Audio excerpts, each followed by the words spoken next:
Begin, CUSA acknowledges the ancestral and traditional territories of the Algonquin Nation, whose territory we stand on today. And with that, we're going to get into our agenda.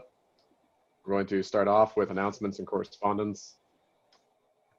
I see there's a lot of new people here, so if you have an announcement, what you can do is you can use the raise hand functionality. And if you don't know how to do that, just let us know.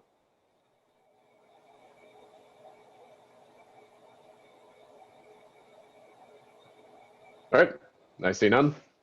I need someone to approve the agenda, please. Thank you, Nor. Can I have someone to second that? Thank you, Sarah. All in favor?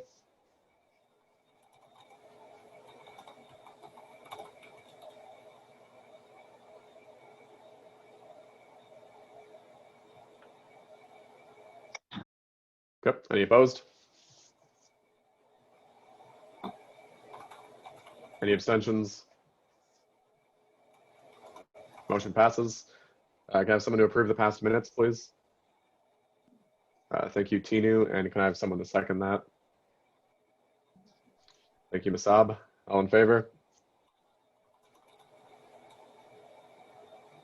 Any opposed? Any abstentions? All right, motion passes. And we're going to move on to the president's report. Hi, everyone. Just kind of a short update on what I'm working on right now. Just made the State of the Union. Please check it out. Kept it really short, 3 minutes, 1 month of action. Also finalizing the midterm report, trying to summarize everything we did in the last few months. So hopefully I'll be able to share that with you folks very soon. We also launched a massive effort to replenish the hardship fund through Giving Tuesday, and the numbers haven't been quite confirmed by the university, but we did collect quite a large amount, so we'll be able to continue to support students through that avenue, which we're really grateful for. Huge focus on preparing for my presentation to the Investment Committee of the Board of Governors on divesting from fossil fuels on December 11th. Really grateful for all the endorsements coming in. There's a lot of momentum. Been speaking to some parliamentarians and some faculty representatives. So really hoping to have a lot of momentum behind us at the presentation so that the committee members understand how much attention there is on this issue and how pressing it is. Also, just this past week, I had a few meetings with administration, primarily with Suzanne Blanchard, Vice President of Students and Enrollment, and Carleton's Registrar, and we discussed the evident need to do a thorough review of ancillary fees. So we'll be getting that process in the new year because I think a lot of the attention around Fund Key that we'll be addressing tonight is just kind of the tip of the iceberg in terms of ancillary fees that may be outdated and not wanted by students. So that's also an ongoing project that my team and I are working on. Thank you. Okay, thank you. Now we're going to move on to the VP Finance report. Well, hello. Pretty sure it's only been like 2 weeks since we met last, something like that, but happy to be here. So yeah, just like a little bit of recap, kind of like from last council, what we left off with. So the new student space we're kind of looking at on campus. Again, very much more of like a back burner project that we're working on right now. Not something we're looking to make like big strides on. More or less just trying to see what students feel is like missing from campus. Maybe that looks like a new student space, maybe it looks like a service center, we don't know, but at least, you know, through reaching out to students and finding out, you know, those absences they feel on campus for when we do return, maybe we can have some more services available for students. So that's kind of where we're at with that. For anyone that knows Sam, who works in the Clubs and Societies office, he's been a huge help to me. He's actually incredibly smart guy. He came, I believe he came from like the States and the UK as well. So he has a lot of experience in like student union backgrounds from all over the world. So he's actually been just like a pleasure to be able to have some conversations with and kind of see like where CUSA sits in relation to other student unions. So that was super dope. Financial planning for the second semester. So I know we got like Travis right here. So me and him are kind of like the two that go through and kind of think about what the businesses are going to look like, how we foresee, September looking, and how we can set up, CUSA the best it can be in the summertime. So doing a lot of those kind of reviews and conversations on our spaces, on finances, and really just trying to keep on top of COVID. So Giving Tuesday. So we did have Giving Tuesday. Kathleen talked a little bit about that, and I think I would like to tentatively say that we have at least $15,000 coming into the hardship fund. So that is super good news. I was thrilled to see that. I know, again, as always, Liam, Sarah, big shout out to you guys grinding through those meetings with us. But yeah, so now we have that money that we can get to students that really do need it. So if any of you did donate or share it on your social medias or things like that, thank you very much, because you for sure made a difference in helping a lot of students. So thank you. And then, sorry, I had one last thing. So then feedback on the health and dental plan. So I brought this up a little bit last week, but I'll just retouch on it. So I had a student email me in regards to some questions and honestly concerns about our health and dental plan in relation to kind of the mental health aspects we offer, and just if there's ways to increase that. So honestly, a lot of talk about referendums. I mentioned last time it might be a good idea to do one for the health and dental plan to see where students honestly just see value in our health and dental plan, and we're like, you know what, we could do a little bit less with this. Because again, right, it's a health and dental plan for the students, so it should reflect what they seek. So I've been having some conversations with student care, and they are getting us information on our plan usage, areas maybe where there's a bit lower usage versus higher usage. So then we can go back to the student body with that information and just be like, yo, what are you looking for in your health and dental plan? Notably, I guess a little fun fact, we do have one of the lower health and dental plans across the student care kind of purview of 1 million students. So a lot of them do range from $400 to $600, whereas ours are just over 200. So, but again, that's in relation to a lot of other factors. So things coming up for the student body, looking forward to have those conversations and honestly just see how we can overall improve in that area. As always, fiscally yours, Jacob Howell. If you have any questions, comments, concerns, always happy to answer. And yeah, thank you very much. All right, thank you. We're going to move on to the VP internal report. Not much has changed in the past week.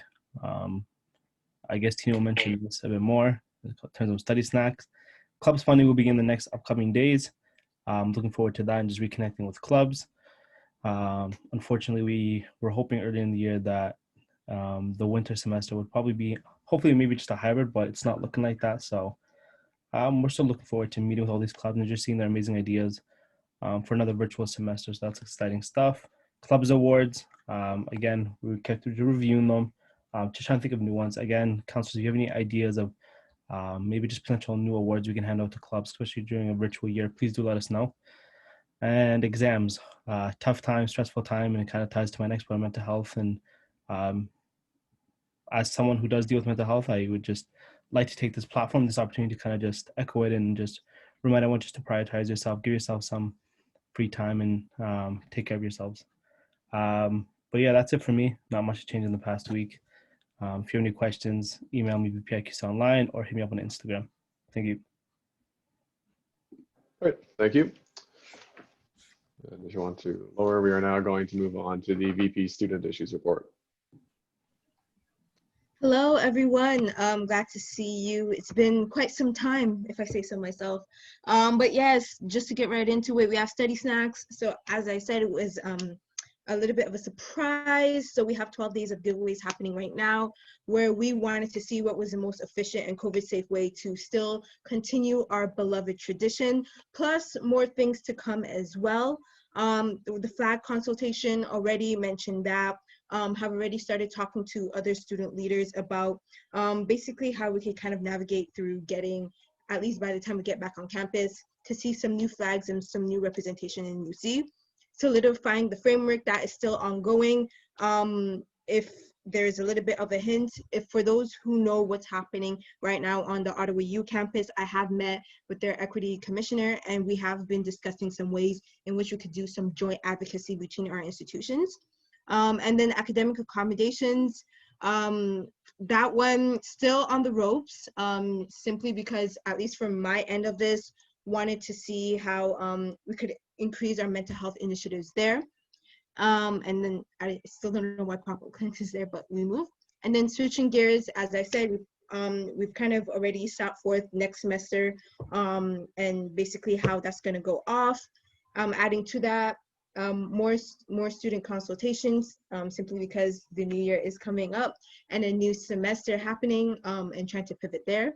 But as for now, that is the end of my report. If there's any questions or comments or insights, you folks should already know where to go. But if not, the information is right there, whether email or Instagram.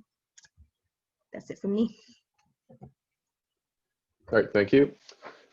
And just before we continue, if you are a proxy for a counselor tonight, can you please let the VPI know? That's Farouk.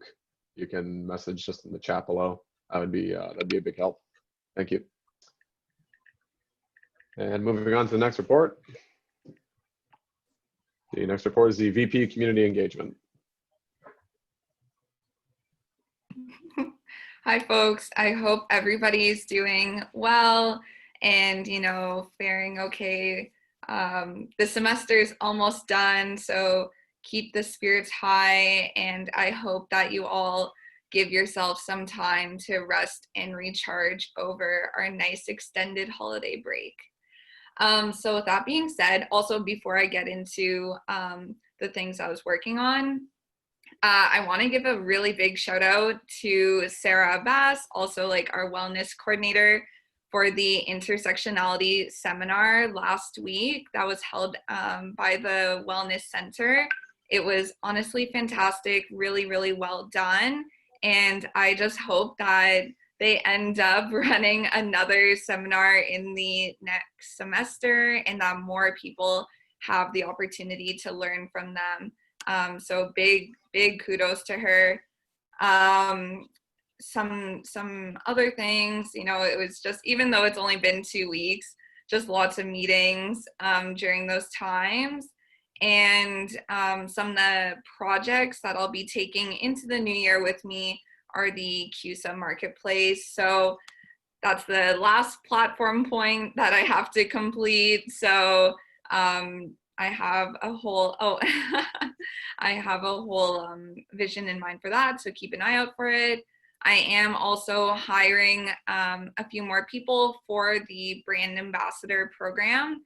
So for those of you that aren't familiar, this year I launched our CUSA social media brand ambassador program with the goal of being able to reach as many students as possible and from as many communities as possible to pretty much help us share what CUSA is doing, our messages, and things like that.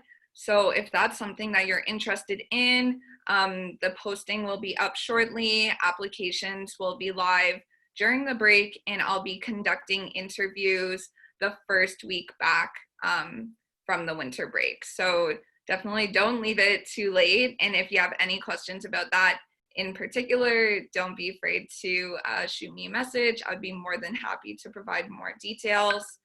And in the new year, lots of new events coming. I said here, keep an eye out for Farouk and I's collab. So that's just one of them.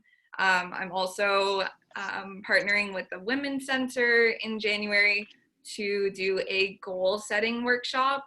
So if you want to start your new year on a high note, you want to come up with academic goals, professional goals, life goals, value-based goals, things like that. I'm partnering with the Women's Center to help you work through those. And I'm also partnering with the Food Center for an exciting month-long campaign in February. So lots of good things coming. Again, if you have any questions, feel free to email me at bpce@cusaonline.ca. Won't be picking up the phone, or you can also message me on Instagram. Sincerely, Morgan. All right, thank you. And we're going to move on to the VP Student Life Report. What's up, everybody? If you could scroll down, it'd be great. But firstly, again, your last guy, your favorite guy, right over here. I hope you're having a wonderful sort of last week of school. I know it's definitely stressful because I have way too many assignments, so I'm not enjoying it. But we move. As Tinu says, we move.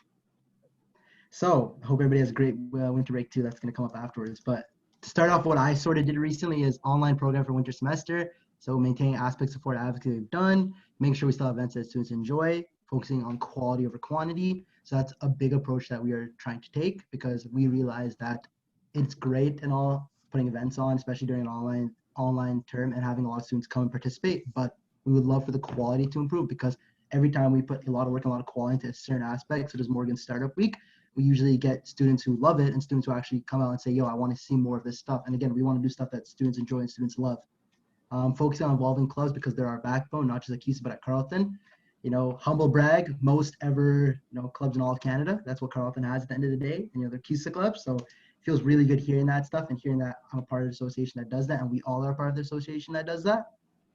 Study snacks was dope surprises. Tina kind of touched on it. When I say the surprises are dope, can't overstate it enough. We haven't announced the surprises yet. We've definitely announced a little bit of it. Our Uber bunch of Uber Eats gift cards are going to come out. You're going to have hopefully a good meal. That's my goal. Sometimes I wish I wasn't an exec so I could get some of that free stuff, but it's tough. Frost Week. Yeah, Frost Week is moving forward right now, and we're just setting up our events as we outlined. We're aiming to get a great speaker. I'll drop one person as one of our possibilities. Hopefully people like it. There's this podcast. It's called Call Her Daddy. And there's a girl called Sophia Franklin who used to be a member of it. And she might be coming in to, talk to students. So if anyone likes that podcast, hopefully you might enjoy her coming through. Pierce, no way, but hopefully. So a lot more good surprises coming up. I have a little more things that touch on my report. So I started the Frosh OC interviews. So I'm currently interviewing Frosh OCs with Raw, the university admin as well. And, it's been a great start. Today was the first day, and I'm excited to see all the other candidates that'll come in. There's definitely a lot of great candidates there, and, hopefully they'll make Frosh even better next year. We had a stress management Q&A with health and counseling service. So anyone who showed up, thank you so much. It was actually amazing.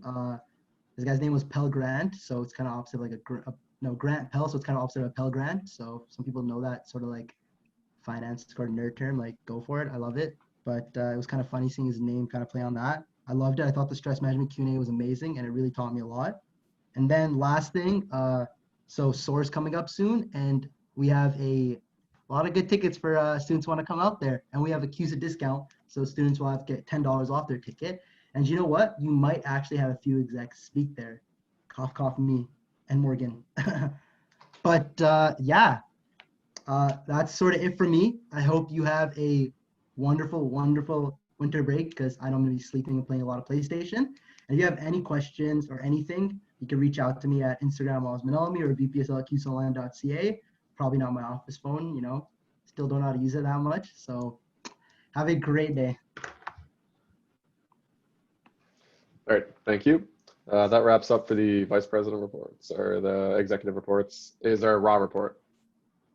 Yeah. So currently we just released our second executive report covering the months of October and November. You can find that on our website. It's called the Raw Report.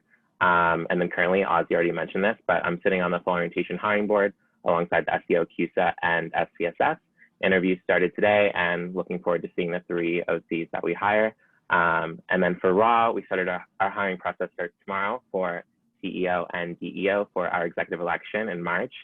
We have great applicants and we're running interviews every morning starting tomorrow to Friday. So super excited to see who the final people will be. And that's pretty much all from me. You can always reach me at president@raw.ca. And if you have any concerns, I hope everyone has a great holiday break and good luck on your finals. All right, thank you. Is there a GSA report?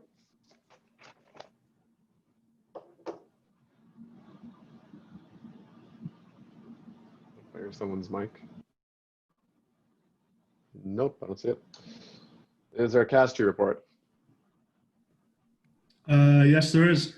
Perfect timing because CUSA Council starts in 2 minutes. So I'll keep this brief. But basically, We've had a good month. Obviously, many of you saw at the November Senate meeting, we got the 0.5 SAT credit pass for winter semester. So that was awesome to see. Another load off students' shoulders next semester. So I was thankful that the university decided to move up when we were going to vote on that after continuing to push them on it. Also tonight, we're looking at passing our Ravens Academic Relief Bursary. And I think when confidence going to pass, after looking at how the semester went in terms of our budget, we realized that other funds weren't being used as much, so we decided to redirect some of that funding to this.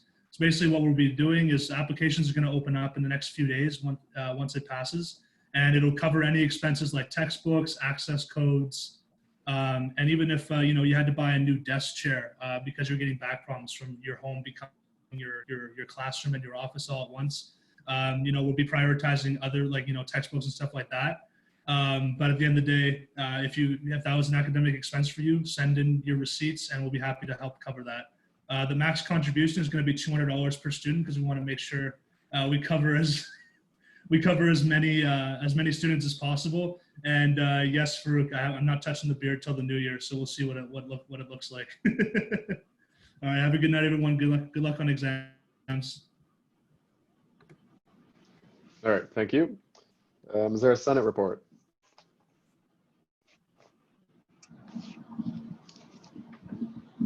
I see none.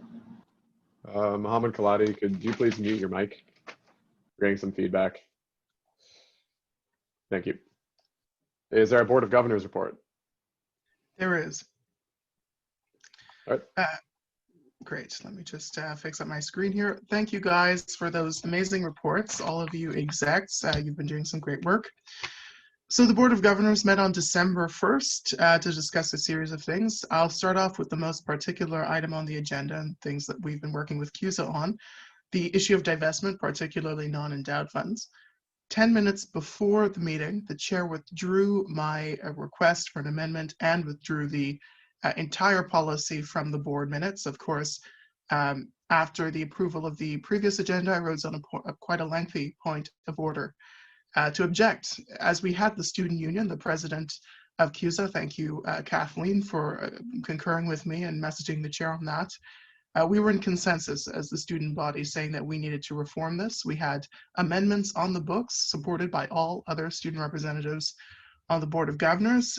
So that was unfortunate, but I did make the point on behalf of students during that quite lengthy point of order. In fact, it offset the meeting by by at least 20 minutes. So I think our point was made, students. We had the open consent agenda, which of course was amended to exclude the amendment to the divestment or to the investment policy, which is of course to the detriment of all students. $106 million can now be invested without any environmental protections and without the oversight of the board, which is something I'm working to repair as we speak. Open agenda items included the operating budget, particularly with discretionary funds, $23 million worth of discretionary funds. Now, I again rose on a point of order and several questions on this issue. To explain very briefly, the university had passed $23 million worth of discretionary planned expenses for this fiscal year that was deemed unnecessary due to the COVID-19 pandemic and archived. However, the president and the finance chair outlined the fact that tuition payments are in. We are not in deficit. In fact, we are in surplus to a limited degree. I believe it's $3 million. So they decided to reapprove $23 million of discretionary funding. Now, I gave an impassioned plea to not pass this. In fact, I abstained from the vote, and I believe my colleague, Lenny Kornmiller, did as well. This is, of course, $23 million of our funding that could have provided students with a minimum of $718 per student at all 32,000 students with at least that $718 worth of tuition relief. Yet the board went another way, passing $23 million in discretionary funding that was deemed unnecessary. The next item on the agenda passed was the framework for planning the 2021-22 budget. Of course, this is not the budget itself. If you were to review the board bylaws, we have quite a lengthy process to determine budgetary matters. However, the two key points that I made and the other student governors concurred with, is the issue of international student fees. Last year, we saw a 10% increase. This is despite the pandemic and despite pleads from international students to the university and the Board of Governors not to do so. My other student governors and I, and I'm sure many other governors, particularly on the Finance Committee, are committed to ensuring that international student voices are heard. And particularly, I will not vote in favor of any increases to international student tuition. The other issue on that agenda point was the issue of domestic student tuition. This is a reoccurring issue as the administration continues to stress the point that the university is operating within its usual operating budget. We find that hard to believe as students, as we are all at home, that we don't need to clean the halls, we don't need to heat the buildings, we don't need to do any of that besides maintaining the literal campus. That operating budget literally should not exist. And that's the point I stressed, and that's the point that I think all students are represented in, saying that it is not fair that we have to pay the same amount for staying at home. The next agenda item was the issue of the replacement of the P9 parking lot, which is predicted to be an expense of $45 to $80 million over the next 4 years. Of course, this is a lot of money. I made the point that due to the sustainability plan that we passed last board meeting, which is of course carbon neutrality by 2050, achieving a certain level of climate activism and renewable sustainability on campus by 2030. These goals are inconsistent with renovating and renewing parking infrastructure on campus, particularly with the building of the Trillium line by OC Transpo in the city and our city partners there. So that point was made. I continue to vote against the renewal of this $80 million contract. I said the COVID-19, verbatim, I said the COVID-19 pandemic, the economic consequences of this will continue to be with students, both international and domestic, for the foreseeable future, at least until 2025. So planning to go in debt by 40 million and spend an additional 40 million of student money on a parking lot is just not feasible when we could be providing equivalent levels of relief to students in the form of tuition or my tuition rebate proposal, which will go to a vote at a later board meeting. Next on the agenda, we had the Equity, Diversity and Inclusion Institutional Plan presented by Michael Charles, which was of course affirmed by the Senate earlier. There are two main concerns that were brought up by governors. Most pertinently, the questions I asked will focus on that which is relevant to undergraduate students. The first is the return on investment. Minorities, particularly marginalized students, make up 47% of Carleton University, which is equivalent to $141 million a year. And so from that perspective, I asked the director of Equity Services, Michael Charles, whether or not he can say affirmatively, we are getting at least a 47% return on our investment through this plan. I also made clear that the suggestive languaging that is used in this plan is often correlated with inaction. The shoulds, the musts, the shalls, those types of things are not concrete, and therefore this plan in and of itself does not offer students any tangible return on investment, instead promises the possibility of this. However, Michael Charles was very clear that there are elements of the plan that are feasible and that provide tangible financial elements to this equity process, that which I have yet to see, but there is also the possibility of, by 2022 at the very earliest, having mandatory first-year equity classes online. That will cost money, of course, and that's a tangible way to use part of that 47% of tuition to actually benefit marginalized students and to see a return on our investment.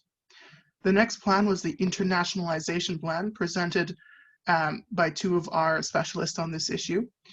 It is a plan to make Carleton, of course, an international powerhouse of academia, working with our cross-continental partnerships. We, of course, if you're a Beacon student like myself, know very well that Carleton University has bilateral partnerships with institutions in North America, Europe, and every other continent, essentially.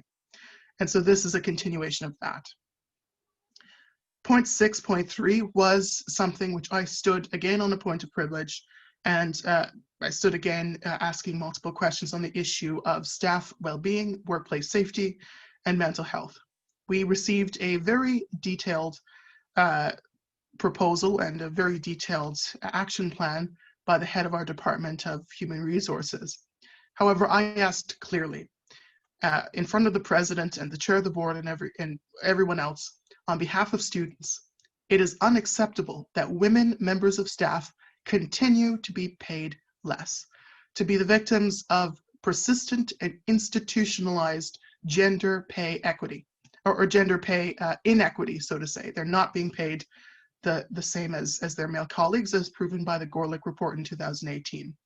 I asked several questions, the first question of which, and I think is most pertinent to the purposes of this meeting, is the effect on women employees, particularly in the context of this report, of mental health. Studies have proven around the world that women who are not paid the same have less opportunity outside to invest, less pensionable opportunities, less investment opportunities, which contributes to systemic inequity. And so on behalf of students, I raise this issue very strongly, saying that Carleton University is in fact a pay discriminator, using student money to discriminate against women, and we need to stop this at once, and I will continue to be vocal on this point. We received reports from the board chair, which talked highly of the university and everything I had mentioned.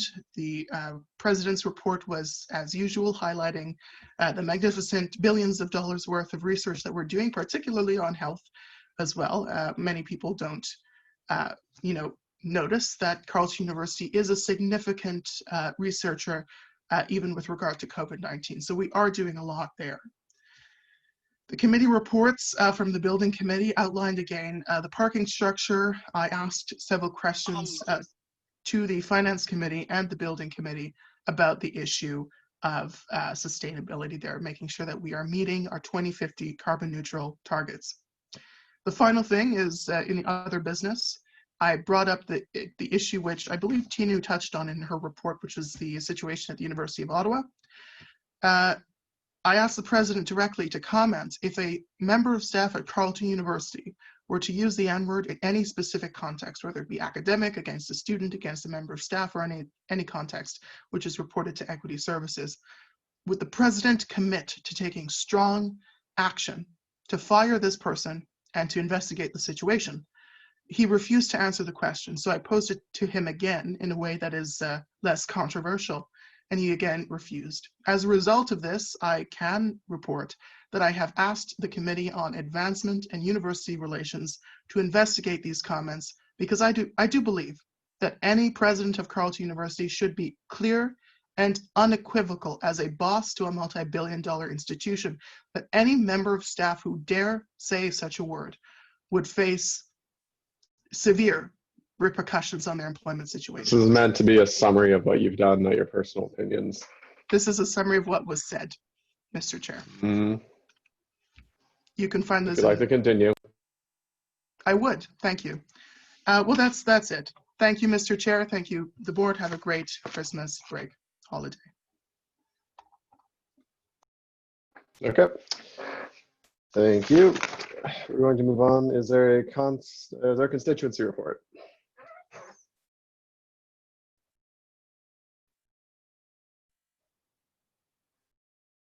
I see none. I see none. Are there any committee reports? I believe we Please might have excuse one. that typo. Shouldn't be there. Nope, shouldn't be there. Okay. There are no committee reports that I see. All right, that ends the reports. Are there items for information?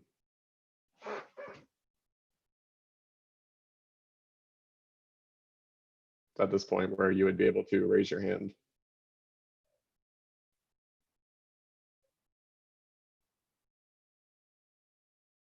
All right, I see none. We're going to open up the questions period. Are there any questions?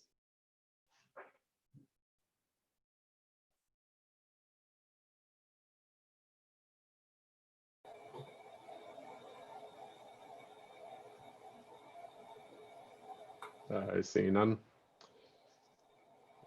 Okay, and with that, we're going to move on to other business, which will be the first motion of the night. Okay. The first motion of the night is the motion to adopt the recommendations of the Executive Compensation Committee. Presentation summary, whereas the Executive Compensation Committee has convened to decide on what the compensation should be for CUSA electives for the 2021 through 2022 school year. And whereas the committee presented their findings during the December 2020 council meeting, information transfer, be it resolved that the following recommendation for compensation for the 2021 through 2022 school year from the Executive Compensation Committee be adopted and accepted by council. 1, base pay of $32,565 to increase by the Ottawa-Gatineau Consumer Price Index at May 1st, 2020 for Ottawa-Gatineau, published by Statistics Canada. 2, expectation to have office of 37.5 hours per week through summer and 25 hours per week during the school year. 3, 2 weeks of paid vacation approved by the CUSA president while successfully maintaining office hours. 4, 4 mental health wellness days approved by CUSA president with successfully maintaining office hours. 5, up to 2.5 tuition credits paid to a maximum of $15,000. 6, a U-Pass or campus parking pass. 7, health and dental coverage via student care. For international students, CUSA covers U-HIT payment. Moved by Farouk Al-Muflahi, seconded by Jacob Howell. Farouk, would you like to motivate? Yeah, my apologies on the first part when regarding the base pay, saying that there's an increase. There was no increase this year, the same pay as last year. Majority of the stuff is all the same. The only thing that did change was obviously in the situation we're in and everything being virtual. The committee seemed to have decided to increase the amount of mental health days from 2 to 4. And then I guess I'll leave it at that. And then if any of the committee members or anyone on that committee would like to mention anything else, it's all yours. It's my understanding the CEO and the DEO of that committee are here. They are. It's Travis Linger, our general manager. Oh, right. Of course. Yeah, I can just say a couple things. If anybody has any questions, then certainly chime in. Yeah, sure. We can do that. But before we do that, just motion to grant speaking rights. All in favor?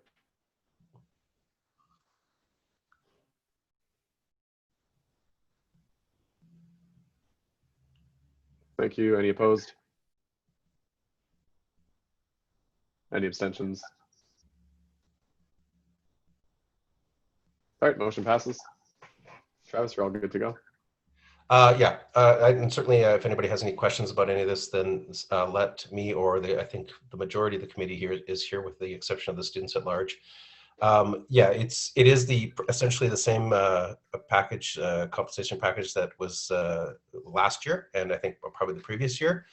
It's just the CPI index, and then last year with the 2 mental health wellness days were brought in, and this year the committee felt that it's quite important to enhance that even more given the pandemic. And so there's not too much change in all this. And I have looked at executive compensation really across the country, and this is about in the middle. There are some that are more generous, and there are some that are far less generous. But this is pretty equal for the amount of hours that the executive does work. Some of them that are generous, like for instance, Waterloo, students actually, it's a full-time job for them. They leave their studies and they do full-time. So it's a fair package. And I think the committee felt that, and we certainly discussed every one of these items at length. And but we came out with that it is fair as is with the CPI and the more health wellness days. Open to any questions if anyone has any. All right, thank you. So yeah, this would be opening up the question period now. If anyone has any questions, now's the time. And if you have a question, you can use the raise hand functionality.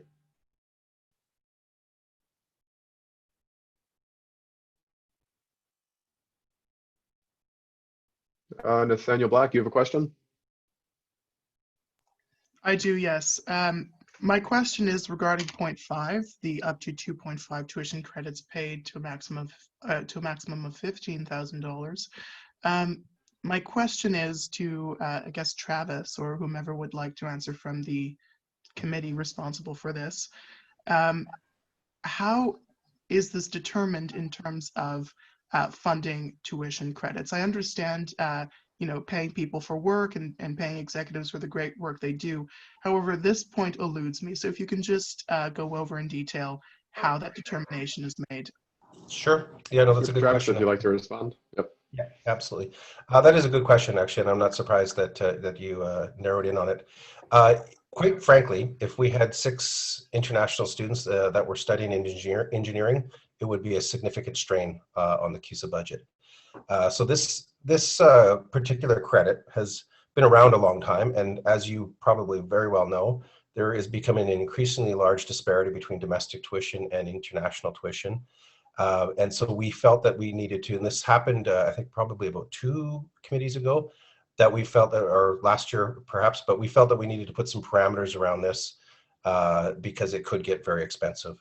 And that we just couldn't handle. I guess if 6 engineers were there, and then it would be, we're talking about $80,000 or $75,000. So that's where we have it. Happens to be right now, I believe, that 2.5 even international engineering credits still fall within 15,000. And we don't know what the university has in plan for international tuition in the years ahead. But we think that we're pretty well structured for at least this year and at least probably next year. But future committees might have to look at that maximum and inch it up to be more relevant to that constituency. Does that answer your question, Nathaniel? Well, Mr. Chair, do I have a follow-up or? Yes, so you're allowed to follow up. Okay, well, I guess I'll just ask my follow-up in conjunction to the question. My question really revolved around the necessary nature of having 2.5 credits paid to employees of the student union on an executive level. My question really centered, just can you answer why we do this?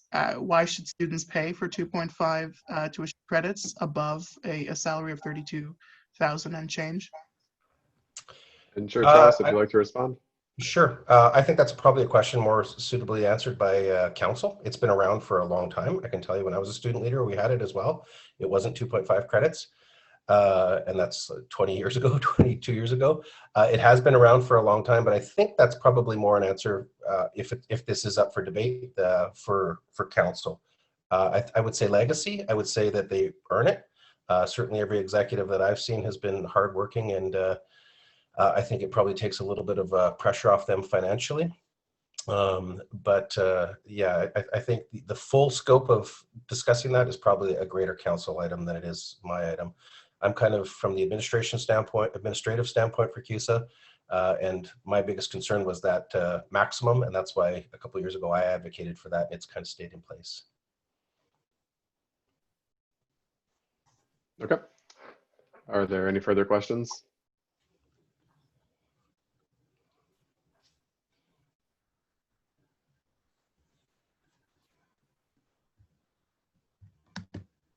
All right, I see no further questions. With that, we're going to move on to the vote.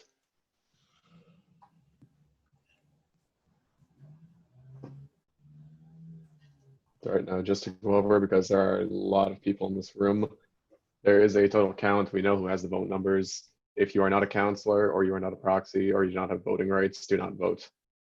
Well, no, don't do it. But here's the link. Osman, you have a question? Nope. Okay. All right, link's been posted in the chat. Same format as usual.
All right, and the votes are in.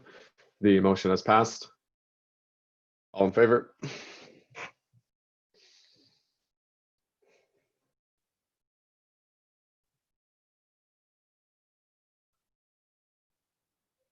Any opposed?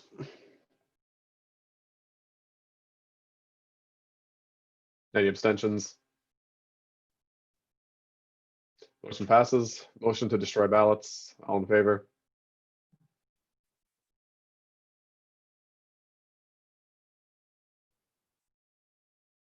Any opposed?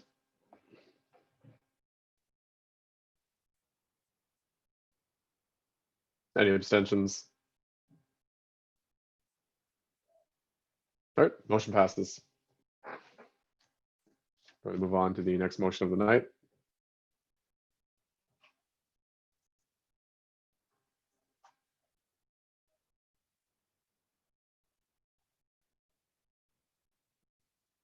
All right. Motion to strike the abstain ballot option for the 2021 CUSA elections. Preamble, whereas the 2021 CUSA elections writ has been brought to council, whereas the abstain ballot option is redundant of. Sorry. Sorry. I'm trying to open the tab. That one's actually after the writ. There you go. That was the next item on the agenda. Was it? Okay. I don't have this on mine. Okay, yep, okay. Let's see, CUSA elections, writ of elections 2021. Whereas pursuant to section 7.1 of the CUSA Consolidated Electoral Code Policy, hereafter referred to as the Electoral Code, the Chief Electoral Officer shall issue a writ of election. Be it hereby known that Elections Carleton intends to hold elections for the positions below for the CUSA Council, thereafter referred to as the general elections, on February 3rd and 4th, 2021. The campaign period will start on Wednesday, January 27th, 2021 at 12:00 a.m. with the last day of campaigning on Tuesday, February 2nd. Oh, Alexa, you're here. You're able to present? Yeah, if I'm good to, sorry, I thought we communicated that with Farouk. If it's okay, I just would like to go through it and then just touch upon some more details if that would be all right with you. Yep, that's fine. So motion to grant speaking rights to Alexa, all in favor?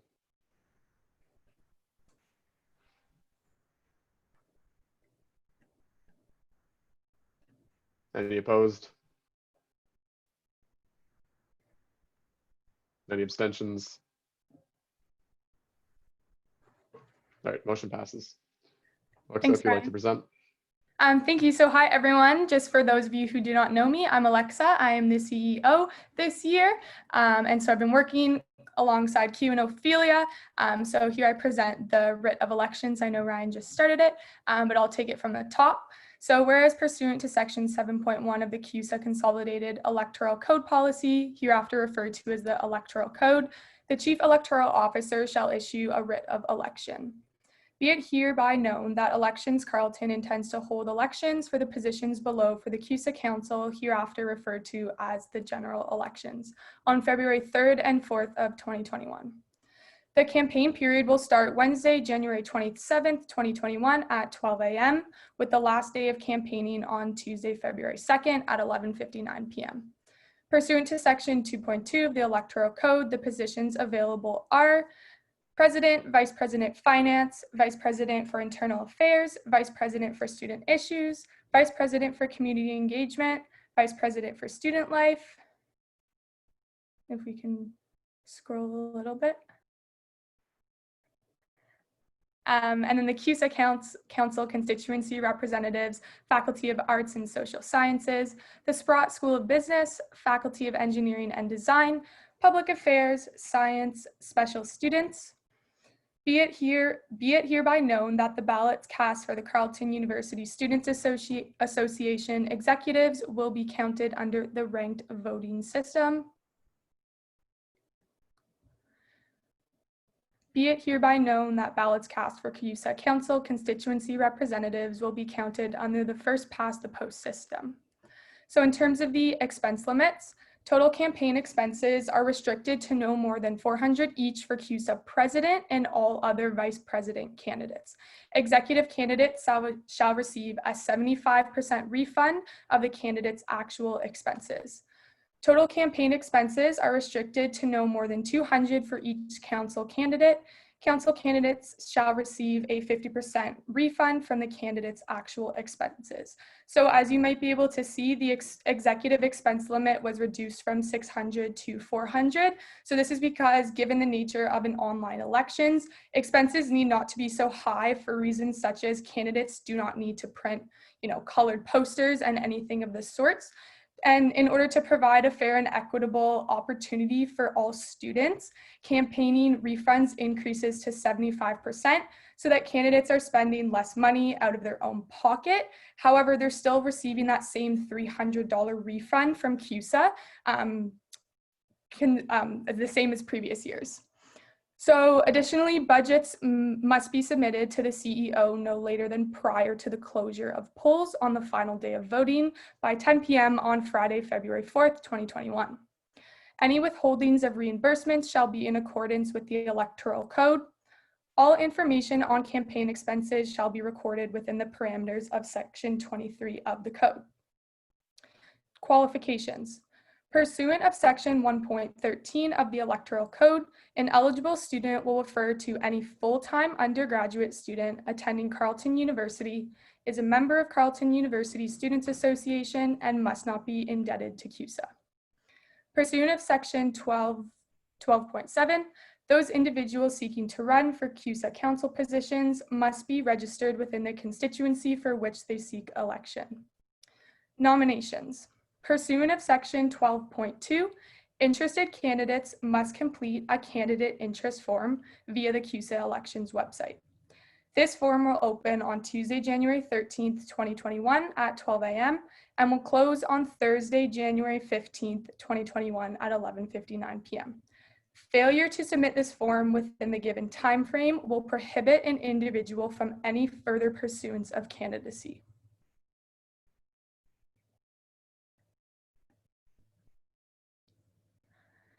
In continuation, pursuant of Section 12.2 of the Electoral Code, the nomination period will begin at 8 a.m. on Wednesday, January 20th, and end by 11:59 on Friday, January 22nd, 2021. On Wednesday, January 20th, an elections nomination ballot will be distributed to all undergraduate students via their Carleton University email. This electronic nomination ballot will expire at 11:59 p.m. on Friday, January 22nd. So that's a lot of changes that were made to the nomination period this year. To give a step-by-step breakdown of what that all actually means. So step one, candidates must complete in candidate interest form found on the CUSA Elections website. And as mentioned before, failure to submit this form within that given time frame will prohibit an individual from any further pursuance of candidacy. Upon submission, interested candidates will receive confirmation of their validation for nominations by the CEO and the registrar's office. The nomination ballot will be emailed to eligible students via their Carleton email. Nominees should assume that they have not reached nomination signature requirement unless advised otherwise by the CEO. Then, by the end of the nomination period, the CEO will notify all nominees of either successful or unsuccessful nomination. Only nominees with a sufficient number of valid signatures shall be declared validated candidates. The CEO will publicly declare nominees as validated for candidacy upon their acceptance at the all candidates meeting, no different than any other years. And then upon their acceptance, these individuals shall comprise the candidate list. So that is the full breakdown of the nominations period this year. In continuation with the validation period, pursuant of Section 13 of the Electoral Code, the CEO will notify all nominees of either successful or unsuccessful validation by the end of the nomination period. There shall be a period of 2 business days at the end of the nomination period and before the campaigning period where the CEO will publicly declare nominees as validated for candidacy upon their acceptance. There shall be no campaigning during this period. The validation period will start on Monday, January 5th until Tuesday, January 26th at 11:59 p.m. In terms of campaigning period, pursuant to Section 14 of the Electoral Code, there shall be a period of 5 business days and 2 weekend days in the campaign period before the polls open. The campaign period will start on Wednesday, January 27th at 12 a.m., with the last day of campaigning on Tuesday, February 2nd at 11:59 p.m. So everything in that campaigning period stays the same. In previous years, that 5-day campaigning period was that in-person campaigning, and those 2 weekend days were strictly online campaigning only, and I will touch upon that a little bit later. But essentially, because elections are held online this year, those 2 weekend days are still available. However, we will encourage candidates to take a break from campaigning if they see fit on those 2 weekend days, but we are not restricting campaigning on those weekend days. Next, voting days. Voting days will be held on Wednesday, February 3rd and Thursday, February 4th, 2021 at 12 a.m. On Wednesday, February 3rd, 2021, an electronic voting ballot will be distributed to all undergraduate students via their Carleton University email. This electronic voting ballot will expire at 11:59 p.m. on Thursday, February 4th, 2021. So these voting days, no difference than in previous years with the exception of in-person polling stations. In terms of information sessions, the elections team, thank you.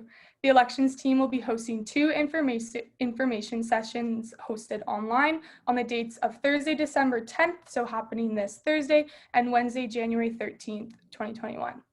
The respected information will also be posted on the CUSA elections website for further information. Further information, all inquiries regarding the electoral process and conduct should be referred to the Chief Electoral Officer via our email. Interested candidates are encouraged to visit the CUSA elections website. All rules and regulations regarding campaigning will be posted on the website prior to the opening of the campaign period. Please continue to follow Carleton University's and Ottawa Public Health's updates on COVID-19 and stay safe. So that is the writ.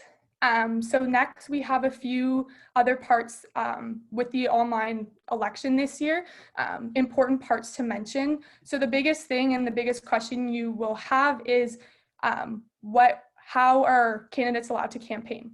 So we've developed a document. These will all be available on the CUSA elections website for public access. So one of the biggest changes we've made or adaptations we've made is to add in public versus private areas within the electoral code, and there are other documents outlining this. So pursuant of the electoral code, a public area will refer to any area in which campaign material is permitted versus a private area will refer to any area in which campaign material is not permitted. So this allows for flexibility for future years of elections, whether they be hosted in person or online, for the CEO and the elections team to declare a location and area as either private or public. So for this year's elections, the only public areas are social media. So the social media platforms permitted for campaigning purposes are Facebook, Twitter, Instagram, TikTok, YouTube, and websites. And any private area constitutes online or on campus rather, that includes residents, obviously not limited to, but strictly those areas are public. And so in regards to rules and regulations for social media guidelines, nothing has changed from previous years. Again, on each platform, the respective elections account must be tagged in any campaign material and must also adhere to the electoral code. Another portion of importance is in the social media guidelines would be phone calls. So campaigning to individuals by phone calls are permitted, so as long as they adhere to the following 2 points. An individual receiving the phone call must explicitly consent to being called. Therefore, unsolicited phone calls are strictly prohibited. In addition, emailing. Pursuant of Section 14.7 of the Electoral Code, emailing students via their personal or Carleton emails may not be used for campaigning purposes under any circumstances. Candidates are not permitted to email professors, speak during class, and/or send an email to students within the class. So that is the information in addition to the writ that I have. So Ryan, I can hand it back to you. All right, thank you. So with that, that is the motion. This has been primaried by who?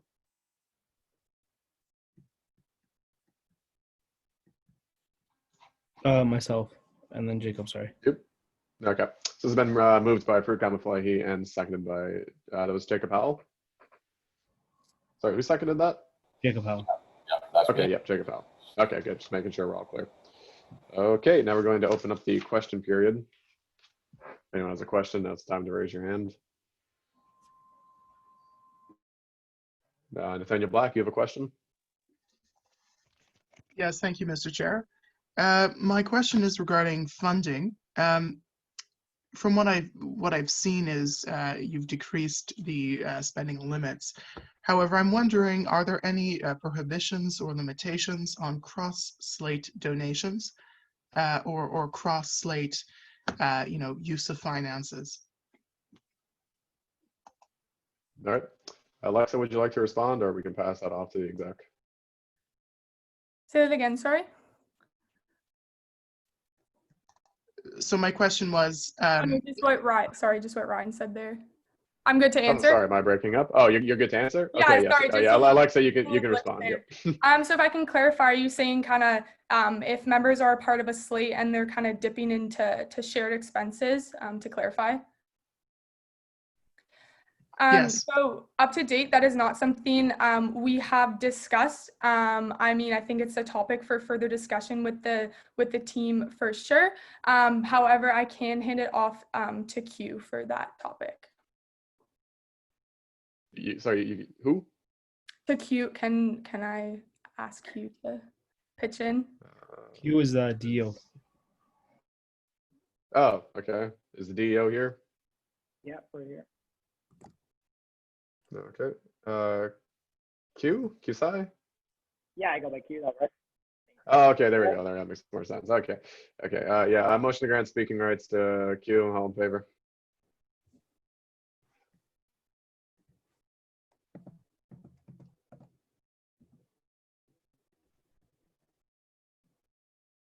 Okay, any opposed?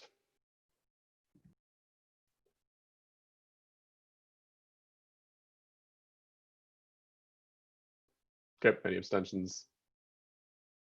Okay, thank you, Mr. Chair. Thank you. Okay, motion passes. So as a rule, let's try not to, pass questions around too much, but, for the sake of the online environment and all that, go ahead. Okay, Mr. Chair, thank you for your question. Just to address that, what I understood was you're asking about slates and how they would divvy up their expenses and their budget. Correct? Okay, I think that was correct. Go ahead now. So the way that's outlined in the electoral code pursuant to the proper section, it just outlines that slates have to then take it upon themselves, like up the expenses of, let's say, a photo shoot that they do together, or Yeah, sorry, Q. I don't think you're able to come through. I think it might be the AirPods. Hi, sorry. Audio working better? Much better. Much better. Okay. Yeah, what I was addressing was that pursuant to section of the electoral code, it just addresses how slates, when divvying up their expenses and then submitting their budget at the end of the electoral period, would just have to take upon that responsibility themselves to make sure that they're adhering individually as candidates within the allocated budget.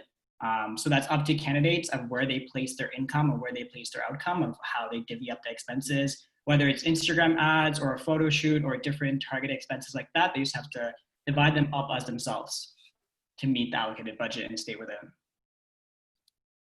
Okay, Nathaniel, would you like to follow up?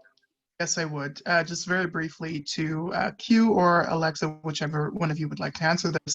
Do you see how obvious an unfair competitive advantage is in that, you're regulating individual candidates, here's your funding cap and that's how much you can spend. Yet with this, you're putting the onus on slates to be transparent with you instead of, as an electoral officer, you know, demanding that transparency through clear and specific instruction. So my question is, do you see that clear, unfair competitive advantage that you're lending slates? Sure, and either of you can respond to that if you'd like. Yeah, Q, I can answer that. Yeah, I do see where you're coming from, for sure. I mean, the nature of a slate is to campaign together and to provide a universal message to all students. And for that reason, if you look into the details of creating a website, slates are entitled to one website. They're not entitled to one website each. So that cost is something that is divvied up between the slates, and that is the nature and of becoming a slate versus a candidate. And I see where you raise concerns there. However, I don't think it creates too much of that unfair advantage because there are still more costs incurred with being a slate at the same time, you know, getting more material out there and other accounts as well. So it's something that we could look into more and we can think about at a later time and take under consideration. Just with that nature, I don't have a definite answer to give you right now. All I can say is we can look into that, but as of right now, that's how it's been done. And that is how we will most likely plan on proceeding with it. Great, thank you. Okay. Pierce Birch, you have a question? I apologize, just my hand was up, my bad. It's all good. Tinu, you have a question? Same as Pierce, my bad. Oh, okay, yep. Millie, you have a question? Yeah, hi. I just sort of on the slates and separating costs thing. If a slate all has to contribute to the purchase of one website, wouldn't that mean that they're actually incurring less costs per each candidate on that slate? Because Oh, sorry, Millie. I'm sorry, apologies. You're not a counselor. Motion to grant speaking rights. All in favor?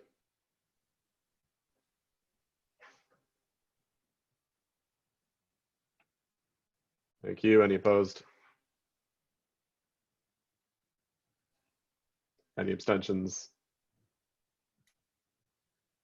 All right, motion passes. Apologies about that. Go ahead. Sweet, thanks.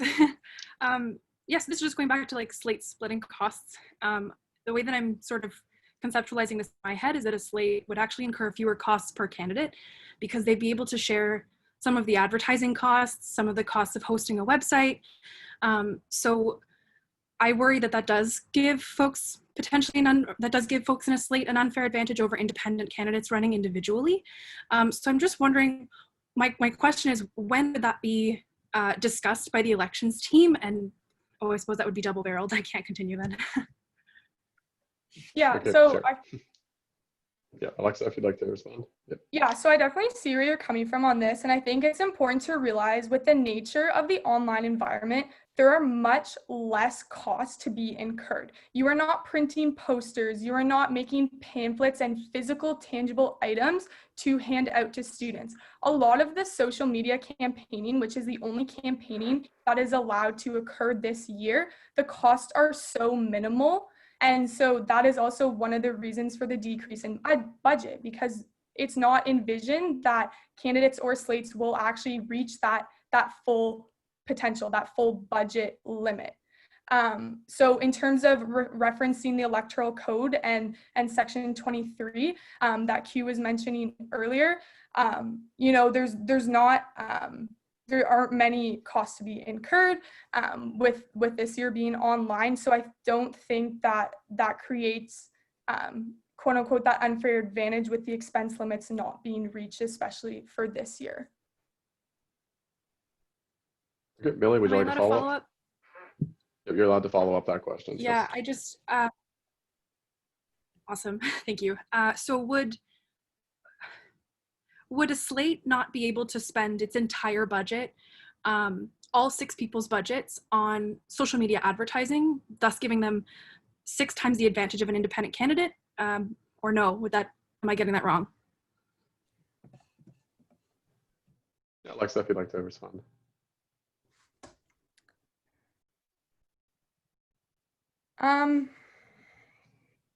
Just trying to make sure I address your question properly.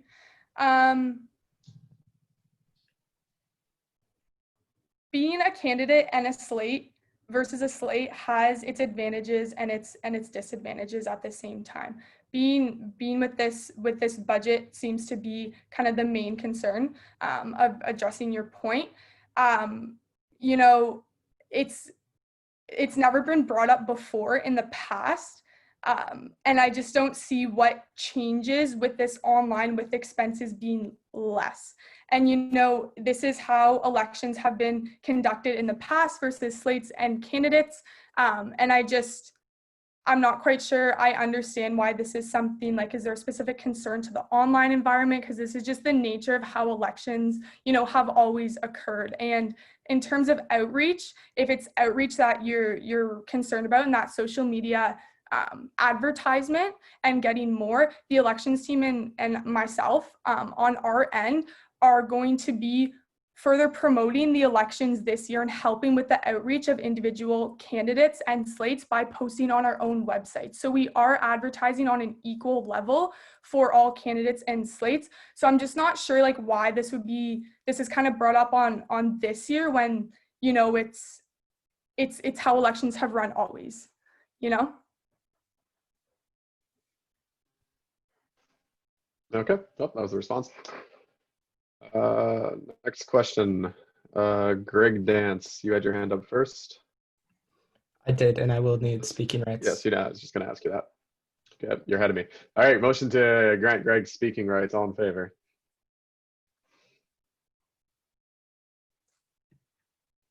Any opposed?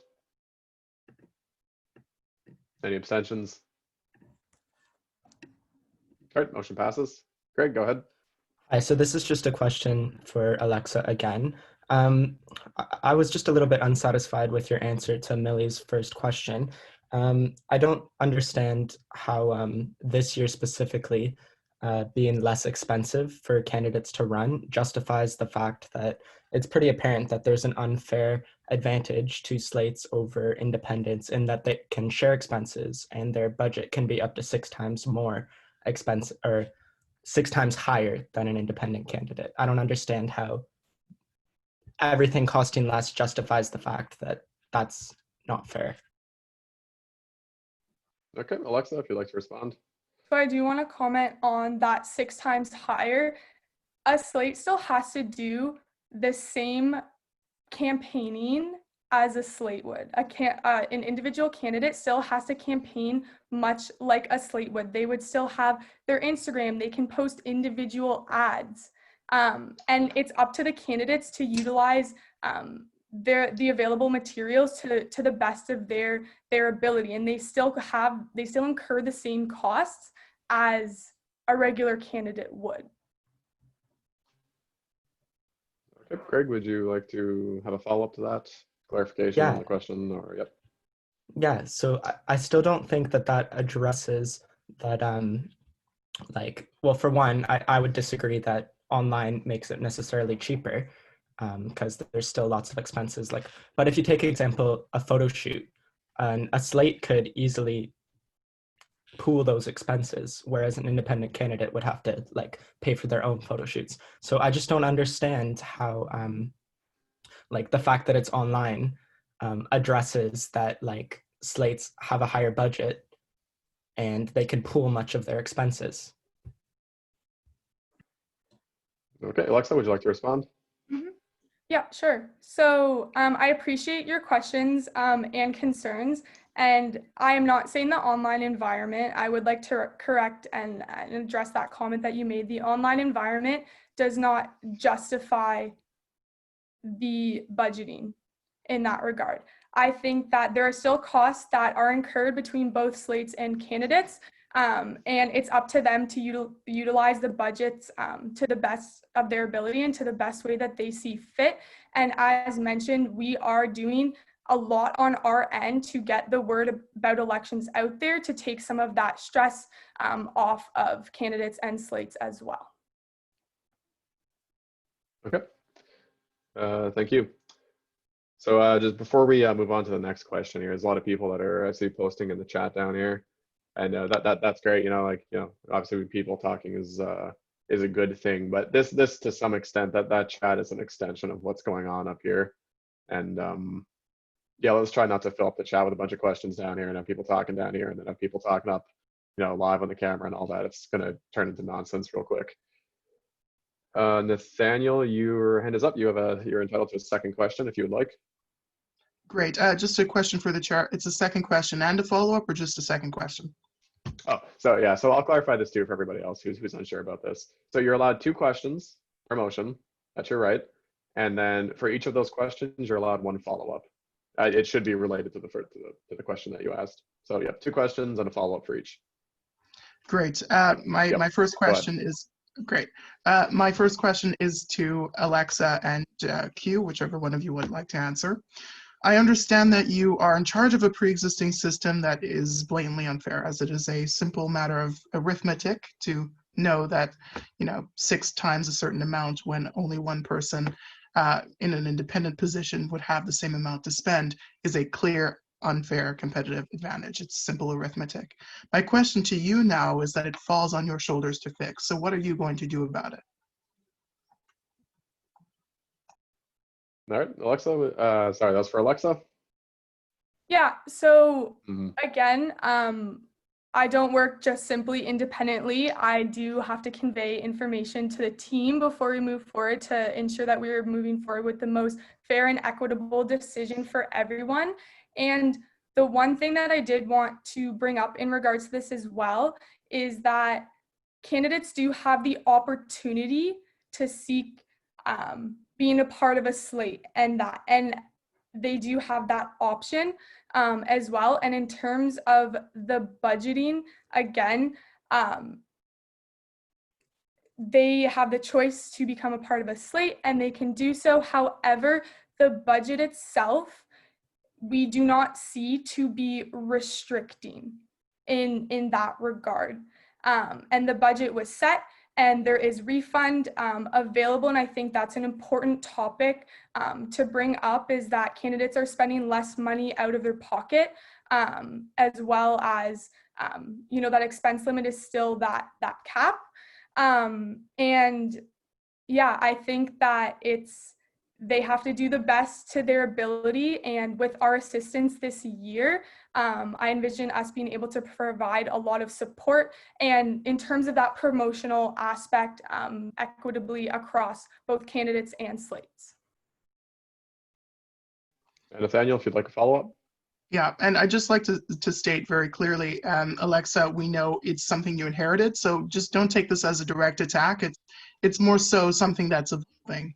So my question is, what are the implications for this for, let's say, marginalized, vulnerable, racialized populations who may be running as an independent slate with their own, or as an independent, not part of a slate, but just as an independent with their own ideas, may not come from a background where they can afford $400 for this campaign, even with a refund. So what would you say to these people in contrast to the competitive advantage that we've already established exists? And Alexa, if you'd like to respond. I'm not sure I understand your question.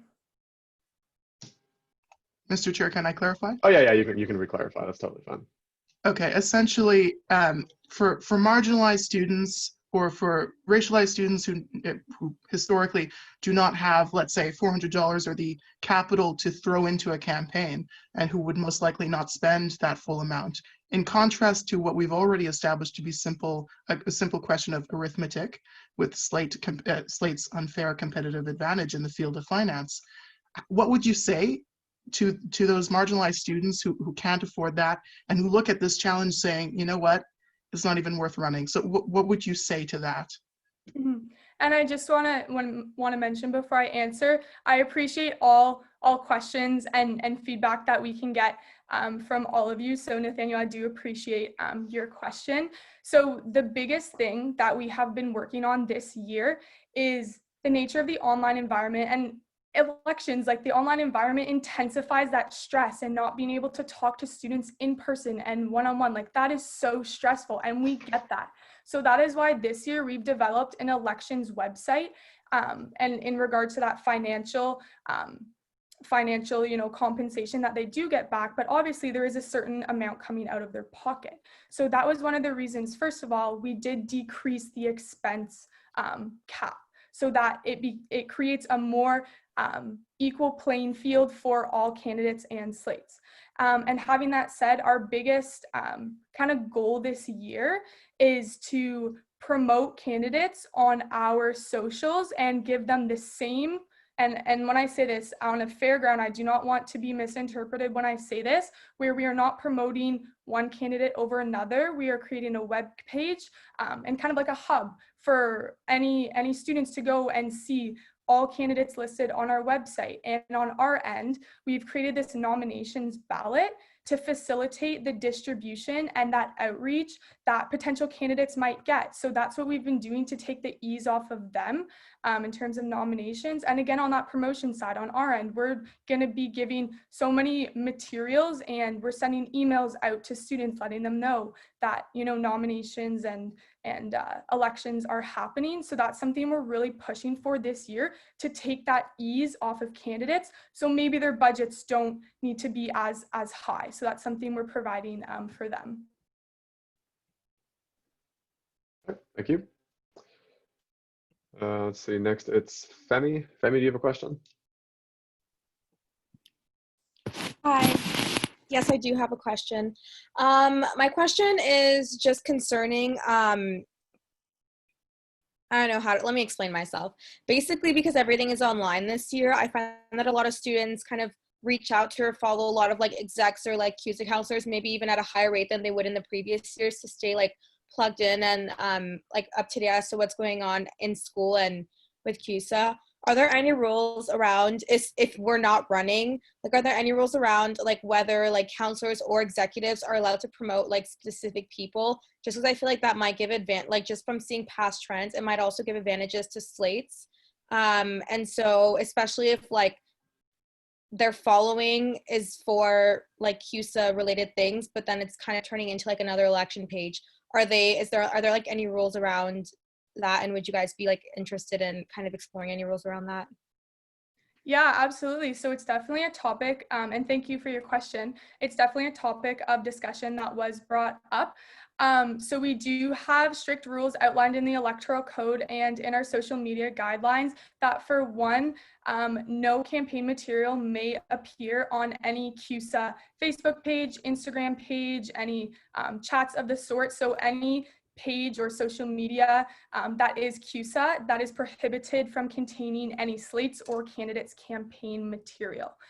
In terms of kind of that assistance from a current exec is what you're addressing as well, is any current exec that is not running to be a candidate in future years, we will be asking them to provide some information on behalf of the team in regards to their role that will be made public to all candidates and slates. So, just maybe a bit of, inside scoop of what a position might actually look like. But again, I need to be clear that those will not be from candidates who are in the running for candidacy. And yeah, I hope that touches on your point. Penny, you're allowed to follow up to that question if you have one. More like from the side of how, like, let's say if you're like an exec, like I feel like a lot of social medias have become almost, even though they're like personal pages, a lot of them have almost become an extension of CUSA and have like, some of them have thousands of followers. And that like poses this up as an advantage if you're campaigning for a slate versus if you're an independent, especially looking at like past trends. So are there any rules against if like us as individuals, if you're like a counselor, an exec or whatever, are allowed to like be promoting other people's pages, especially like concerning how like school has been online and how like just knowing how social media works, like a lot of people are like following these individual people because they're seen as an extension of CUSA or as being part or like integral to CUSA. So are there any rules about that? Because like some people are going to have an unfair advantage by being able to get promotion by certain people who have thousands of followers, but that they've gotten through being like on a specific position in CUSA. So I'm not sure how that differs from the first or the follow-up there. Because she didn't really Is this a answer my difference? question. She more answered like about like roles, like are candidates Right. going to be able to like get information about roles, not like specifically what I had asked. I hadn't been clear the first time around. Okay. Okay. Alexa, would you like to respond? For sure. So I definitely see the point where you're coming from. However, on the contrary, elections is utilizing existing connections and resources. In any opportunity that is presented to you, you are going to use those connections and those resources, and we think it's quite limiting to restrict that. Okay. Then, thank you. All right. Let's see. So if you don't have a question anymore, please lower your hand. Greg, I think you're next. Do you have a question? Yes, I do. Okay. Okay, so this one is again addressed to you, Alexa. So it's clear that slates have an inherent budgetary advantage over independents. And I don't believe that your last answer, that independents can choose to join a slate in response to that last question, is sufficient. I think it's pretty clear that slates clearly have an advantage, and that's not an equitable election. So what are you going to do about that to sort of level the playing field so that everyone has a fair choice, a fair chance, a fair campaign, regardless of whether they're independent or part of a slate? Okay. So this feels this question has been asked a few times now, but Alexa, would you like to respond? Yeah, for sure. So this is a pretty big topic of discussion, so I will do my best to address this in this last point. So at the end of the day, a slate can present themselves as a slate, but it's 6 individuals. So it's still competing for 6 individual positions, and it's still 6 different expenses, and still need those 6 photos, those advertisements, etc. From a slate to a candidate. May I have a follow-up? And yep, you can follow up that question for a clarification. Yep, okay. Go ahead. Okay, that may be, but I would argue that many slates can, for example, like website, they can have 1 website. That's lesser expenses versus 6 independent websites. You also said earlier that they can pool their budget. So I really don't believe that that is a sufficient answer. It's clear that it's inequitable. It's clear that slates have an apparent advantage over independent candidates. And again, I understand that you inherited this. So I don't believe that this is like something that's your fault problem, but what are you going to do to address this? So that's sort of a repeat of the question that you just asked. Is there a clarification in there or just something? I'm sorry, my Wi-Fi cut out there. May I repeat the question? Yeah, so you've essentially just repeated the last question. There's got to be a clarification or something more. Okay, then I have nothing further except to say that I hope that councillors will decide to let this be reviewed more, because it's clear that it's not equitable. Okay, well, that's not a question. All right, we have Millie up next. Hi, sorry, I'm just gonna lower my hand so I remember. Oh, that's fine. Yep. Go ahead. I think this question I'm not sure if this would be best for the elections team or the exec, but I'm wondering, when will CUSA prioritize equity and accessibility in their elections procedures by making larger changes to their elections processes? I think that reducing the budgets is a really great start, but when can we expect changes that actually make it possible for independent candidates to stand a chance, like abolishing legacy slates, if not at all slates altogether, and endorsements from current elected positions? When can we start to expect some of those changes? Okay, and that was directed towards the executive? I could, I guess, start the conversation if necessary. Oh yeah, sure. Tina, would you like to respond? Okay, so I don't want to get too emotional or too on this, but I've been hearing some, again, not to judge other people's backgrounds. I don't know their upbringings, but what I do know is mine. and just to bring something clear, especially when it comes to equity, especially to finances. I'm from Toronto, as many people should know. I have always grown up in community housing. I've always been around or been in a position where I've had to always make resources or fight to at least get some type of foot in the door. Not only as a marginalized person, not only as a Black person, not only as a Black woman. And to be quite honest with you, especially for my financial background, I don't, like, if it wasn't because of OSAP, I would not have the opportunities, or not many people who look like me would have the opportunity to actually be sitting here right in front of you. I would actually like to be a testament when I would like to say that when it comes at least to me, being able to share some of the finances and have the opportunity to even have the privilege, because to be honest, to be a CUSA exec is a privilege, and that should not be mistaken with. To have the privilege to even have— We have to keep it on question. Sorry, The question, it's still part of the answer. To have the privilege to have the opportunity to actually be here, I think it has garnered a great and, again, an equitable opportunity for people who look like me, people who come from the same background, upbringing as me, to actually again have the opportunity to even be a part of, again, something like this. So that's what I would like to say in terms of that, because as a lot of people have said, not many people have the funds to actually do an election if necessary. But one thing I've known is that when growing up in these circumstances, you find a way and you make doors open for yourself with any means necessary. And coming from a place of non-privilege of that, I would like to make that clear. Hopefully that answers your question. If you'd like to talk even more about this, we could decide upon that. Thank you. Okay, Millie, would you like to have a follow-up to that? Yes, please. I just want to say thank you so much, Tinu, for that. I really appreciate that. And I can relate somewhat. You know, I grew up going to food banks. It was really tricky. And if I didn't have OSAP and I wasn't able to collect those funds, I don't think I'd be here either.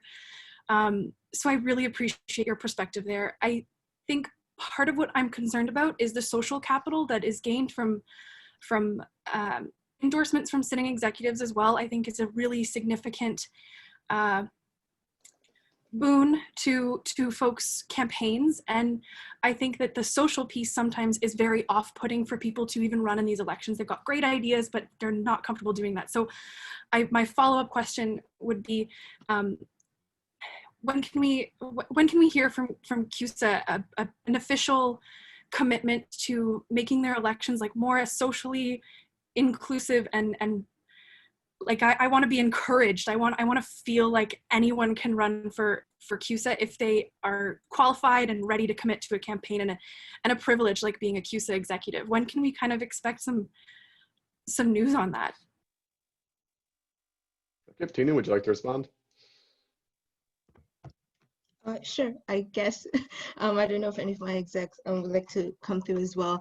But when it comes down to inclusivity, and again seeing some of the pressing issues that we see right now, that's why when it comes as a team, we saw these type of things, and that's why we lowered the election fees. And not only for the online semester, I kind of just want to make that clear. We hope that this could possibly stick, even if we hopefully come back to campus as well. And yeah, like that's basically when it comes to the financial aspect. I don't know if you mentioned other things as well, but I get what you mean when trying to, I guess, create more opportunities, trying to get students more excited for these type of opportunities.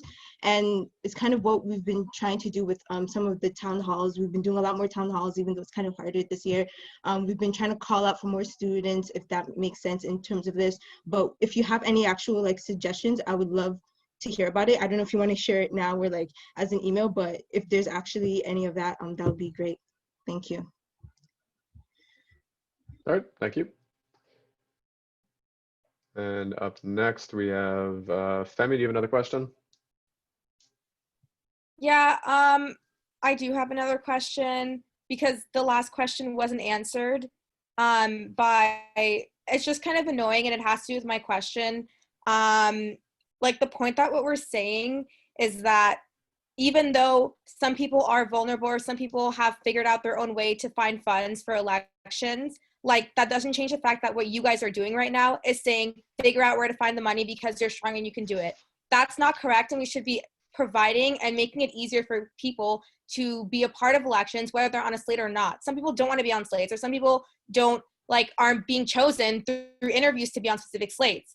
The question that people are asking is, when is this going to change? And nobody's answering it. Nobody even answered my question. So what is with all the dodging of the questions, and with what, like, we can read and we can hear what you guys are saying, and we're not dumb. So can you please start answering questions? The question that we want to know is, how come these things are not changing yet? And how come we're going to keep having this system that is enabling slates and people who have the privilege to be on slates and to be chosen to be on slates to win? Because that is a problem. And every year we talk about this, and you guys keep acting like if it's not an issue. And Alexa, again, like, you've inherited this. Okay, but so I'm gonna cut it off. no, but seriously, there are a lot of people. No, yes, I am gonna cut it off. It's gonna be cut off right now. Answer them. No, okay, we're not gonna start getting at each other and going on and on and on. Right, we have to keep it civil among each other now. Right? I am being It's civil. That's totally, not a nice thing to say. I'm just saying that people are acting like if we can't hear them, and we can't hear what you're saying, and we're processing it, and it's important to answer the questions. Mm-hmm. Yep. So the question can be, I don't feel like the question And was my answered. question, which I said, Mhm. was, when are we going to actually see some change? Do you guys have plans to be discussing any of this even more, or is this just going to be it and it's going to have to be explored again next year? When is it going to happen? Because that wasn't answered. That's a good question. There you go. All right, and I'll pass it off to the exec if any of the exec would like to answer that. I can hop in if you like. Yep, sure. So as you've seen, like, Alexa and her team have put forward the writ of election. I guess first I'll back up and I hope I can speak for my team. Like, no one's out here like trying to like dodge questions, like be shady. Like, I'll be honest, like, it is a very tense council. We have a lot of stuff going on, so I think maybe like tensions are a little high, and like I don't think they mean to be.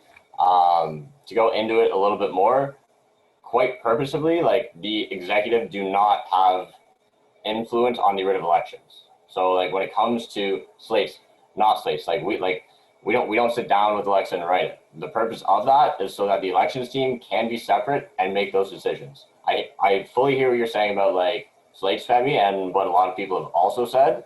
And like the means for that are through councils and through our election committee. But like the six of us unilaterally cannot just either like ban slates or change like the electoral code, because that is the purpose of an elections office, right?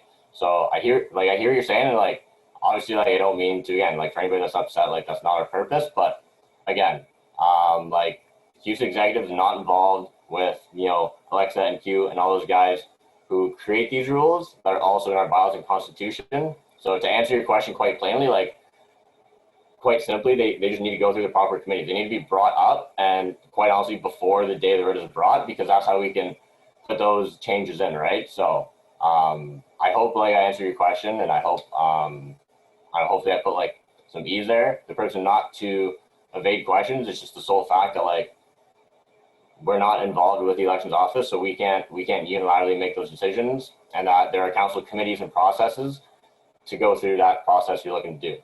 So I hope that answered your question, but. Thank you. Femi, would you like to follow up? Yeah, my follow-up is just, I just want to see if you realize that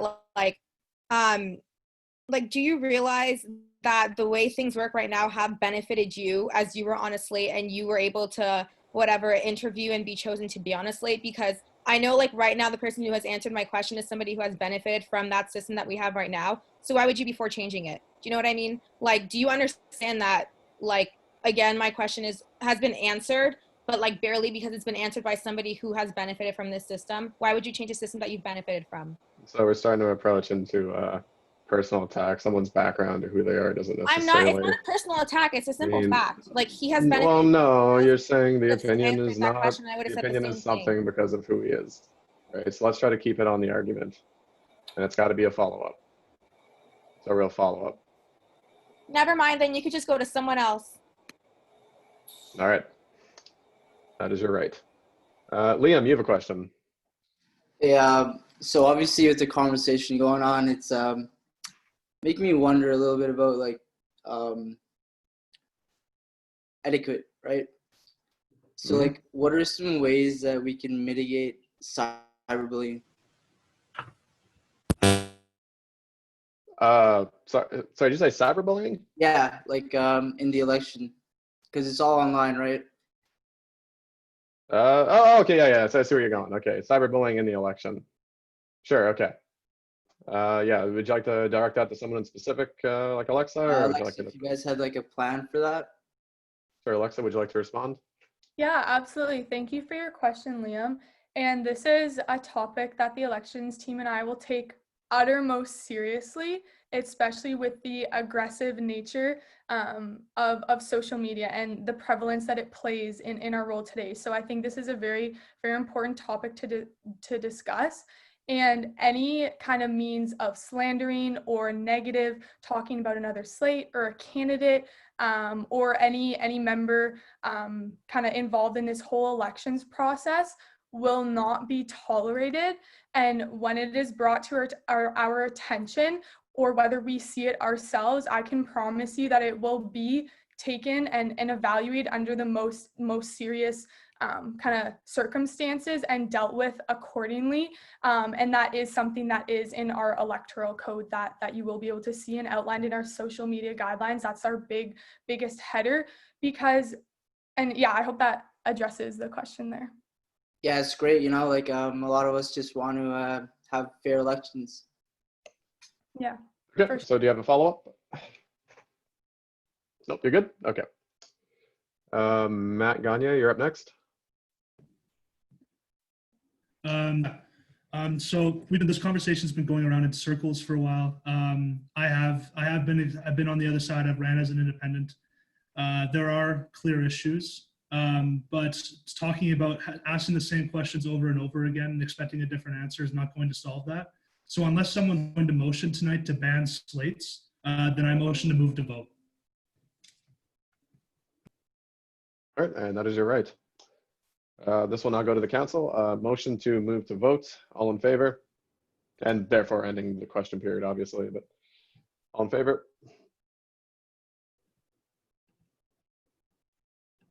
Any opposed? Any abstentions? All right, motion passes. We're going to move to the vote. Same thing as before. I'll post the link. We know the count of councilors. So you can please only vote if you have the ability to vote or you're proxying for someone, which would imply that you have the ability to vote. And that's right there, post in the general chat. There's the link.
All right, and the results are in. Motion passes. All in favor?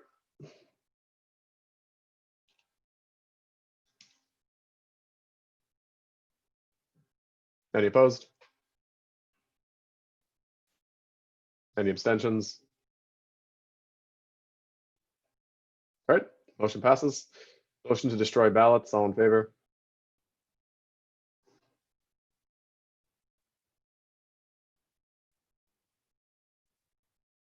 Any opposed?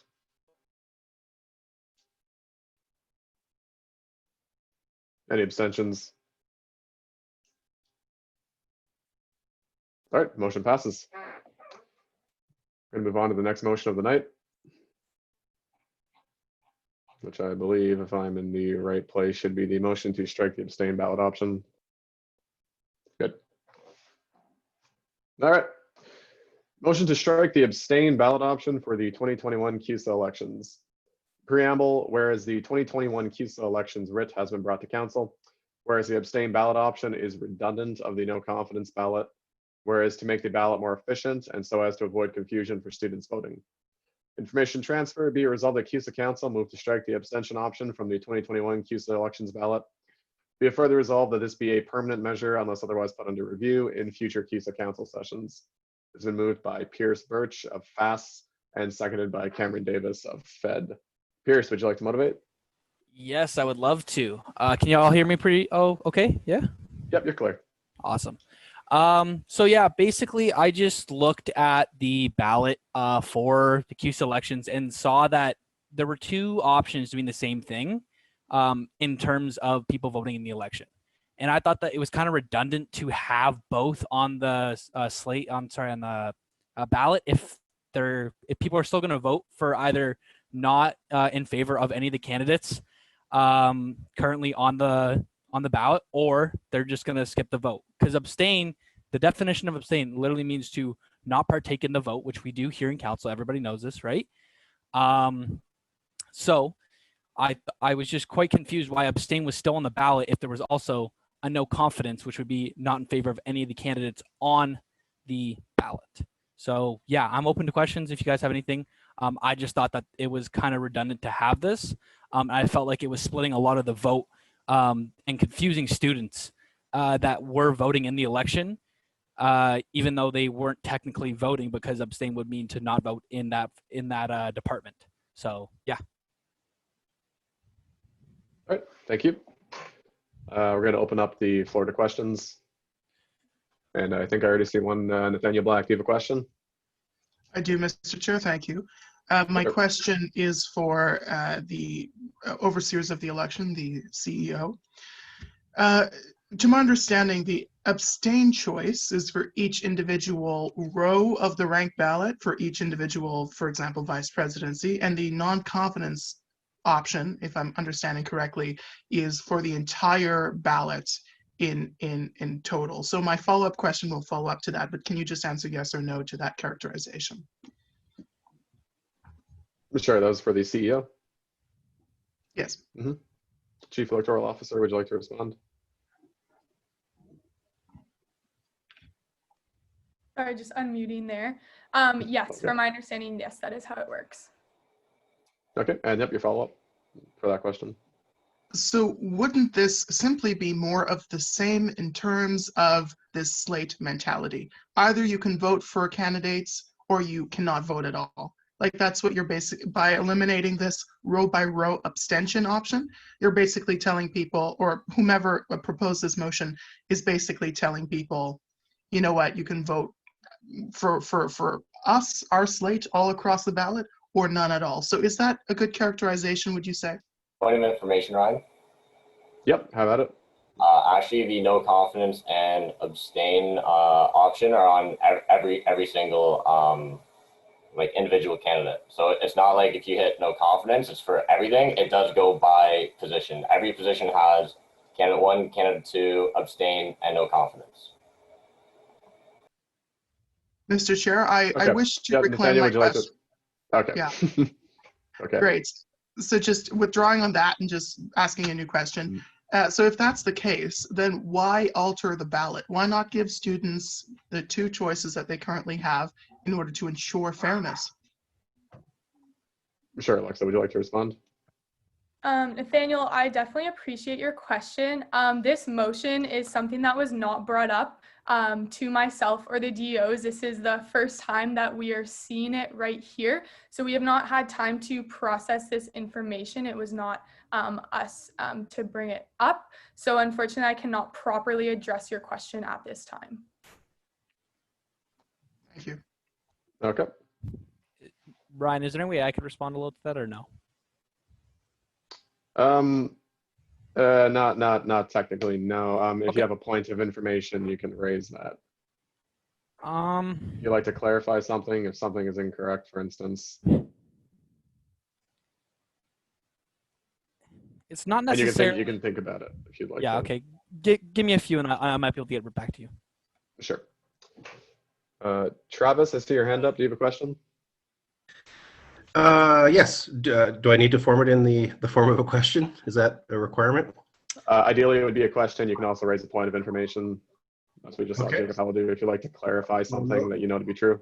I'll try to be clever and ask a question, and I'll try to just to give I'll give the 2 cents of from the CUSA perspective. I am going to assume, without scrolling down to the other motions of the evening, that following this is that no confidence is probably going to be on the ballot. And I just want to give a little bit of a testimony that when we did that previously, I think 2 elections ago, it was highly embarrassing to CUSA, not the candidates, but CUSA, the entity itself, to have no confidence as an option on the ballot. And I'm speaking for the professional staff at CUSA because it kind of speaks, it's a word, a confidence obviously, but it kind of speaks volumes about that people don't have any confidence in the organization itself. So when that happened, and I have to admit that I'm not versed in where we are in the abstain confidence and everything, but I will kind of give a little bit of a testimony, and then I will frame it in the form of a question, I guess, to Pierce. Is he prepared that if we go to striking abstain and going to confidence, that it could be embarrassing to the entire organization, which is meaningful to me and meaningful to the professional staff and probably meaningful to everybody on this call? Sure. Pierce, would you like to respond? Yes, thank you for that question, Travis. I see where you're coming from, and I guess when I proposed this, I was not meaning to leave any to make anybody feel like embarrassed by it at all.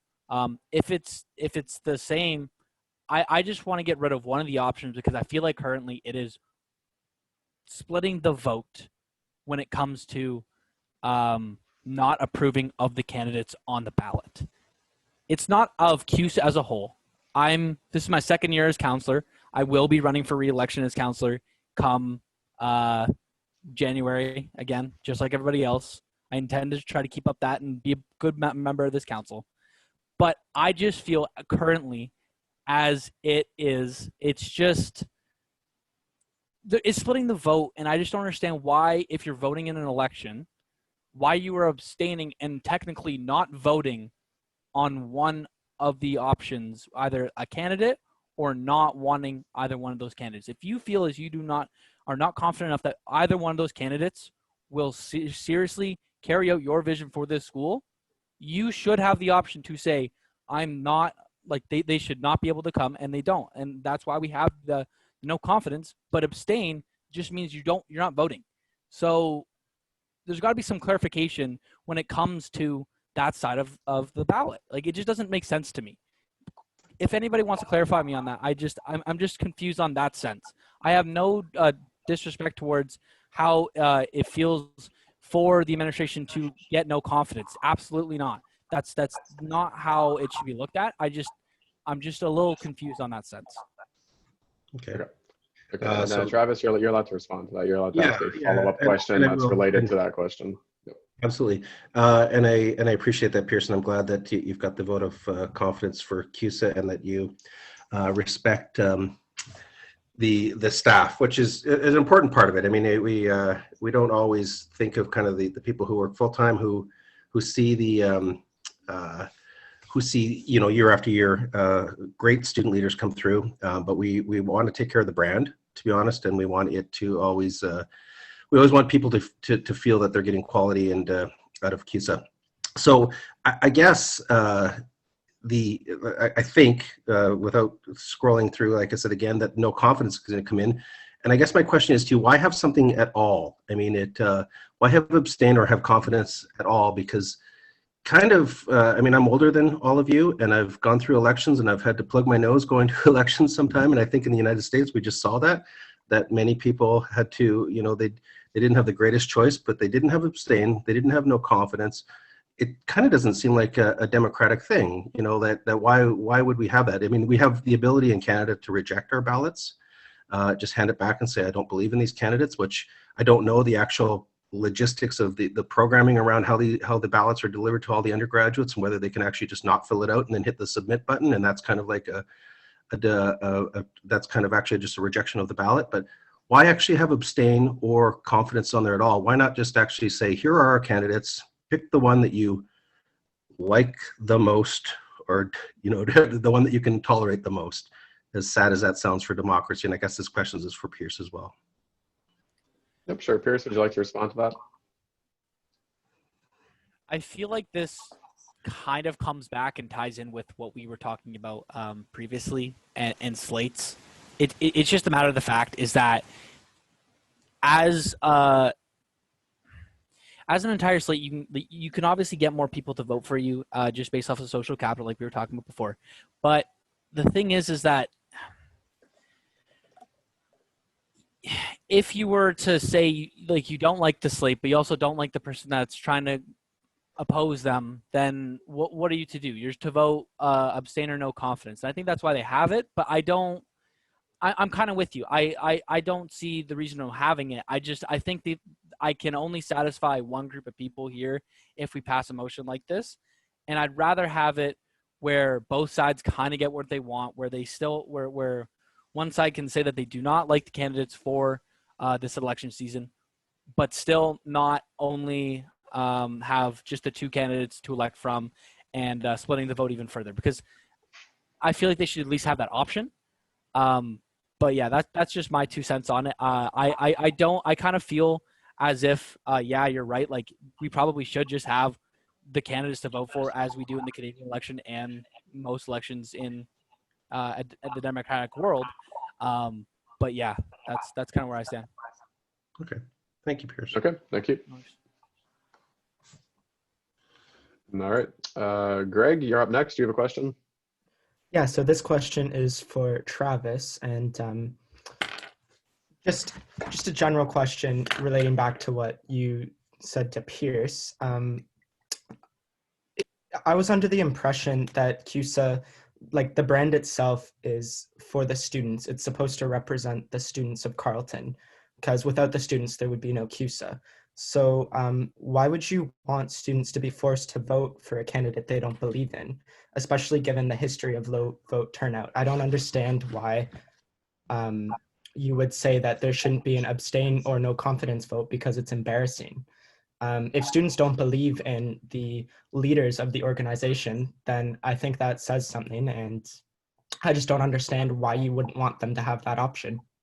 Nope, it's not that I don't want them to have that option. And so, and I get it. And honestly, this anything to do with the election, I do not get involved. I feel the genesis of my comment was that it was embarrassing to the brand. And so the things that I care about, like I care about all of you, and I care about the executive, and I care about the initiatives, and I care about the campaign promises.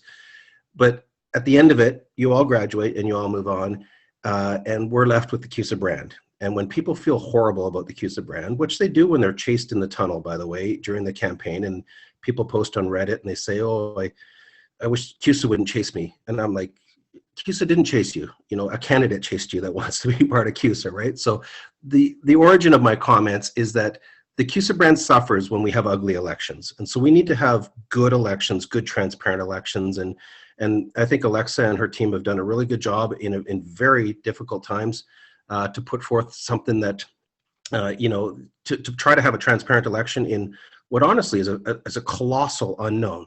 We don't know what's going to happen in this election. So that's kind of the genesis of mine. I will tell you that when we went through that no confidence thing, I think 2 years ago, and no confidence won the election, it was embarrassing. And I deal with all the university administration people all the time. And they're like, what's going on down there? Is there no good candidates? And there were good candidates. And so intuitively and democratically, I think that, if there's candidates, then students should just make the choice on which of the candidates they like the most, right? Like no confidence in abstaining. You guys are going to vote what you want to vote. It is splitting it, and it's splitting it in a very unfortunate way that you're actually just not choosing. And I know you've talked a great deal about the slate system. And I'm not going to offer an opinion on the slate system, but I will tell you that 2 years ago when Diana was elected outside the slate system, that she did extraordinary. She was wonderful in her role, and she worked well with the team. So it can work.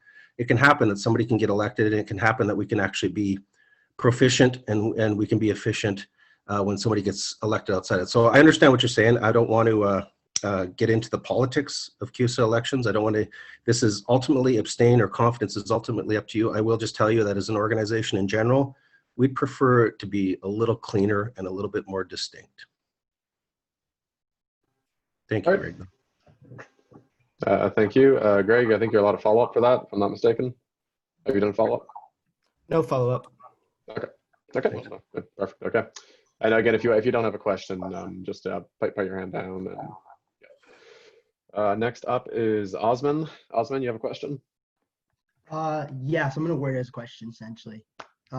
So I'd like to just clarify something. No, there's a big difference between no confidence and abstain. No confidence. So you don't have to make this a question. You can just raise a point of information if you have information. No Yes, sure, confidence. granted. Go.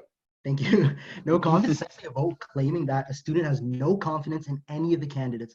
And I agree, if a student has no confidence in any of the candidates, they shouldn't be forced to vote for them. Taking away abstain essentially allows for them, it's an ambiguous meaning. It could be they might not have any information on this candidate. There's so much more to it. So you're essentially, what you're doing is you're diminishing the democratic integrity for students to voice their opinion. The abstain option's obviously been a very preferable option by students versus no confidence, for example. These results show that students hold a sort of value in this opinion. By removing your influencing students, you're essentially telling them that they would compromise their democratic process. We can't really justify taking it away at all, because then what students do, they have to vote between two options which they might not like. Okay, thank you. Point of information, Mr. Chair, if I'm allowed. Yep, go ahead. Also, sorry, before we do this, sorry, this is going to drive me nuts. It's actually an item for information, technically, but don't worry anyway. It was my fault. So, item for information. In my election for undergraduate governor, the second place candidate was abstain. And so what that triggered on the Board of Governors was an electoral review process. And it made me more aware as an elected student representative that students either didn't know enough about the election to make an informed decision, or that we need to do something different as people, as candidates, as a democratic system, on behalf of the Board of Governors to do something different. And so that actually, I have a motion coming to bear on electoral reform. So that is the process which the Board of Governors, at least using it as an example for information for you guys, that is what happened as a result of abstain coming in second place. So it's a good thing. Thank you. Okay, now we have, let's see, Osman, yeah, if you have another question or something, or no, sorry, hand's still up. Okay, next is Matthew Gagne. Matthew Gagne. Yeah, I just have a quick question for clarification for the CEO. People, when they open their CUSA ballot, they're able to leave a position blank, right? They wouldn't have to choose a candidate or no confidence. They could choose to just leave it empty, as if they're abstaining, and it kind of eliminates the confusion of students not knowing exactly the difference between no confidence and abstain, which I think is the bigger issue we're trying to tackle here. Okay.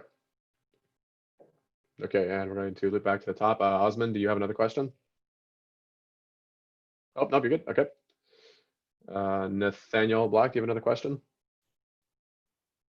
I do. Okay, yes, I do. So my question is for Travis. In terms of avoiding ugliness and institutionalized doubt in CUSA, by subtracting students' voice in the matter, or by subtracting, a democratic ballot option from the equation that has been there for quite a while, it's not the way to achieve that. If you want a better democratic image, it's better to do better in students' eyes than simply subtract an option they have. So I'm asking you, in terms of what your perception of the CUSA brand is there room for the democratic process to be more transparent, more, favorable in the eyes of students? Going back to our previous discussion about slates, is there room for transparency? Is there room for growth in the image of democracy in CUSA? Sure, Travis, would you like to respond? Yeah, absolutely. Ultimately, I care about the CUSA brand. So, and when you think of that, when you think of the CUSA brand, we've gone a long way in the last couple of years. We've improved.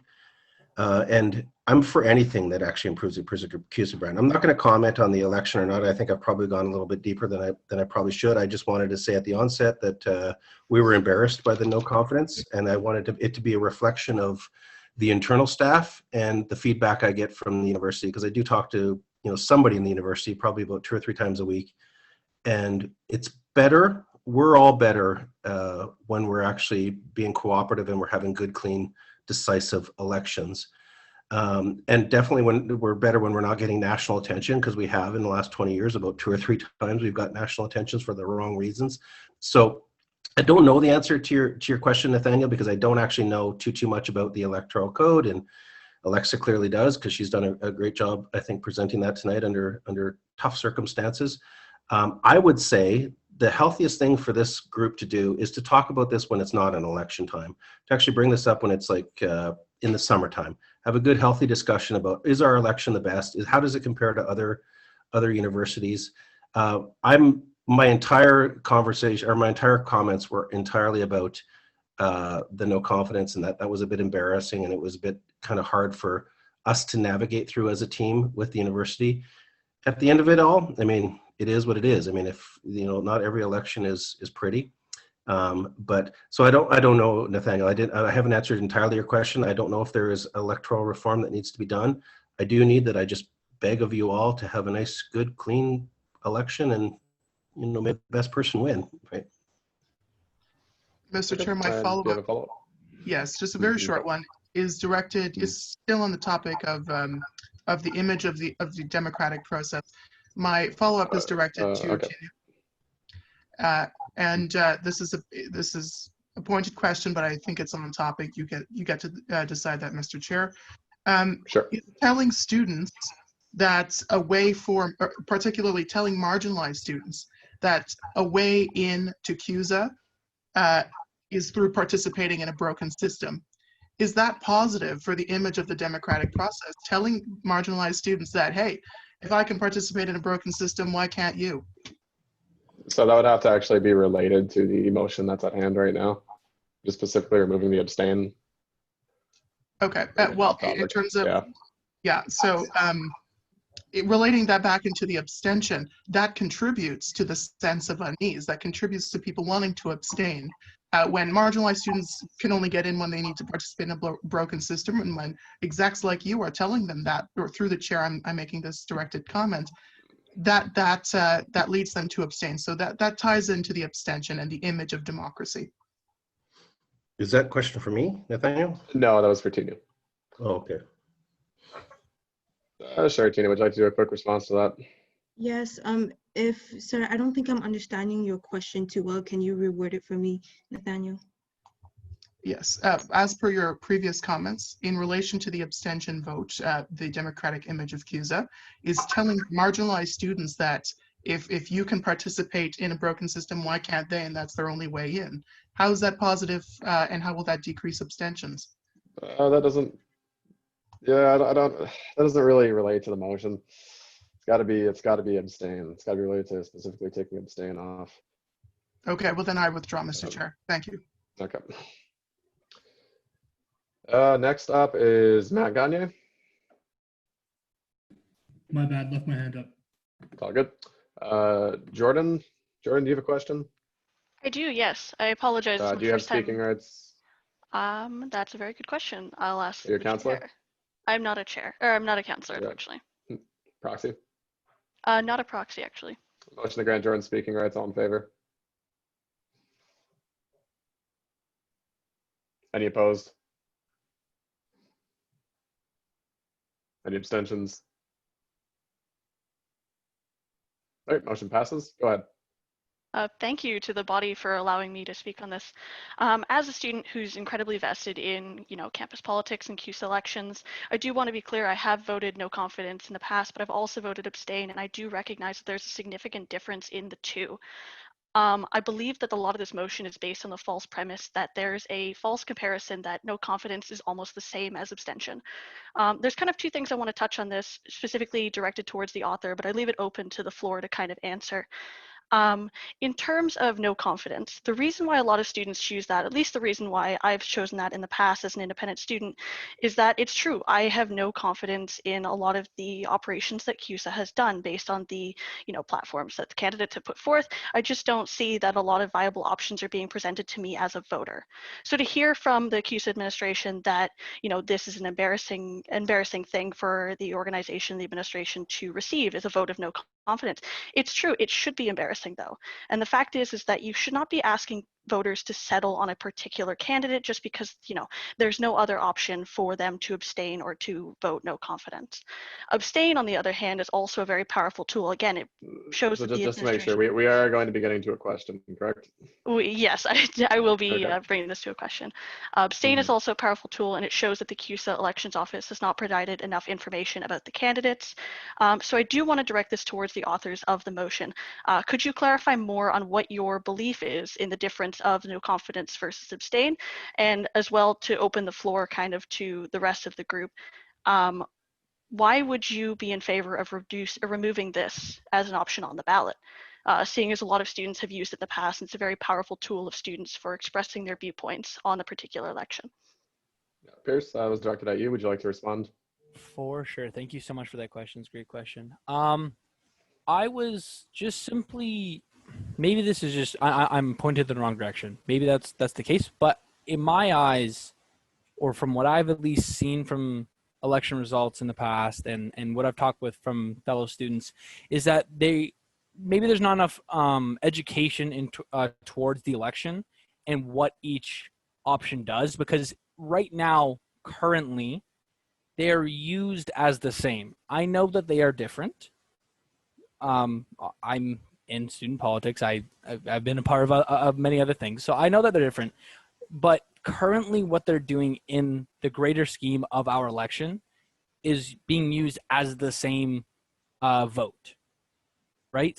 It's currently kind of what it is. If like for a majority of what the population is, so more what I want to do is either, I think, pass this or have a very detailed education of the election process for the CUSA elections in January. I think one of those two have to happen for me to be satisfied, I think, with this upcoming CUSA election. Okay, thank you. Do you have a follow-up to that? Jordan? I do actually, if that's all right. Yep. So just in terms of Councillor Birch's opinion, that's a phenomenal point, and I do agree that CUSA's election system needs to be more informed as to how to inform students on how to maximize the voting potential of their ballot. It may be perceived that no confidence and abstain are being currently used as kind of the same interchangeable option, but to a lot of students it's not. On a personal level, these are very powerful voting options in and of themselves. So instead, would you agree that this motion might instead infringe upon the democratic rights of a lot of students on campus? Would you instead be more in favor of perhaps channeling this kind of passion and energy out of this motion and more into, retrofitting the CUSA election system with more educational, ways to ensure that voters are aware of their choices and leaving both abstention and no confidence on the ballot? Yeah, Pierce, would you like to respond? Yeah, I'm definitely open to that. It's just more about because my problem right now is that currently we don't have a ton of people voting in the election, whether or not that's from what happened from the debacle last year or even before that. So I was just trying to see if we can make it as easy as possible and streamline for people that might not be able to currently, that are currently looking at the election as kind of just whatever, and give them the opportunity to vote, make it as simple as possible. I'm definitely open to doing that. If that's so what the council passes on this. I just felt like this was an easier way to both satisfy that itch for simplifying the election and not splitting that vote between what students want to happen, while also, what was it? I can't remember. But yeah, sorry. I feel like it was just streamlining it. If that's how the council disagrees with me, I'm completely fine with that, and I will definitely try to see if I can work with anybody that wants to on a better education system for the CUSA election. But just for, I was kind of just trying to look at those students that might not know about the election and kind of last minute decide to vote, and they just kind of see a bunch of check marks, and they say, oh, abstain and non-conference is the same thing. But I know to the average students it's not. It seemed like it was doing the same thing in the greater scheme of the election. So like I said, I'm down to definitely go that way if that's what they so choose. But yeah, that's kind of where I brought this motion into the floor. Thank you. Millie, you have a question? I'm not 100% sure if this is a point of inquiry or if it's like a proper question, but I can phrase it as a question if it's not a point of inquiry. Is it like physically possible for Elections Carleton to have a denotation of the difference between no confidence and abstain embedded in the very top of the ballot or something, just so that students have to interact with that information? It's not through a... Yeah, so this is starting to approach more of a discussion or an amendment thing. That's not really what the question period is for. Okay. But yes. Could I ask the elections team a question? Yeah, you can ask the elections. Yep, go for it. Great. Should the motion fail to pass, would the elections team be able to commit to creating some kind of knowledge translation tool for students to understand the difference of, or to understand what each voting option means that they're receiving? Nah, we're starting to approach discussion again. We have to keep the questions for this motion, unfortunately. Truthfully, even the last question was very much crossing the line where we started talking about what happens if the motion fails. We're going to be here forever if we keep doing this. So even technically that shouldn't have happened. But it's got to be a question about this motion right now. Okay, then I guess I concede that question. Okay, yeah. Okay, and I see no more questions. Going once, going twice. Everybody's very talkative today. I think Alexa has a POI. Alexa has a question? Point of inquiry. Yep, sure. Hey, Alexa. I did just want to address Millie's point there, because I think it kind of was phrased in a question way. And obviously in terms of this motion, I just want to make clear the election team and myself were obviously not previously notified of this motion, and we are more than happy to facilitate whichever decision council approves. However, to touch on your point in terms of ensuring that voters know what they're voting for and know their options, that is absolutely something that I have taken note of. And when we do our information sessions and we do our distribution emails and even our documents on the CUSA elections website, that is something that I have personally taken note of and will ensure that students know what they're voting for. And I think that's such an important point, in terms of, knowing about the elections and versus what this actually means. So I think that's a very important point, and that's something that we will definitely take under consideration and under advisement to include at the top of that voting ballot or whatever information distribution we see fit to deliver to students.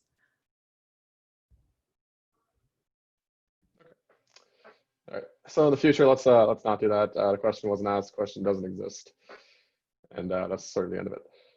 But that's fine for now. All right. And with that, I don't see anyone else with any questions. Nope. Okay, we're going to move on to the vote.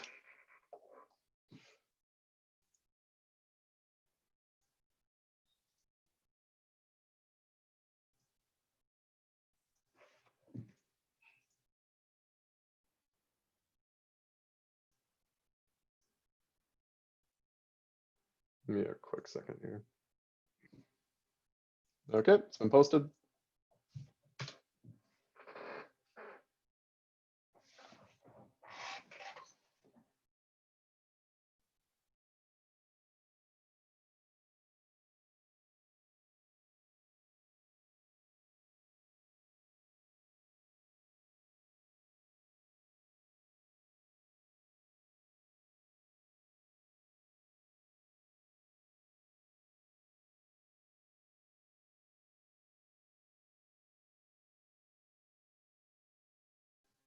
All right, votes are in. That motion has failed. They're not going to require a number of votes. All in favor?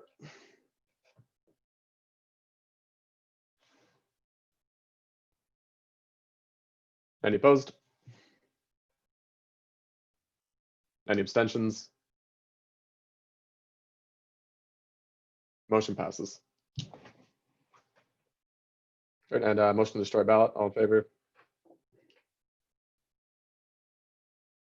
Any opposed? Any abstentions?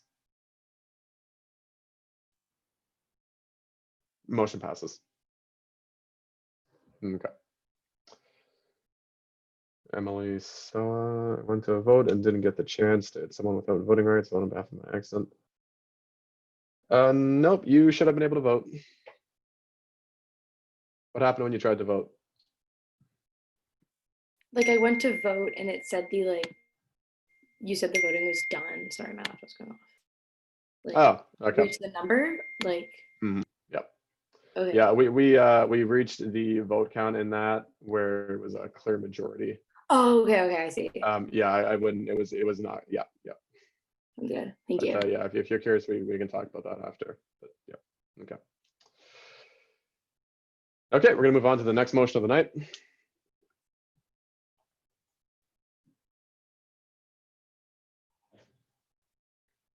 This is the motion to fill the electoral board for the 2021 through 2022 CUSA general election. Presentation summary, whereas in section 6.1 of the CUSA electoral code states that for every election, recall, or referendum, there shall be an electoral board. Whereas section 6.2 states that the electoral board should be convened by CUSA Council no later than the day of the presentation of the writ of election, recall, or referendum. Whereas section 6.4i sets out the restrictions as to whom can sit on the board to no one who currently holds a position on CUSA Council or in the executive, or who expects to be a candidate for such a position during the term of the electoral board may hold the position of a member therein. Information transfer, be it resolved that the CUSA Council strike the electoral board with the following composition. A, the chair being the Carleton University ombudsperson. B, the members being 5 individuals appointed by CUSA Council. Be it further resolved that CUSA Council approve an honorarium of $50 per board member. Moved by Farouk Al-Muflahi, seconded by Jacob Powell. Farouk, would you like to motivate? Yeah, I mean, the presentation of the motion, excuse me, kind of explains it itself. We do have 6 candidates or 7 candidates who are looking to take a seat on this committee. Unfortunately, majority of them are not here, so I'll be reading on their behalf. Okay, that's fine. So we have 5 individuals that are here that meet the qualifications. If you're running for this position, could you please raise your hand?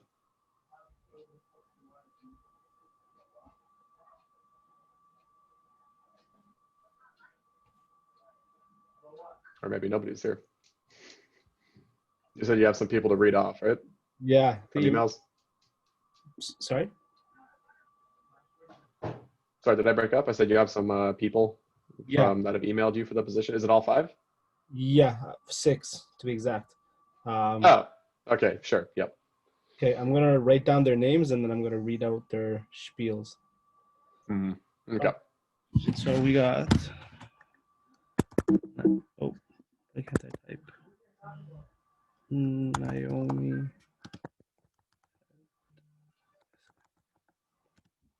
All right, so for the first individual, and I quote, "Hello, my name is Naomi Tedese, and I am a 4th-year Bachelor of Commerce student. I would like to join the electoral board because I believe that I am a great person to look to when it comes to topics of ethics, good judgment, and natural conscience. I believe that when it comes to subjects such as being the body which reflects the choices of students, it is imperative to have the ability to make rash decisions. With my degree, I am able to apply skill sets such as management and the ability to approach with many perspectives, yet be equipped with coming to a conclusion and relevant resolution in a quick and efficient manner. With these reasons, I hope you all vote me to be on the electoral committee. Thank you, Naomi." Okay, sorry, where are you writing the names down? Oh, sorry, I'm still on pause. There you go. Do you see now? Oh, there we go. Perfect. Okay, yep. Up next, we have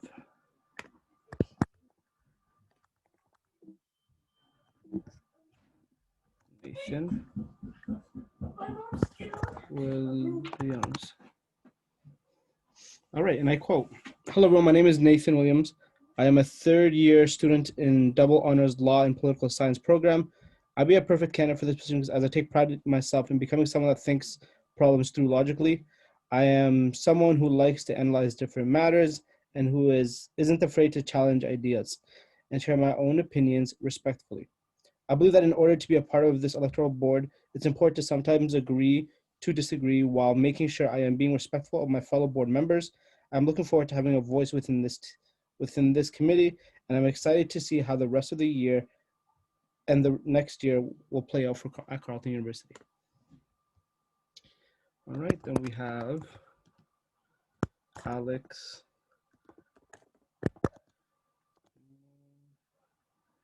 OG. I apologize in advance. I don't think I'll be able to pronounce that last name, so I'll just go with the name Alex.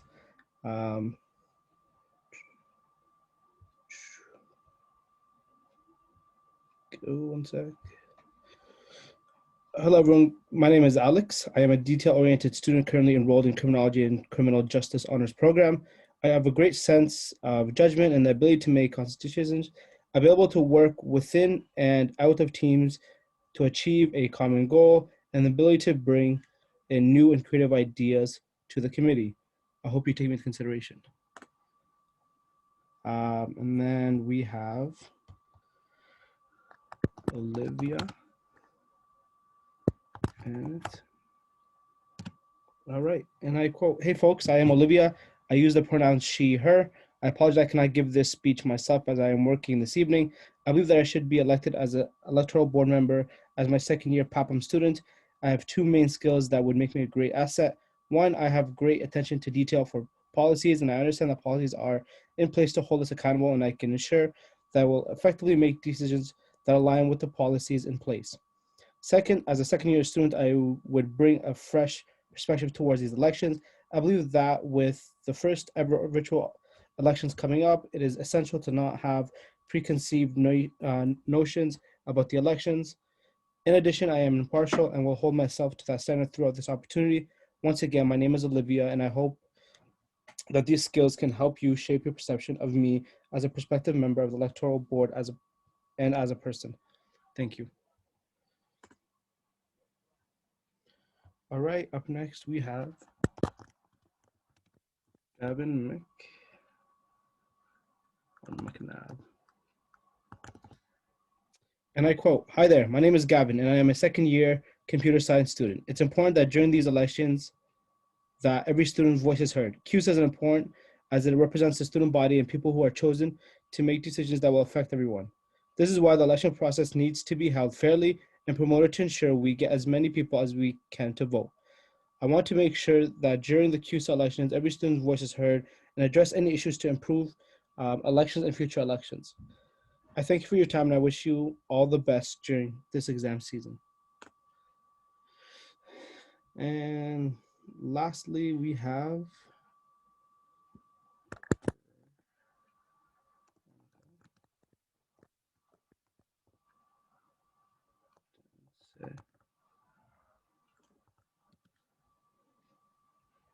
hello, everyone. I hope you're all doing well and staying safe. I really wish I could be with all of you tonight. My name is Veronica Dehinse. I am a second year student studying criminology and criminal justice with a concentration in law and a minor in psychology. I am extremely interested in being a part of the electoral board and working for the integrity of the CUSA elections. I am the ideal candidate because I am involved on campus, I thrive in group settings, I know how to be unbiased, and I'm always willing to learn. To speak to my experience with student governance, here are some clubs I am a part of. The Senate Review Committee, president and founder of Innocence Carleton, director of events for PSCU, director of event and fundraising for CUCCJS, and the criminology representative for CASG. And then last but not least, we have Omar Alami.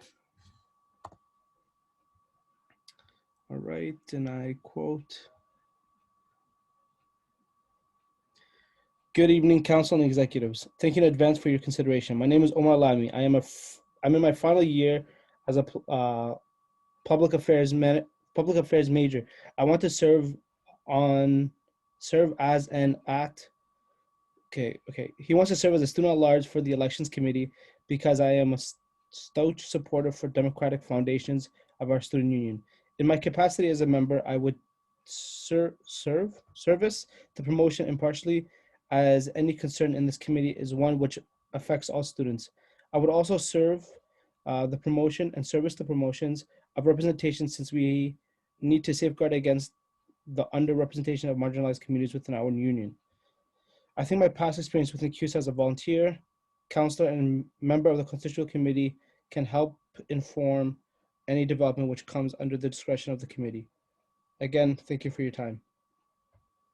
Well, that's it. All right, we got 7 candidates. We got 5 positions. Normally at this point, we'd open up the floor to questions, but literally none of our candidates are in here today. So we're gonna have to skip the question period for the candidates, and we're going to move directly on to the point of discussion here, where if you'd like to speak on behalf of any of the candidates, now's the time. Raise your hand. Mr. Chair, could I clarify something? Yep, sure. What's up? Do we get a chance to discuss the motion or question the motion? Yeah, we can open up a question period for this motion if you would like to. Do you have a question? Yes, I do. Just very briefly, Sure. I find it a bit odd that we're doing this process sort of in reverse to how other organizations would go about doing this in terms of vetting each candidate for a conflict of interest. For example, are they members of a fraternity? Are they friends with an executive member? Are they friends with someone expected or confirmed to be running in this race?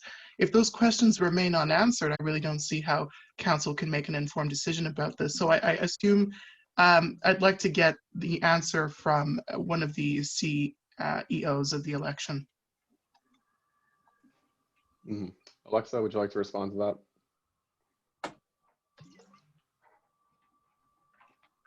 So in regards to the electoral hiring board and the electoral board, that is not something that the CEOs or the DEOs take care of. So that is something apart from us.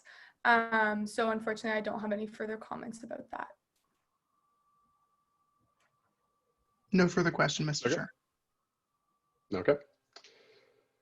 Okay. Millie, you have a question? Super quick one, I promise. Oh, you do? Okay, sure. Yeah. Where was this opportunity advertised for students? I think this might be best posed to Farouk, I think.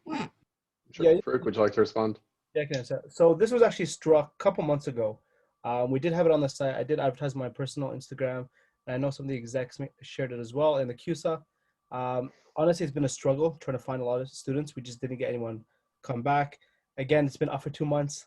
I tried also communicating through my counselors, and I believe they tried their best efforts.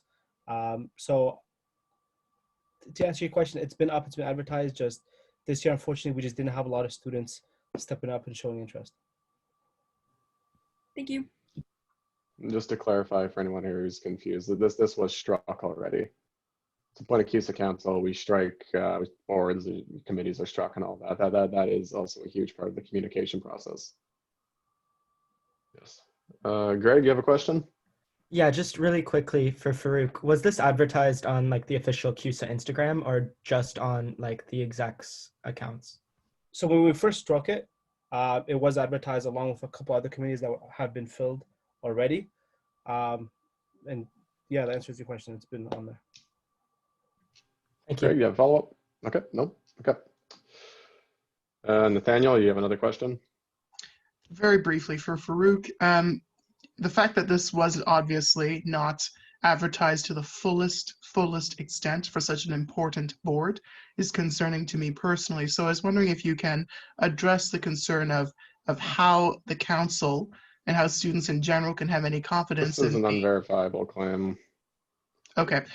My question will be, instead of that, how can students have any confidence in this board if the perception is that it wasn't advertised to the fullest effect?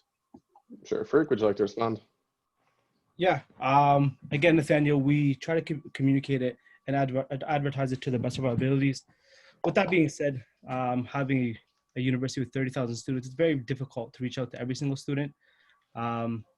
But again, we tried our best. We tried going through multiple channels, through the website, through council, through our counselors, through the execs' personal Instagrams, through the CUSA website and the Instagram. So, but I am open. If you have any other ideas that you think would really benefit us when it comes to communicating these such things better, and not only you, Nathaniel, but Millie or anyone else who had a question, please do let us know. We're always looking for different ways, try to get out there and try to reach more students.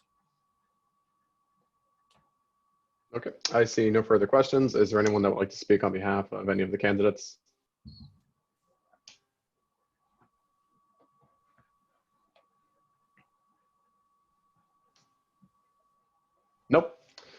Okay, then with that, we're going to move to the vote.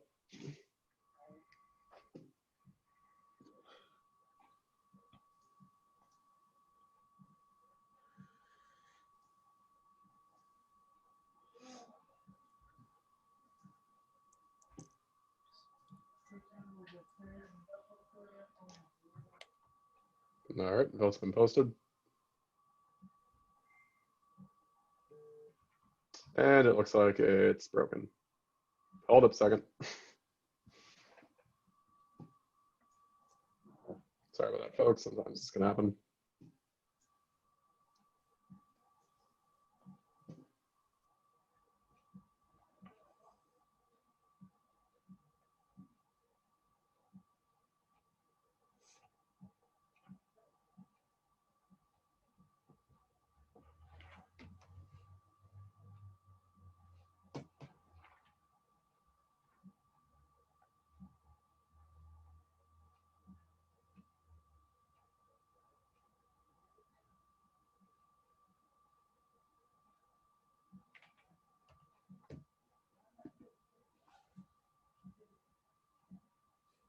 Farouk, your screen is sharing.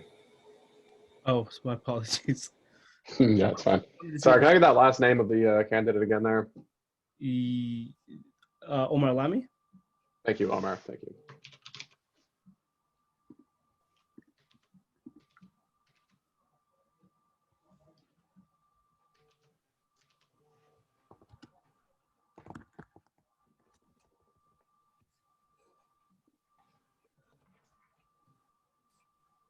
All right, folks, apologies about that.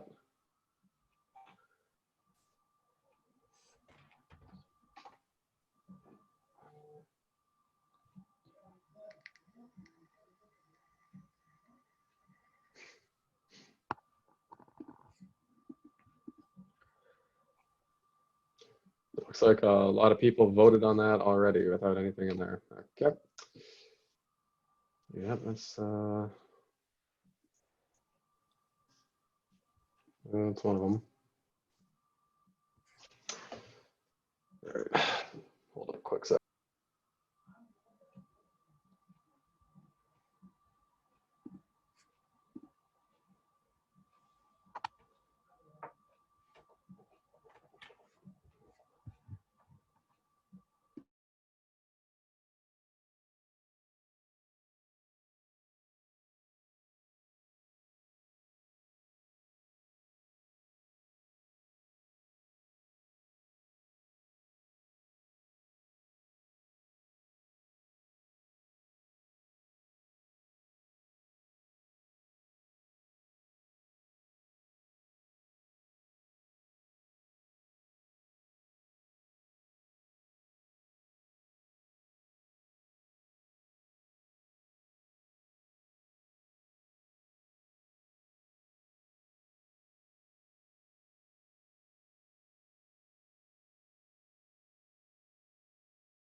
Oh, sorry about that.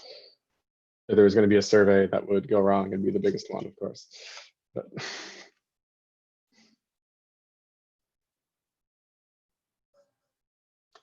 and just to clarify, you have up to 5 votes.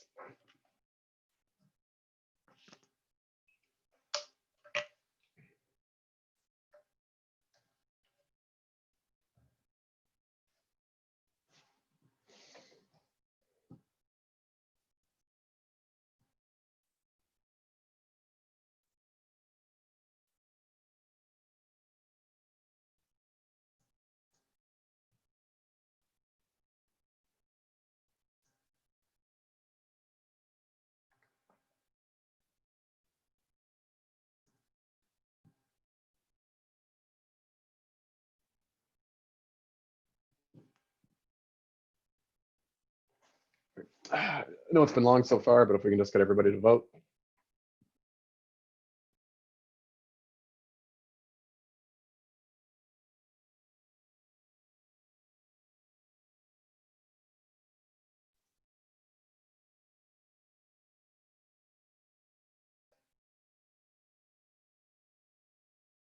Yep, so you have up to 5.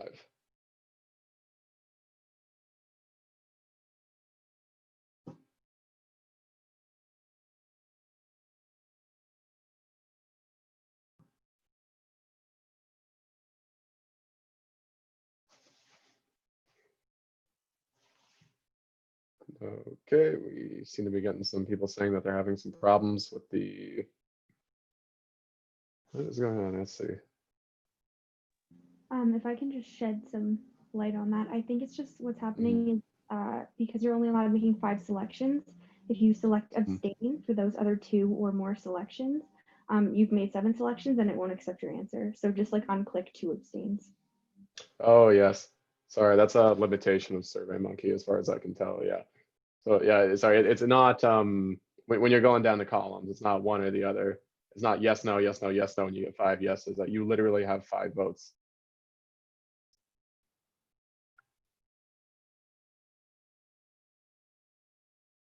So just leave it blank if you don't want to vote for that once you've got your 5.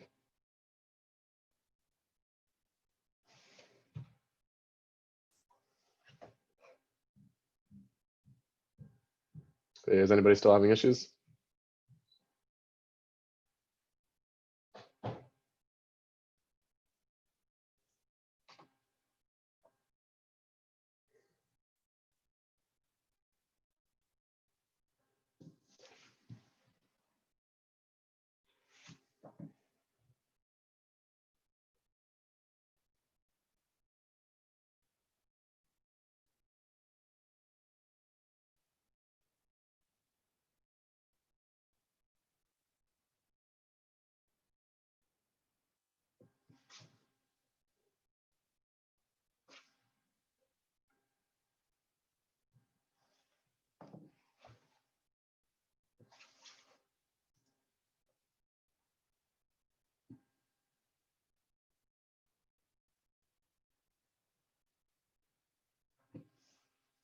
Okay, and the votes are in. The winners are Naomi, Nathan, Olivia, Alex, and Gavin.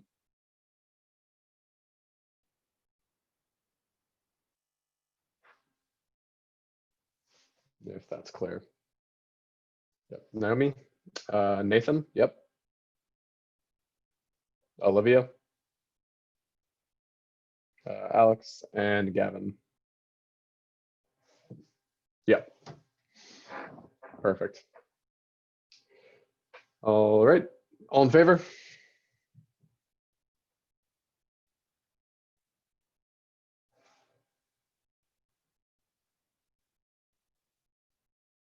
Any opposed? Any abstentions? Motion passes. Motion to destroy ballots, all in favor? Any opposed? Any abstentions? Motion passes. All right, moving on to the next motion of the night. This is the motion to host a referendum for the removal of fund key from the CUSA ancillary fee. This is going to be an important one. So if you're going to listen, now's the time. I was contacted previously that Zubari would like to have speaking rights. He'd like to present, well, not present, but briefly speak for this motion.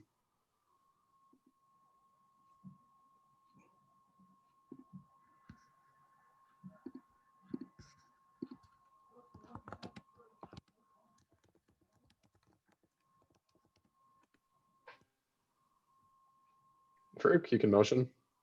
I was up to the council, but I feel like we've been going strong for about almost 3 hours now. I was looking to maybe motion a 5-minute recess break. Yep, that's right. All right, motion to recess for 5 minutes. All in favor?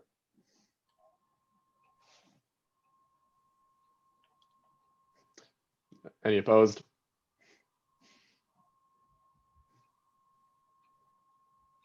Any abstentions? All right, motion passes. We're going to take a 5-minute recess and then we'll be back. Thank you.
All right, that was about 5 minutes.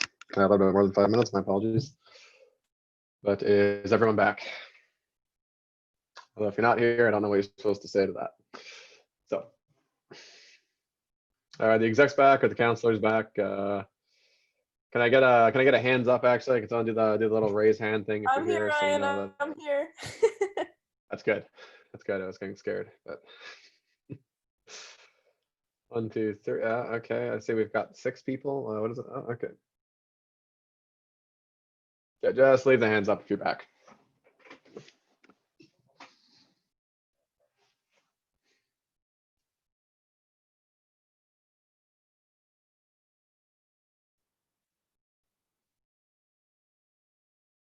Okay, I'm seeing 15 hands raised out of 50, so that's gonna be a bit of a problem.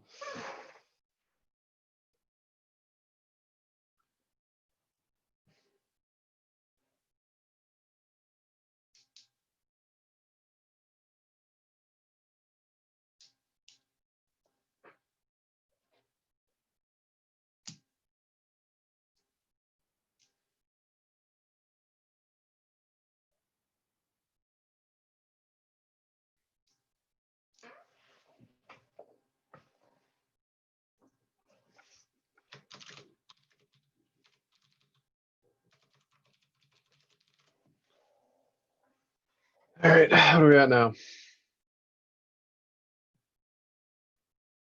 1, 2, 3. 1, 2, 3, 4, 5, 6, 7, 8, 9, 10, 12, 13, 14. Still missing about 20 people here. Again, if you're here, can you just raise your hand so we know?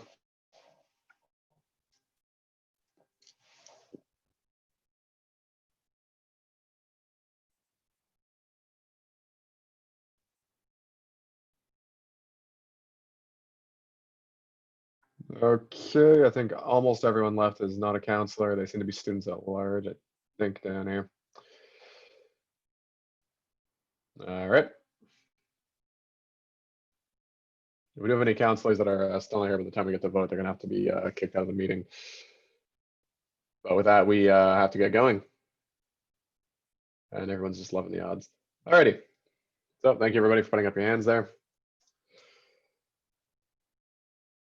Okay, yeah, we can all just lower our hands. Good, and okay. Before we get to the next motion of the night, I've had a request. The motion will be concerning FundKey, and it will be concerning Zabari, who is the founder and owner of FundKey, as far as I know. And he has requested that he be allowed to give a brief little talk before this motion begins, not a presentation, and emphasis on the brief. So if the counselors find that acceptable, then this is the time to vote. And we're going to be voting on giving Zabari speaking rights. And we cannot do that until everybody who has their hand up right now puts that hand down, because I don't know if you're voting for the speaking rights or you're voting because your hand was up. Okay, still seeing. Okay, I see more hands going up now. Just everybody put the hands down so we can count. Okay, perfect. Thank you. Okay. Motion to grant Zabari speaking rights. All in favor?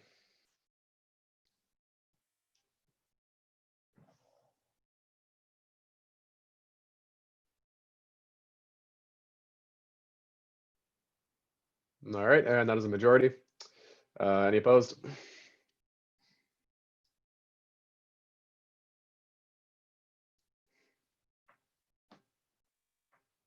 Any abstentions?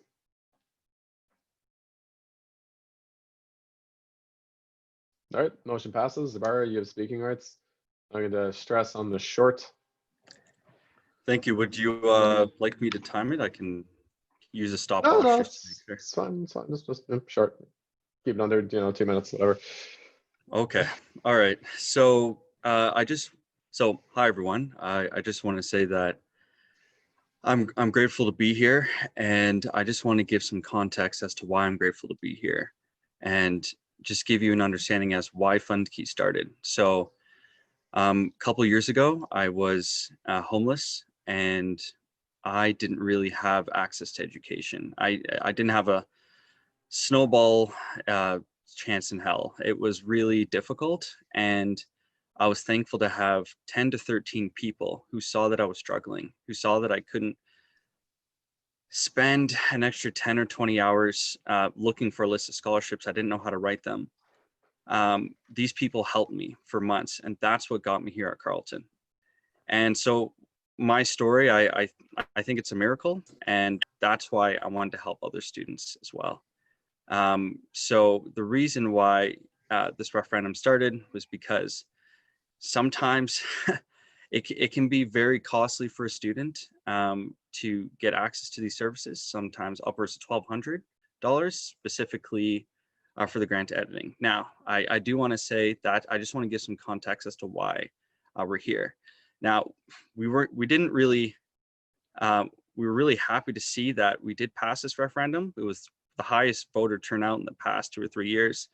Nearly 4,000 students voted yes, and that's incredible because you know that when a student is voting yes on a levy fee, they're probably informed, because who wants to vote for a fee that they're not well informed of? So here's some of the things that we've done up to date, and then I'll just leave it to council. And I understand that everyone here is just trying to do what they feel is right. And I'm here to answer any of your questions or if you need more clarification. So I'm happy to see that we were able to secure a $765,000 sponsorship for Grammarly for students. So what that means is 5,000 students got 4 months off of Grammarly, which is incredible. You know, we also helped students get nearly $1 million in funding, on estimated $1 million last year. And we secured a $150,000 endowment, which will enable us to, you know, give exclusive funding directly to Carleton students in the next year. So, and that's something that I love Grammarly. I'm glad you do. Yeah, I hope you got to take advantage of that. And that's kind of, I just wanted to let you know that, and we've been really working on, just building more exclusive relationships with donors to get more access to funding. But I understand that, you know, some of the councils here made this motion because students have concerns. So thank you. I'll stop. Thank you for that. Great, thank you. All right, to answer the chat below by Mackenzie Huckville, I would consider this an item for information. Before we go into a motion on something, it's important that the counselors are aware of what's going on. We need to make sure that everyone's on the same page. And ideally, we're trying to ensure that nobody is just blindly voting. Now, we are going to get into the motion. This is the motion to host a referendum for the removal of fund key from the CUSA ancillary fee. Let me pull it up on my bigger monitor. Okay, preamble. Whereas many students are not happy with the results seen from fund key this past semester, whereas the original fund key referendum was overshadowed by the simultaneous 2020 CUSA executive and council elections, leading many to believe the referendum was not given an appropriate amount of attention by the student body. Whereas the 2020 CUSA elections saw a great deal of confusion on voting rights, resulting in many students not getting a ballot until hours before polls closed. Whereas FundKey has not provided a finance report or any documentation outlining the fiscal plan for the 2020 through 2021 academic year, therefore leaving in question what students' tuition fees have been spent on thus far. Whereas several major student organizations have signed a letter to CUSA showing unhappiness with FundKey, spurred on by a great deal of student complaints. Information transfer. Be resolved, the Carleton University Student Association host a referendum to vote on whether FundKey continue to be a CUSA ancillary fee, where a yes vote is to remove FundKey as an ancillary fee and a no vote is to keep FundKey as an ancillary fee. The wording of the referendum shall be as follows. A, FundKey is a grant program currently in use by the Carleton University Student Association, hereby referred to as CUSA. A successful referendum will make FundKey no longer a CUSA ancillary fee. The cost is $100 per year for a premium FundKey membership. Current students access FundKey Premium for $9.99 indexed to inflation per academic term for a total of $20 per year, but may opt out through the FundKey website should they choose to do so, and should they be willing to give FundKey personal information for the reimbursement. Do you feel that fund key should be removed as an ancillary fee for Carleton students? A yes vote is to remove fund key as an ancillary fee, and a no vote is to keep fund key as an ancillary fee. Be it further resolved, this referendum occurred during the month of March, so as not to interfere with the CUSA election cycle or to be overshadowed by it. Be it further resolved, the writ of election be as follows. CUSA General Referenda 2020 writ of election. Fund Key is a grant program currently in use by the Carleton University Student Association, hereby referred to as CUSA. A successful referendum will make Fund Key no longer a CUSA ancillary fee. The cost is $100 per year for a premium Fund Key membership. Current students access Fund Key Premium for $9.99 indexed to inflation per academic term for a total of $20 per year, but may opt out through the Fund Key website should they choose to do so, and should they be willing to give Fund Key personal information for the reimbursement. Do you feel that Fund Key should be removed as an ancillary fee for Carleton students? A yes vote is to remove Fund Key as an ancillary fee, and a no vote is to keep Fund Key as an ancillary fee. Campaigning period. Pursuant to Section 14 of the Electoral Code, there shall be a period of 5 business days in the campaign period before the polls open. The campaign period will start on Tuesday, February 23rd, 2020 at 12:00 a.m. with the last day of campaigning on Tuesday, March 1st, 2020 at 11:59 p.m. Voting days will be held on Wednesday, March 2nd and Thursday, March 3rd, 2020. Expense limits. Referenda campaigns are limited to $400 per committee. All funds are 50% refundable. Further information, all inquiries regarding the electoral process and conduct should be referred to the Chief Electoral Officer at elections@cusaonline.ca and or the Elections Carleton office in room 129B of the University Center. Interested persons and parties are encouraged to visit www.cusaonline.com/fundkey for information. All rules and regulations regarding campaigning will be posted on the website prior to the opening of the campaign period. This has been moved by Cameron Davis, your Fed counselor, seconded by Liam Lowe, your FPA counselor. Cameron Davis, would you like to motivate? Yeah, before I motivate the motion, I would like to motion for 2 things. So one of them being an amendment to the motion, which I will post in the chat here if you are willing to bring it up on screen. So I'd like to vote on having this amendment added to the motion / replacing the motion. Okay, so yeah, so first we're going to start off with then a motion to amend. So yeah, and then what would you like to amend? Who seconded that? Yep. I need more than a yep. Who? It was Liam, I think. Okay, that's fine then. Sure. So I would like to. I've sent it in the chat for you to look over, but the basic gist is that instead of focusing purely on removing Fund Key as a levy, that we change the terminology to look at changing Fund Key from an opt-out ancillary fee to a opt-in ancillary fee. And so the reason I'm motioning for am I allowed to motivate this this motion here? Like why I want to amend the motion? You are motivating it by bringing it. Yeah, Okay. So you're ready. Yep. Farouk, are you sharing it? I sent it in the chat. Yeah, it's shared. Can you not see it? No, I can't see that. It's the same motion other than the information transfer. So none of the whereas is all the same. It's the information transfer. There you go. So just a bit of reasoning why I believe this is the best way of hosting this election. I believe that this amendment allows us to continue to address the core issue that students are facing with Fund Key, which is that they feel that they don't like the opt-out system and they would rather have an opt-in. And it also means that the students who find value in Fund Key and are currently opted in, currently using the service, they still benefit from the group bargaining that CUSA provides them as much as possible. I think this strikes a really solid middle ground.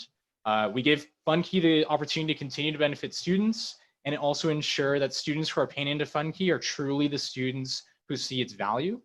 I bring this forward having consulted with many different groups who had interest in this motion, including Fund Key. And at the end of the day, if this referendum is successful, students who are not aware of Fund Key or dislike Fund Key will not be paying for it. And the only students who are paying for Fund Key will be the students who want to use the services and they actively opt in to paying. I also feel that coming into the referendum, this would probably make the referendum a bit more objective, as I feel that having a strict polar opposite of against Fund Key or for Fund Key may cause a very divisive election, and I don't think lets us really tackle the concerns that students have brought forward. So I think I'm making this amendment to maintain the spirit of the referendum while also providing the opportunity for a sort of win-win on both sides of the discussion, and also to make it so that students who do enjoy the Fund Key service are still able to have access to it. Okay. Okay, yep. So you want to change a referendum so that rather than just drop the fee entirely, you want to make it an opt-in. Yeah, so the successful Yep, okay, referendum so everyone's would be an clear. opt-in. Yep. Yep, okay, okay. So yeah, I see what you're doing here. Okay, that's the amendment there. Okay, we can open up for a short question period on this. And I see that there's a lot of hands that are already up. So for starters, we're in the motion specifically dealing with the amendment right now. Okay. I think a lot of the we've got hands this were up about- for about the second of the motion originally. Were they? Okay. Okay. Okay, here we are. So we have two hands that are up right now. Mohammed Kaladi, you have a question about this would be the amendment. Yeah, my Okay, question so was you don't more. have speaking rights. So motion No, I to don't. grant Mohammed Kaladi speaking rights. All in favor?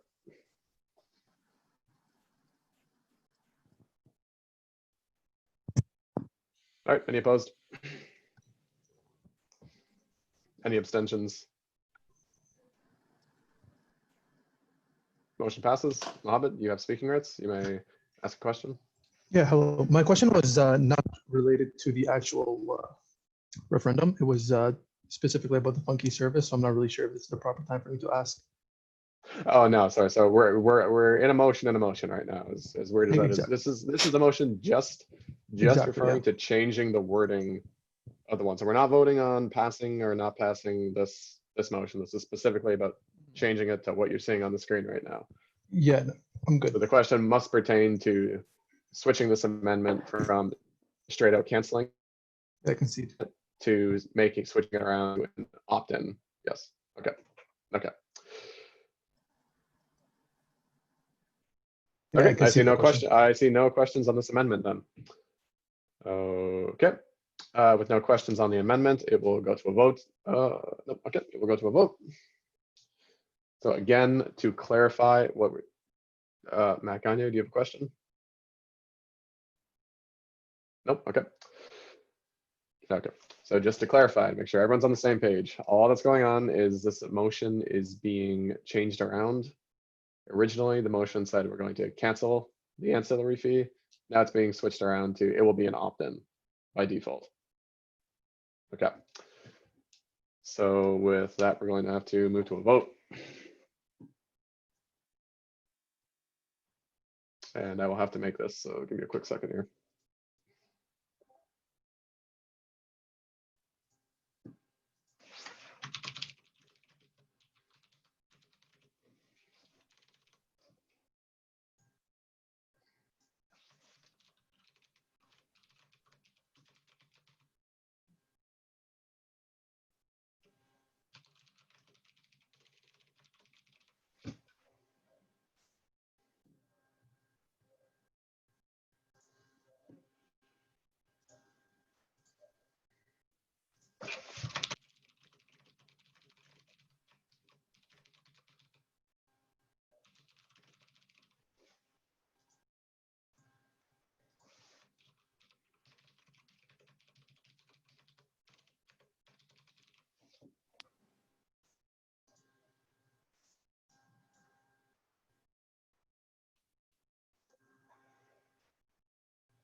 Okay. I posted in the chat.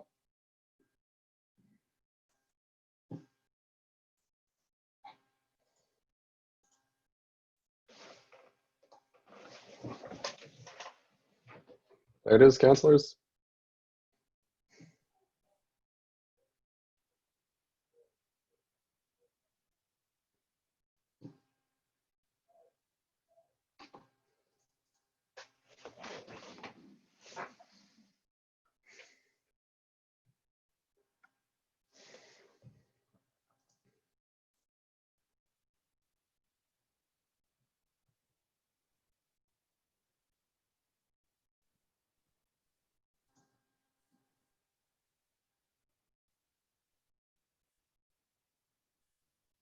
Okay, motion passes.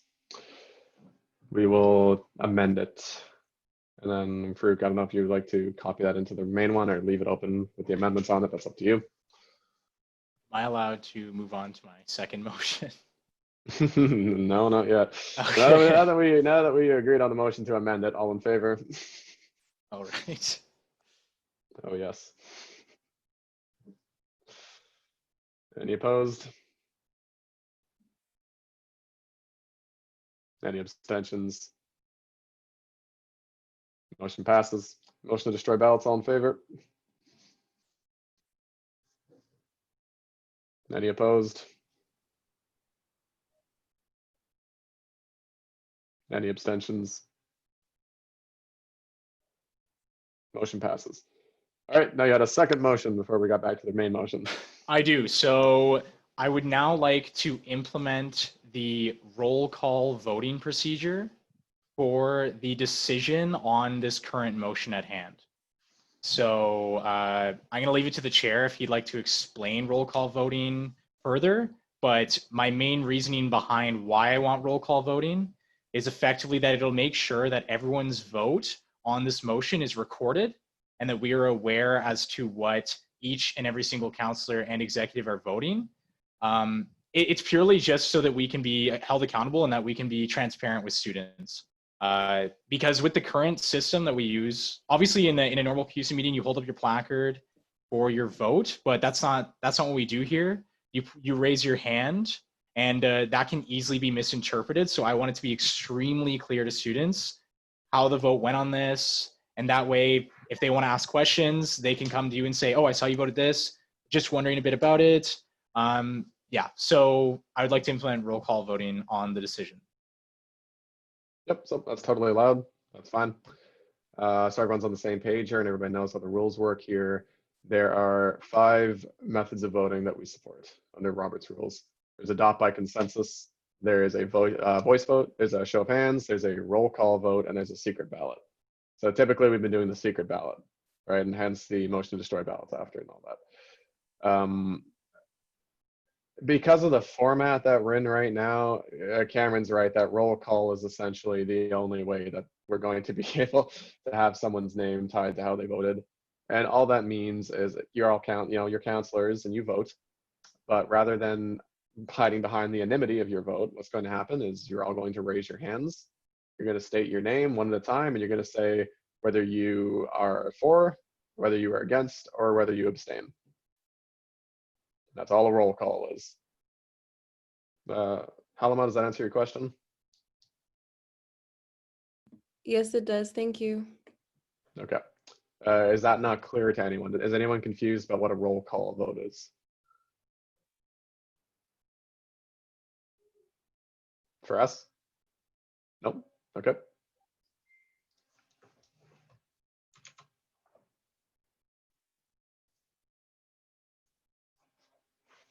Okay, so with that, then we're going to go to a vote. I'm not going to bother making a vote for this one. Changing the voting methodology should be very quick under this system. So Cameron's motion to switch to roll call voting for this motion. All in favor?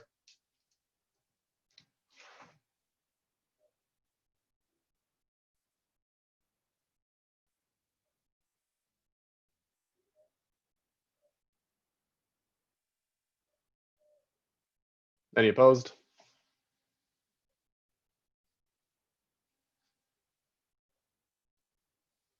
Any abstentions? All right, motion passes. We'll be performing roll call voting. No, that's fine. Okay, so the amendment is in and the roll call voting is in. Now, Cameron, would you like to motivate the motion? I would like to motivate the motion. So let's just get right into it. Sorry guys, I know this is exam season. So first of all, I'm submitting this motion to host a referendum on the fund key service, currently implemented via the ancillary fee. So I want to just make a few things clear. I'm not doing this to try and get rid of fund key. I don't have any personal ill will towards fund key or Zuberi. I think Zuberi is a great guy, and I've had a lot of good conversations with him about ways that FundKey can grow and develop to meet a lot of student concerns. And I'm not trying to come after him or FundKey. I'm personally still opted into FundKey, and I voted in favor of the referendum that made FundKey an ancillary fee last year. So if my motion for this referendum were to go forward, I want to make it clear I would openly accept any sort of referendum result. This referendum is primarily about restoring student trust in CUSA. Many students feel that their trust has been violated, regardless of how much of an association FundKey and CUSA have or who's really to blame. But the referendum last year had a lot of issues. So let me be clear, I'm not an anti-FundKey student, I am a pro-student choice student. The goal here is to ensure that FundKey and students get as fair as possible of an opportunity to represent themselves and their stances, and to truly allow students to weigh the pros and cons of the service. A lot of students feel that this was not met due to the circumstances surrounding the last referendum. It's important that I feel we should come to this decision ourselves on how to progress with the issue, because I've been seeing a lot of independent movements of students trying to get people to opt out of FundKey or being anti-FundKey, and I think that shows we're seeing something that's indicative of students feeling a certain way, and we as council have a responsibility to help them out. We want to give them an opportunity to have their voices heard, to take this into their own hands via a referendum. And as council, we need to recognize those concerns. And I feel that this is best done through the creation of a referendum. So just a few areas where I've seen some concerns. There's a new group of first years that are upset with FundKey, and they never even got a chance to vote on whether it should be a fee for them or not. There are also many students who felt that last year's electoral period undermined them due to a lot of issues with opt-in and opt-out votes. I don't think that's FundKey's fault, but just an issue we had to face due to the student choice initiative. And also many students, and this is one of the core complaints I've seen, is that they felt that FundKey was overlooked and not given the proper consideration. There wasn't a no committee for FundKey, and that's because they feel that the CUSA executive that took place at the same time was really eating up all of the attention. And there are also some students who feel that perhaps they're not getting the value they expected out of FundKey, and they'd like to see a possibility of being able to kind of vote on whether they still maintain FundKey. So I think a lot of these issues are not directly tied to FundKey, but they are tied to the nature of last year's referendum and the issues with the student choice initiative, which CUSA had never dealt with before, and it was a completely new ground. So at the end of the day, all I want to do is give students an opportunity to decide if they value FundKey or not, without the interference of a CUSA election, and truly focus all of their energy on FundKey. I think that the referendum really helps put a spotlight on FundKey, and it's going to ensure that students are informed about it. So I personally think that there are many student concerns that are possibly even tied to miscommunications and misconceptions, which this referendum will allow to be answered in a fully public manner, as the no and yes committee are able to debate and discuss. I want to make sure this referendum is neutral. I'm not looking to throw anyone under the bus here. And so if there's motions to change the wording of the referendum that are more in line with that goal, or somebody feels something's been misrepresented, I will be open to that and open to considering it. I do feel though that it is it's very neutrally worded so far. And that's even why I made that amendment to make it even more neutral. It's also been made clear from a lot of major societies, such as the Engineering Society, Science Society, Computer Science Society, among others, that this is a bigger issue for students and not just limited to students on Reddit or other forums. So I do intend on fully sticking with this referendum motion today, and I hope that you guys will be voting in favor of it, because I think there's a clear want for there to be some sort of action here. We've been seeing a lot of emails from students, and I want to make sure that students know that their student association is listening to them. Travis earlier kind of mentioned how it felt when CUSA got no confidence, and I see this as being something in the same vein, where if CUSA were to choose not to listen to students, they could feel that same sort of shame or dislike for CUSA. So when you vote on this motion, don't do it out of personal interest. Purely vote on whether you think the students who are unhappy should get that second chance to decide on how they want to change the FundKey relationship. Your vote today really says whether you think students should get a vote on this. So you should really keep that in mind. And I've implemented roll call voting so that people can hold you accountable if they feel that you were biased or you used your own personal bias when making this vote. A lot of people are going to be paying attention to this, and I think there's actually probably the most student members I've seen in a meeting this year that are in this meeting currently. So at the end of the day, I want to restore confidence in CUSA. You don't hold your council position to benefit yourself or to vote in your own interests. You're voting on behalf of the students who elected you and the students within your faculty. A special note quickly to my fellow FED counselors. In the past week, we've gotten numerous emails supporting this referendum. Many emails have also said positive things about Funky, but they are also outmatched by— It's got to be on the motion. Okay, so we received a lot of word about this motion specifically, the want for a referendum in emails. So I think something as divisive as this earns or deserves a referendum.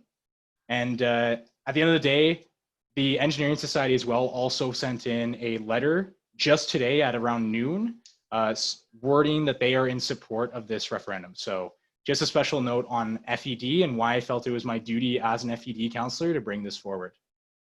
And that was a big ramble, so that's it for me. Okay, thank you. Okay, and with that, we're going to go into the question period. I see some hands raised here. Okay, Sarah Jane there. So just raise your hand if you have a question that you'd like to add. There, just use the raise hand functionality. And yep, with that said, so you can sort of use this as a discussion period as well. At the start, we'll do a discussion period. You can raise a point if anyone here has a point or they'd like to speak in general. But we're not going to allow this to go on for 3 hours. It is getting late. Emily, so let's start off with discussions first, just before we hop into the questions here, because I've been getting a lot of messages from people saying they'd like to make statements. So before we jump into the questions here. Okay, Nathaniel Black, would you like to make an item for information, or? If I'm able to make a statement on the topic, or? Yeah, make a statement. Okay. Well, I would like to first of all bring this back around to Zuberi's statement at the beginning of this remark, showing his extreme lived experience on this issue and as an advocate for vulnerable students. I think the arguments we've heard in favor of this referendum are majority over minority interests, and I'll tell you why. The majority of students who may not, fully participate in this software are doing so because perhaps there's issue with transparency, there's an issue with how they access this. There's an issue there and it needs to be addressed, there's no doubt in that. However, a substantial and significant portion of students have received, hundreds of thousands of dollars of personal support that help vulnerable and marginalized students get ahead at this university. This is part of the reason, as Zuberi highlighted, that this company was founded. It is part of the reason why it is so vital for Carleton University. I want to also highlight, this is a minority-owned business. This is a business that is born and bred at Carleton University. This is a business that brings notoriety to students who otherwise could not through, vetting these applications to bursaries and scholarships and all the rest, and through providing, free tools like Grammarly for 4 months and all of these key pieces of equipment that help marginalized and vulnerable students move forward in this institution.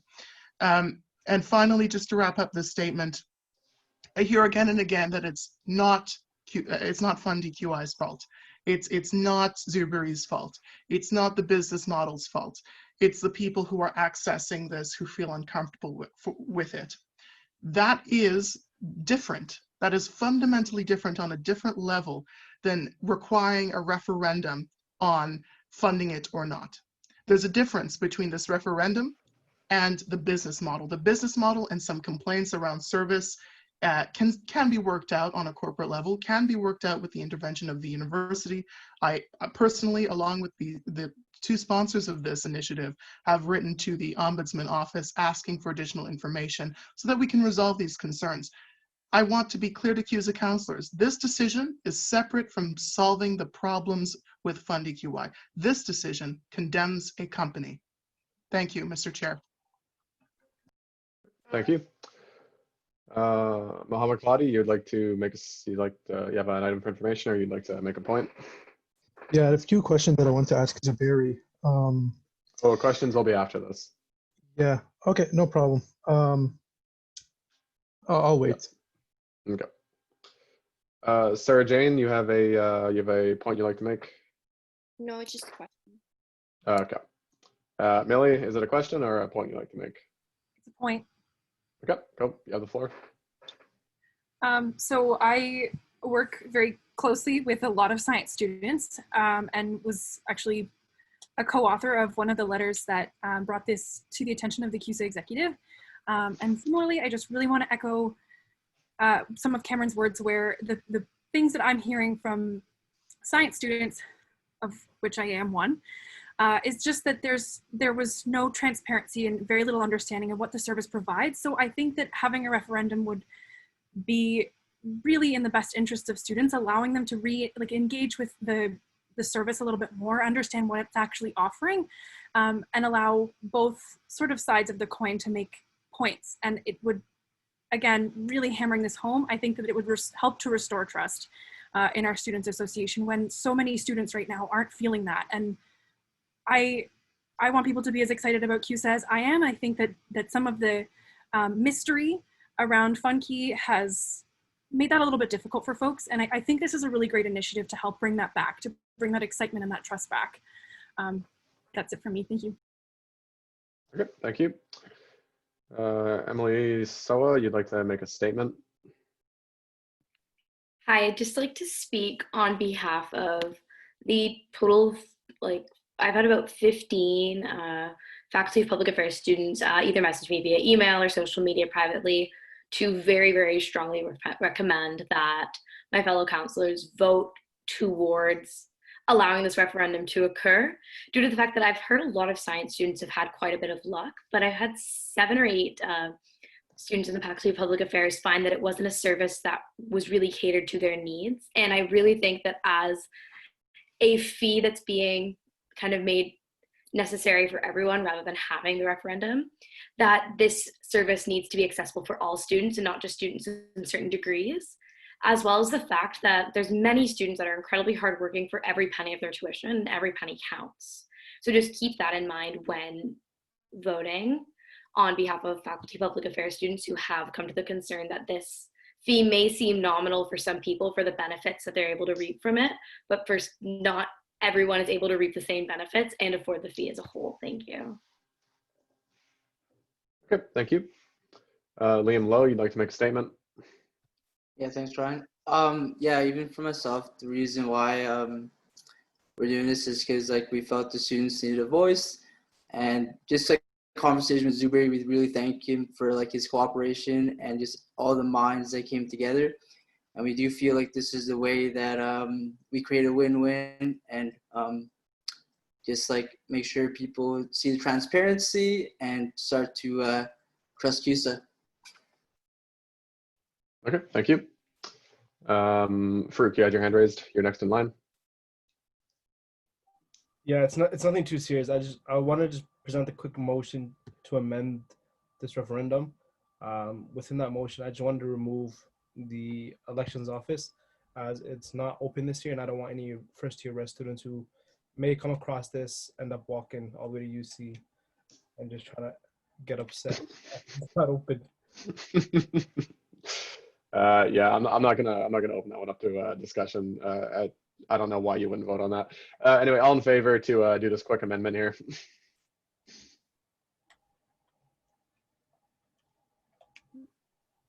Okay, thank you. Any opposed? Any abstentions? Okay, motion passes. All right, thank you, Farouk. Next up, okay, I see no one else raising their hand to make any general points here. We're going to open up the question period. Kathleen Weary, are you for a question, or did you want to state something? Oh, I just wanted to make a comment before we got to question period. Yeah, that's sure. Good, that's fine. Yeah, I just want to clarify that my team and I have or entirely support students' rights to choose what fees they pay for. and obviously want students to have access to education in whatever way works for them. But my opinion as an individual and as president is that students should have the right to choose what they pay for and have their voice heard through any democratic processes, including referendums. Okay, thank you. And now I see a bunch of hands raised. I'm going to assume these are all questions. Correct me if I'm wrong. Ryan, I just have a comment. Okay, sure, go ahead. Just really quickly, in addition to that small change that Farouk just made, so if I understand correctly, this is for the current year. However, the dates do say 2020 in them. Just wanted to receive clarification on that. So I'll say 2020. However, from my understanding, it Yep, is. you are correct. Whoops. Can I quickly amend to change those to 2021? Yeah, technically, Alexa, you're talking. So just. Would you like to motion to amend that to 2021? Yes, I would. And then Yep. one other thing. What's the second thing? You can amend a few things at once. So there was also obviously adaptations that needed to be made to the electoral code this year, and that statement in terms of pursuant to section 14 of the electoral code was slightly changed given the nature of the online environment. So that section that was referenced was from last year, as the current electoral code is not published. So that should say there shall be a period of 5 business days and 2 weekend days in the campaign period before the polls open. Not sure if you can amend something that's not out in the public yet and not passed. You could amend it to say it will be up to date with the current electoral code. Yeah, so that was something that was passed. How about you amend it to say up to date with So that was something that was passed in the writ for the general elections earlier on. So it is consistent with what is in the writ. Okay. So scroll back down there for a sec.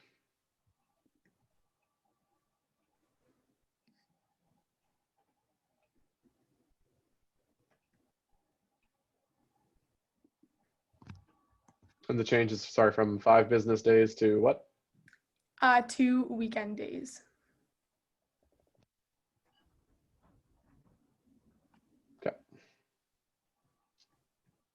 Okay, that's good. That look good to you? Thank you, CEO. All right. All in favor to amend?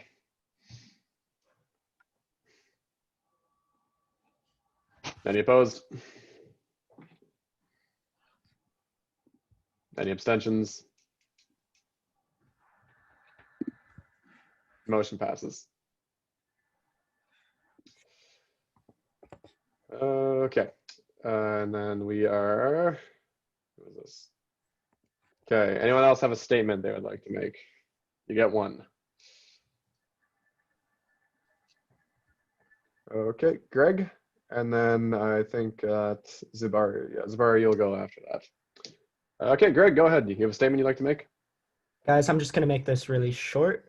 With the amendment that Cameron proposed, I just wanted to say that this will not bar access from any student to the service.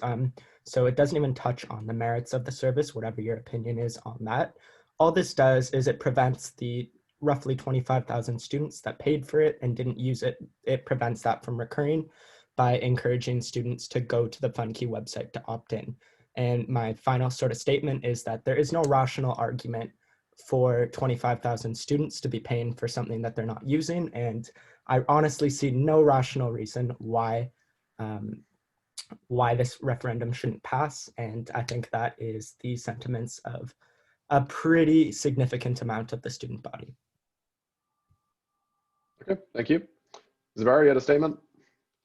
Yes, I just wanted to bring some clarification on something that might be good for the counselors to know when they're making this decision tonight. So after we pass the referendum, 10 months after the fact, we received levies. So in between then, we were focusing mostly on a lot on the product, and we had a very limited budget. But once we received levies, then we were able to start doing advertisements. Now, we did reach out, I wouldn't want to say beg, to the administration, to 1,300 different staff to try to get this message out. We did speak with some departments, and we're happy to say that some departments have decided, and I don't know if any other levy has done this, has decided to actually feature us in the newsletter numerous times, and they want to introduce us into other deans. So it just takes months to build these relationships, and especially during COVID this year, I hope everyone can kind of understand, why it was kind of hard to build some of these relationships. But yeah, and I just want to say it's been 3 months roughly, but we only, got any levies a few weeks ago. And in terms of the opt-out, so we did communicate with the university, and it looks like this is what we were trying to do as well, that students would be allowed to opt out through Carleton Central. However, just given the current year and the situation, they said it would most likely happen, or we could start talking about it next year, or in 2022. So yeah, I just want to make that statement, but thank you very much. Okay, thank you. I see no one else that wants to make a statement. Okay, now we're going to move on to the questions period. Sorry, I had a statement. You had a statement? Go for it. It's another amendment. Since we did change the year, the dates are also changing. For example, I think they mentioned March 1st, which is a Tuesday, when in fact March 1st is on a Monday. So basically my motion is just to fix the dates. I'm not gonna keep you guys waiting, but that's what I want to do. Change the dates. Yeah, I'm okay with that. Okay with that. All in favor?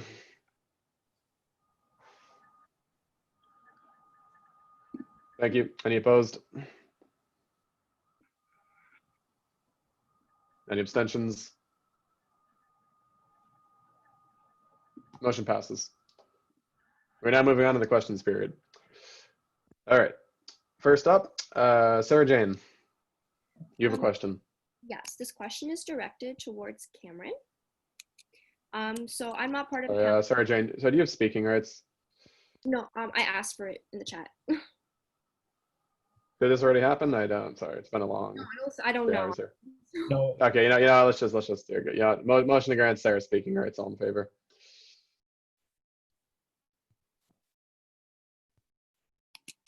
Any opposed?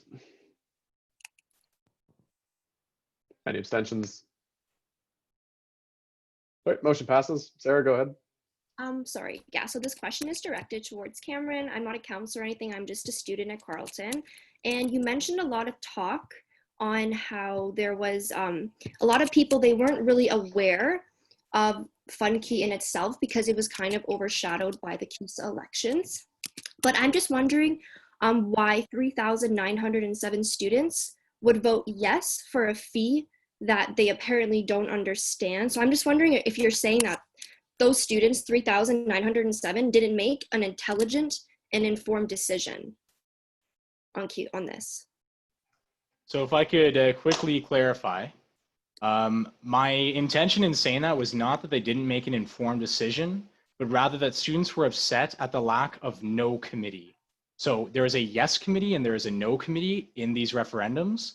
Students felt that the lack of a no committee made it so that students felt that they were not educated properly on the FundKey topic, or that there wasn't anyone to basically act as the opposing side and say, well, have you considered this and this? So I'm not saying that those students did not vote in an informed manner, but I do think the lack of a no committee is a bit concerning, because the last referendum we had, the last referendum we had that wasn't the foot patrol referendum was the CFS referendum, and that had a yes and a no committee.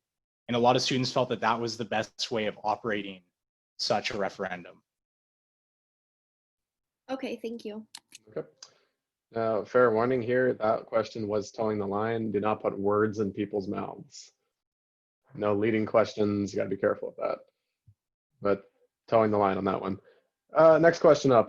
Mohammed Kaladi, you have a question? Yes, hello. Yeah, I actually had a few questions that were brought up to me by my society and myself, actually. Your society? Yeah, BITSOC, IT Society at Carleton University. Okay. Two of So, them were. Sorry, just to be clear here, I'll explain how the rules work. So, you're entitled to 2 questions, right? And then for each of every question that you ask, which is, you have 2 of them, you can do a follow-up to that specific question. Okay, no problem then. I'll stick to my 2 big ones. So there's other websites like Canadian-Scholarships.com that offer very similar services. I just wanted to know, how exactly does your algorithm differ from their algorithm? Do you have scholarship that they don't have, for example? Can you find scholarships that they don't have? Because what happened was I put my credentials in for both of them, and I found almost identical scholarships on the 2 websites, except the Carleton specific scholarship. So I just wanted to know, like, what's the difference between your platform and their platform? And why should Carleton students pay a premium when I guess the algorithm already exists? Thank you. That's my first question. Okay, and that was directed towards Zubari. Jabari, and should I ask my second one right away, or should I wait for him to respond? No. So Zubari will respond. You'll get your follow-up, and then the next person will get to ask a question. Your second question, you're sort of a bump to the back. We loop around. Okay, no problem. Thank you. Okay. Zubari, would you like to respond? Absolutely. So I think the first one, just to be clear, that is he allowed to clarify something just to make sure I understand his question? Yeah, that's no Ryan? problem. Yeah, that's no problem. Go ahead. So Ryan, just to be clear, so your question is about the algorithm, and then it's about what you quoted as a premium fee. Yeah, correct. Carleton students are paying $10 a semester. We're paying $250,000, up to 25,000 students that are in it, that didn't vote. So I just, we are paying a premium. Okay, so I'll address the first one, so the algorithm. So my team and I, we've worked on this, very extensive proprietary algorithm, and so here are some of the differences that our services have, according to our customers and the students that have used our service. So the first one is, and I've actually, I really wish, I hope you reached out to our support team about that. We found that a very small portion of students who got matched to general opportunities didn't fill in certain information right, but I will assume that I hope that didn't happen in this case.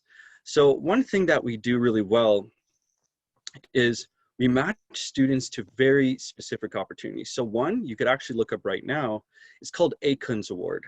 So ACUNS, they have multiple scholarships, and there's actually one, they're mostly given to students in the North and West Territories, and it has a line drawn through the map of Canada, and it says you have to have lived in this area for 6 years or more to be eligible for this opportunity. You also have to be passionate about caribou, etc. It's a very specific opportunity, and we've actually talked with the organization and found out that $40,000 or more was going unclaimed through the organization. So, and one of the reasons for that is because the platforms that they were using or trying to advertise on, they just weren't able to reach the student that they were trying to get. Another thing that our service does that I feel is a bit different, actually vastly different, is we're the only service that is catering to students who are looking for internships. We've helped students get internships. We've helped students get jobs, startup grants. So this is something that I feel is usually neglected in the student, in these spaces, because some of these other sites have other motives, but I'm not going to talk poorly about them. I think it's good that there are some of these websites. However, from the people that work with us, from what they've said, they really appreciate our service, because with Scholarships Canada or some of these other services, they will literally have to scroll through lists and lists and lists of opportunities and never find something that's right for them. As a matter of fact, before this platform existed, one of the things that helped us get here was students were paying around $50 to $70 for a list of a PDF list of opportunities that suited them with all the other great services out there. So And another thing too is, so I'm really proud of this. It's the grant editing and it's the scholarship coaching. So like I said, in my experience, look, it's half of the battle is finding the right opportunity, but it's actually about knowing how to get over hidden barriers that you may not see. You know, and this can usually be mediated with a scholarship coach. And through the platform, there's no other platform that does this. You get full coaching right in the platform included. And in terms of the premium fee, so I'm not sure how much extensive research you have done, but if you look at some of the other players out there who try to offer similar services, students are getting charged upwards of $1,200 to $4,000 to get the scholarship coaching, and to get that proper matching that they need. So this service of $9.99, it really just reduces the burden. It makes it, and I'm not sure what your financial situation is, but I know most students who come to us, they don't have, they can barely afford their rent, and $1,200 or these other services isn't an option for them. And when it comes to a lot of these students who need to work part-time jobs, they can't sacrifice the hours at their job to look for these opportunities, which is the same with me. That's how I started. So hey, I'm just it sucks that you had that experience. I hope you reach out to the support team, but yeah, I hope that answered your concerns, and yeah, have a great rest of your semester. Okay, thank you. Mohammed, you're allowed to have a follow-up. Can you hear me? Yep, I can hear you. Okay, awesome. Didn't really answer my question because, like I said, Scholarship Canada is free. There are free. There are a lot of free platforms out there that do exactly what you do. I'm not really. That's why I'm asking you specifics about your algorithm, and how your search algorithm works. You mentioned the I don't know how you pronounce it, the Acorn Award, where you can get $40,000. Akins. Akins, yeah. Was someone matched from Carleton to that award? Yes, okay, can I respond? Yep. Yes, I mean, I can't disclose that information of who is matched to that award or who won those opportunities. And that's one big thing, with our service. That's actually my second question. Sorry, how does your company work with PII? No, you gotta wait to come around to the second question. Okay, sorry. Yeah, no worries, because you brought it up. That's why I asked. Okay, yeah, so that's fine. So now we're just gonna wait. So he's got one question. His question seems to be, how is your algorithm different? Okay, so right, maybe that would help. It's actually about personal information. No, I'm aware of what PIPETA is. Oh yeah. But okay. Yeah, it's, again, you can come around and ask that question when your time comes. Yeah, no worries. Yep. Okay, so we have a proprietary algorithm, so I can't really disclose that information. Our software developers, one who's a principal engineer of DigitalOcean, another who works at a billion-dollar company, who worked at a billion-dollar company in Ottawa. These are very senior developers who've been working on the system for a while.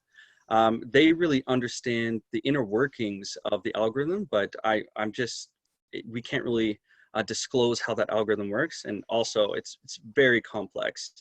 If you want to talk outside of this, I could speak with our technicians, our software developers, and maybe they could give you some better guidance because on how to answer that question. And so I think I answered that in 1 sec.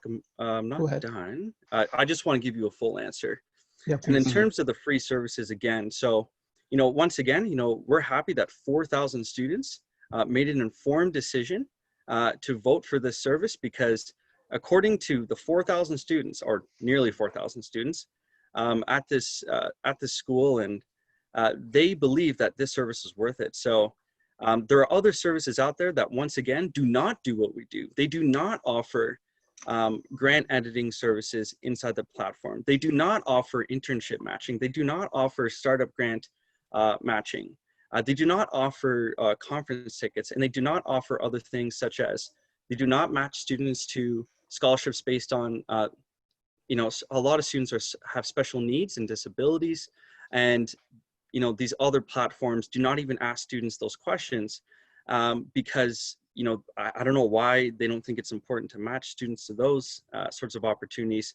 There's a lot of questions that we ask in our platform, and I think you're going to go to the privacy. So if you reviewed our privacy policy, it's very clear that we do not. Nope, not part of the Okay, question. sorry. Okay, I'll wait for No, it's all right. It's all right. There's going to be a lot of in people that response are to your asking last, questions. So, yep. in response to you, I just want some clarification on something. Sorry, you can't do that. My question wasn't answered. I did answer. I know. You're allowed one follow-up, unfortunately. No worries. So, Nathaniel Black, you're up next.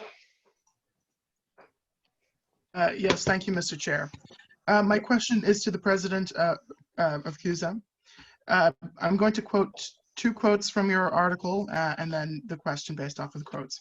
I quote, CUSA did not mandate the $99 per semester fee associated with FundEQI and had no legal ability to do so. And another quote lower down in the article, quote, CUSA did not mandate the fee and we did not decide how it was collected. So in terms of legal ability, it is clear through your article and is clear through my checking of different procedures within the university that the university in fact has control over how fees are collected, particularly this levy and who Carleton University engages in non-tuition auxiliary fees with.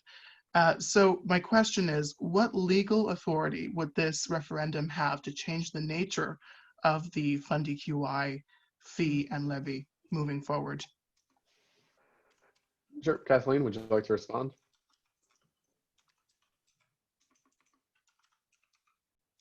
Okay, sorry. So your question is, what legal authority would this FundKey referendum change in terms of CUSA and Carleton's relationship with FundKey? You can clarify, Nathaniel. That won't count as your follow-up. Sorry, I just glitched out for a second. Could you repeat, Kathleen? To clarify your question, it's what legal authority would this proposed FundKey referendum change to Carleton or CUSA's legal authority over FundKey? Yes. What do you believe, based off of the statements in your article, that CUSA has the legal authority to make these changes? Which changes? To the nature of the FundEQI levy. Okay, I'll clarify what our role is as CUSA. So as I explained in the article, CUSA is a flow through for ancillary fees that are given by the university to CUSA, then distributed to student fees, including Oberg, Charlottetown. And so the passing of this referendum, the change to FundKey status on campus would not influence our role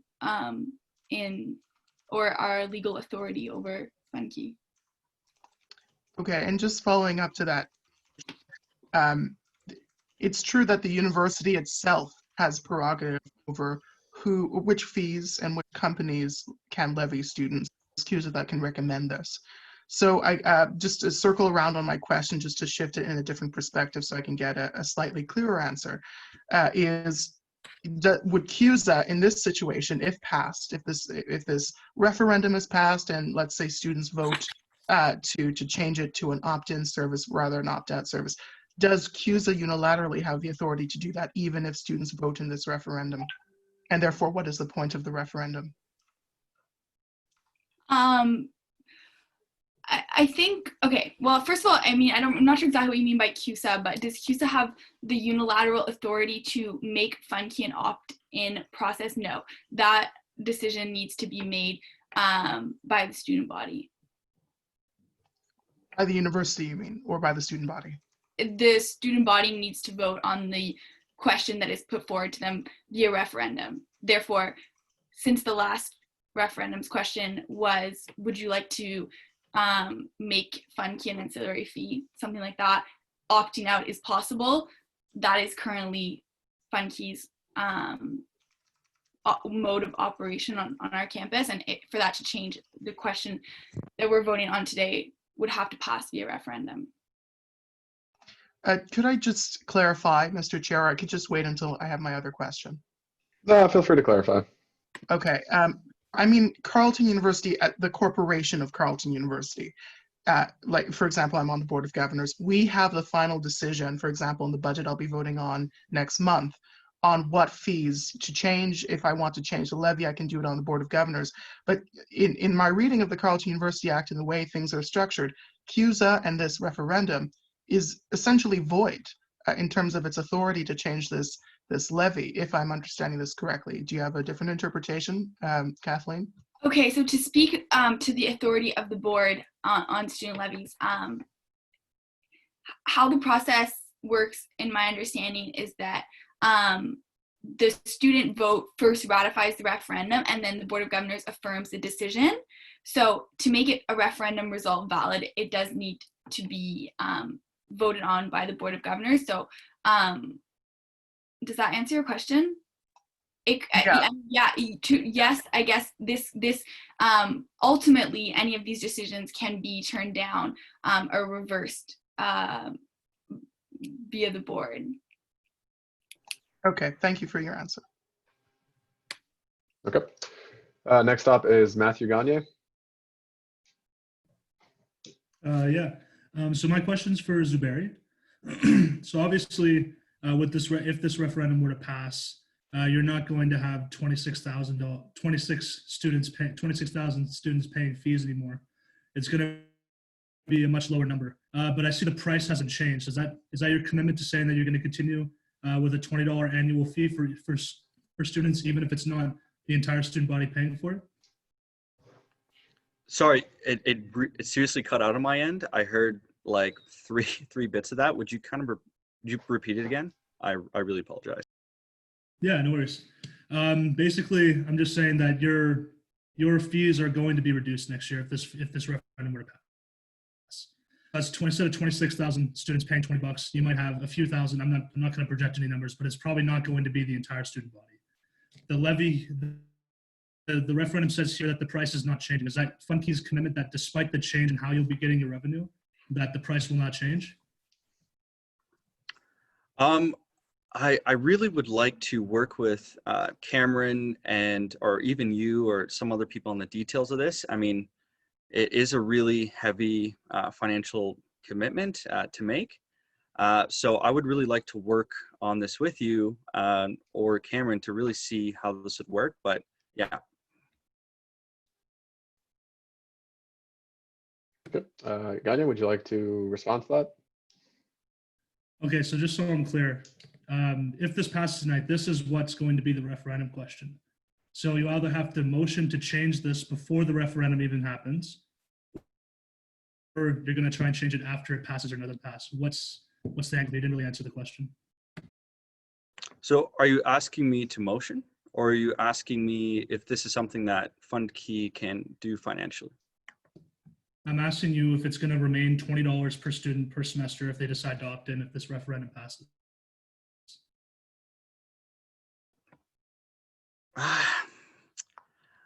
Okay, so if we need to make this decision right now, I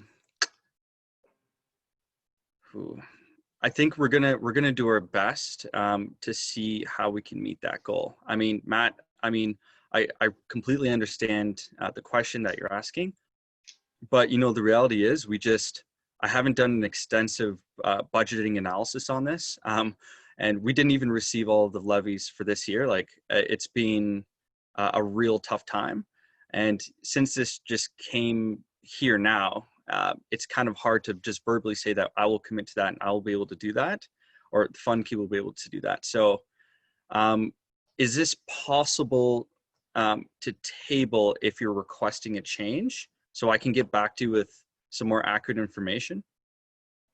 I just want to make sure that if I'm saying something that we can actually do it and be confident in it and all that sort of stuff. No, so unfortunately, can't respond because of the nature of questions. But okay. It sounds like what's happening is Matt Gagne has brought up the idea that you're going to be getting a lot less students. So it sounds like he's implying that there could be so someone here could motion basically an amendment that says the amendment would guarantee that the $10 price per student will not go up. Roughly speaking, to make sure everyone's on the same page, because I could see why people might be getting a little confused here. That that motion has been passed. Theoretically, a counselor could ask for the amendment if they wanted to. Okay. Next up is Millie. Millie, Hi. you have a question? I do. So my question's for Zuberi. Hi. Do you support making this an opt-in service per the motion so that the students who want to pay for and use FunKeys services can do so? Do I support, sorry, ask me if I support this specific fee, or do you mean, do I just support the option of students getting the option to pay for a service? Yeah, do you support making it opt-in? Opt-in. So, and I just want to clarify this in the past, I'll give you some context. So in the past, you know, what we did as just to kind of refer, so before students were buying PDF lists of a curated list of scholarships for $50 to $70. And during that time, I was working for, I don't know, it was close to around $2 an hour because I was doing scholarship coaching. It was very, very extensive. So there were two things: I could no longer offer that service at that value. And the other thing is students even had a really hard time affording that. And it really sucked just to see some students fall through the cracks. So what we tried to do is we tried to move this service to make it more automated. And I'm not sure if you've Googled some of the salaries or compensation of software developers or anything, but it is costly to kind of maintain a service like this. And then the other thing is, in terms of the grant editing, scholarship coaching, they can cost upwards of hundreds of dollars an hour. And so we had someone on staff that is here to, you know, revise as many essays as possible. And I'm going to really have to talk with them and say, hey, are you willing to take a cut or something like this? So I understand this is what, you know, the students are looking for, but I also understand that the vulnerable students who are trying to get access to the service, they may be only able to afford $9.99. So once again, I just really would like to explore this further, but we understand that the students, we're trying to listen to the students' needs, right? And, you know, we get it. We really wish that the administration worked with us and sent out an email at least, you know, to all the students. We really wish that the service really got a chance, you know, to come to the table so we can really understand, you know, what the value is or how much students want it. But I just want to make sure I answer your question, actually. You know, do I support, you know, the opt-in? And it's kind of hard to give a straight answer. So I understand maybe like the idea, but what we're really pushing for, the reason why this referendum came about, is because it's very costly for an individual student to get the service, and someone has to supplement that cost, and that would be us. And I don't know how easy it would be to manage that. So I do want students to access, you know, more. I want to make it easier for students to access their service. And okay. I would love to. Sorry, No. I'm saying we gotta keep moving. Yep. Okay. Okay, Millie, would you like to follow up on that? Yeah, super quickly. So correct me if I'm wrong, but it sounds like there's an implication that it can't be an opt-in service. Could you elaborate on why? Like why you feel that way? Okay, sure, so go ahead. Okay, sorry. Let's just try to stick to the point that's being asked. Okay, stick to the point that's being asked. Okay, for sure. So I can see that it's implied, so I'll just run over some of the things here. So for example, you know, a grant editor is quite costly to keep them on staff. For a student to really get the help and service that they need to have in-depth coaching some of the students that we've worked with, or our grant editors work with, they're working with them at hours at a time because they really need to get that full understanding of how the application process works. Because what we're trying to avoid, okay, wait, let me stick to the question. So is this, I'm sorry, is this something that may not happen? Okay, so so I hope I kind of illustrated the point how it's kind of costly to upkeep these things. So basically, it's for us to support salaries and developers and grant editors to really give that full service to students.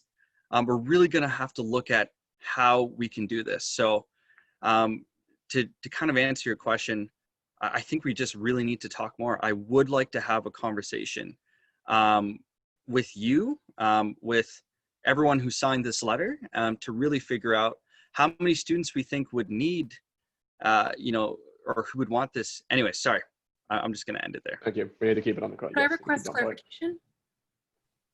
What level of clarification? It's super quick. It could be like one word. Sure. So can I take from that then that no, you don't support this? I would say no. I wouldn't infer that because I never said that. But I really think what we should do is kind of table this so we can have more. Okay. Nope. That's it. Okay. Next question is Mackenzie Huckville. Yeah, we've kind of just touched on it now with that whole exchange, but I just wanted to ask the chair if we could maybe, I don't know exactly how it works, but make some sort of rule here where we're not going on super tangents with the answers to questions. We've been here for like 4 hours. So I'm just wondering if we could be a little more strict on that. Just, answer the question. If you want to say, I can't answer that right now, like I'd rather that response than like a long-winded response. So what we can do is we can motion to reduce the question periods to 2 minutes a question, 2 minutes a question. And after that, it's got to be continually done every 2 minutes if we want to keep that question going. Point of clarification or point of order? I'm not sure which one in this instance. Sure, yep, what's up? This is in fact a matter of a life and death for a business, a Carleton-owned minority business. So I would appreciate a full, lengthy discussion on this. If we're not able to complete that, then perhaps postpone or table this. But making it quick is not helping anyone, particularly marginalized and vulnerable students. Can I just clarify my question based on what Nathaniel just said? I'm not trying to speed up the discussion. I actually feel like we're kind of going in circles already. So my point is just to, we've talked a lot about this, and I think we could either motion, if you want to motion to table it, then do that. But I think that we've talked enough about this to have a vote after the people who have had their hands up ask their questions, of course. Mm-hmm. How about this? I'll keep this very tight on the questions. We'll keep this. Yeah, that satisfies me. I don't know. Yep. More my opinion, but. Yeah, that's fine. Okay, we'll keep it tight in the questions. We'll make sure we're actually answering questions. No tangents, no stories. Answer the question. Okay. Because I do agree, been here a while. Mohammed Kaladi, you're up. Oh, no, wait, no. Greg Dance, I think you're up next with the question. Thank you, Ryan. This is a question to every single voting member of CUSA Council. So execs, any voting member. A question like that. Okay. Well, this is. I suppose you can ask a question to the floor and one person can pick it up. Yes. Okay. Well, I will ask a question to the floor then. Okay. Do you think that it is right that 25, roughly by our best estimates, because Zuberry couldn't give us good numbers at the last meeting, he couldn't give us accurate, like perfectly accurate numbers, which is understandable. Do you think it's right that 25,000 students approximately, by Carleton's numbers and the number that Zuberry gave us, paid for this service and did not sign up for it or opt out? That is my question. Mr. Chair, can anyone pick up this question or? Yep, technically you'd be allowed to. Yep. Okay, I'd like to pick up the question. Mm-hmm. So in response to that, I've heard from Zuberry, I've heard on all of the issues to pertinent to your question. And the precise matter of fact is we do not have the evidence to support what you're saying. I understand where you're coming from. Students are paying for a service that perhaps they're not using because they're not aware of. Zuberi has been ambitious in his explanation of why certain things haven't been clarified due to a lack of clarity on the university's behalf, a lack of transparency in terms of him getting that funding and making sure his business is able to operate. So your question is layered and staggered in the approach that it takes, because the 25,000 figure has not been confirmed by the ombudsman, which there is an investigation undergoing. Zuberi is being very transparent with that. We know precisely what will be the result of this, but I would suggest on your question and in the taint of your question to wait until we have firm figures there. But I believe Zuberi has been very clear on the benefits to vulnerable and marginalized students on this. Which, yes, happens to be a minority of people using. Okay, no, yeah, we're going May I follow up? way off topic here. Like, as far as I can tell, it's a known fact that a lot of students haven't used the service. I think that's undeniable. So just to undeniable, a lot of clarify, students haven't used it. Look, it's not to clarify, a fact, Mr. Nathaniel. Chair. It's not ascertained. No, it is a fact because there are. That is true. According to Carleton's website, there are 27,330 students, undergraduate students at Carleton, okay? And according to Zuberi's numbers, roughly 1,000 opted out and roughly 1,000 opted in. So common sense says that there is roughly 25,000 students, regardless of how much they paid, if they're part-time or not, paid for this fee. And by Zuberi's number, roughly 26,000 paid for the fee, but roughly 25,000 didn't use it. And just to add to that, the opt-out period, there was a lot of problems with it this semester. No, you're starting to get to different questions. Just to finish up, a lot of people only signed up because they missed the opt-out deadline. So I think those numbers are very inaccurate, and I think it is very dishonest what you're doing, trying to portray this as something that benefits marginalized students over any other student. The numbers have been open. You can't say it's dishonest. Numbers have not been dishonest. The numbers have been published. Numbers are published. There they are. So yeah, it's a discussion of the metrics, and that's what it's going to stay at. Right. Well, if that's a follow-up to the question I was answering, what I will say to that is there is onus on the university to communicate the fees and contractors of which they contract to students, right? And that process was not undertaken. That was undertaken, as Zuberi mentioned, in one departmental newsletter. And so to that question, you can attribute the numbers to the company's perhaps failure to meet the target demographics and to communicate to students that this is a service that they offer and this is a student levy that people are paying for. However, there is the onus on the other part of this contract, right, the university, to communicate this service. The same way you would walk the halls of Uni Center and see a poster for mental health and counseling services, or the dining hall, of which we have a contract with people, with a company to do dining hall services.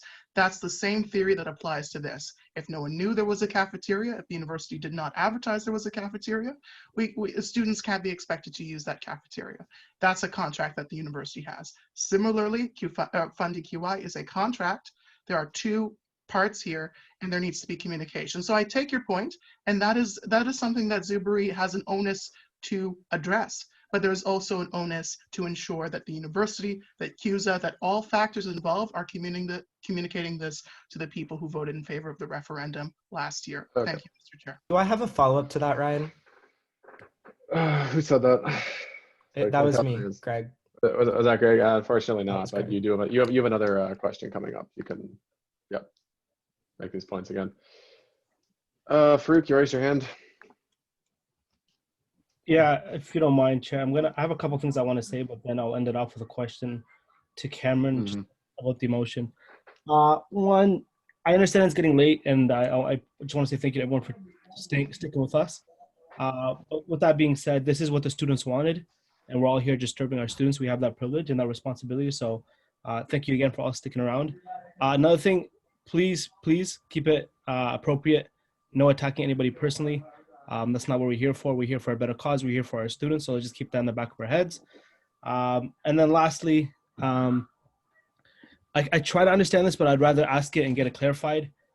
So to Cameron, So what you're proposing, you want to make Funky a opt-in.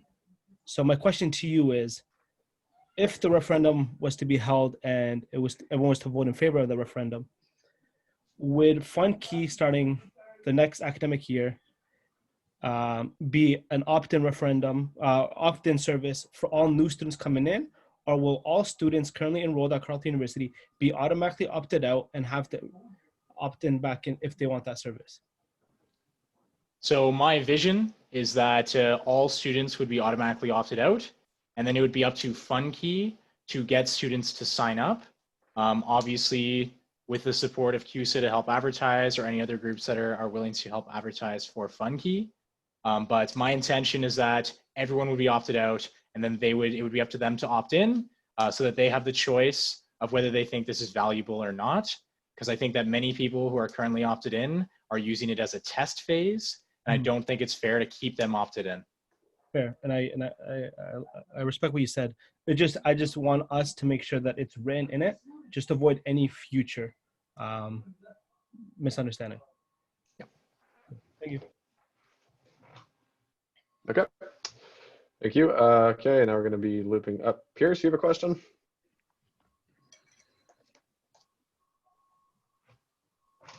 Nope. All right. We'll back to the top. No, Mohammed Gladi.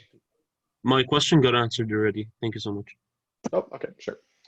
Okay, Mohammed hello. Gladi, you're up. Yep, you have a second question you may ask? Yes, I do. And I'm going to be really brief with it, and I'm going to be really direct. My second question is about personal information of students, exactly how it's handled. And I'm going to be very direct with my question, just so there's no wishy-washy answers. Last time you said, some guy works for $1 billion company. Walmart is $1 billion company. Walmart employees therefore work for $1 billion company. That doesn't mean anything, so I'm gonna be very direct in my questions, and I hope to receive very direct answers, because to be honest, some of these are legal issues. They're no longer in the bounds of the university, right? Sorry, it cut out. You said legal something, and then it cut out. I said because some of the questions that I'm going to propose are legal questions. They're no longer in the scope of just the university life, right? How is data of students encrypted? Because sorry, not encrypted, stored, right?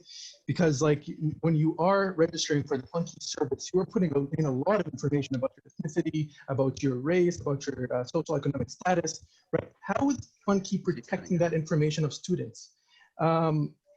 And are they, right? And if so, what type of methods are you using to protect that information, right? My second question is, are you guys sharing any of the student information with other organizations, other groups, with other companies? Because it is valuable information, of course, right? This is a lot of information that you guys are taking from these students. So when I was reaching for service, I didn't see any mention of shared data, but I would also like to know that. Those are my two main questions, and I hope to receive clear answers for them. Okay. Both related to the same overarching issue. Ryan, are we allowed? So if I have a question, I can ask multiple questions in one question. That's acceptable. I'm not trying to discount his, but is that acceptable? Yes, that's fine. So questions, ideally, they should be a singular question, right? And in this case, the question is, how are you storing your data, and are you sharing it with I guess advertisers would be the implication. Okay. All right. So nope. The first answer to that direct answer is no, and you can check our privacy policy. In terms of how it's being stored, it's once again it's being kept internally, and we do not share that data with anyone. And in terms of the other free services that you alluded to, they are free because they sell student data. We don't. Okay.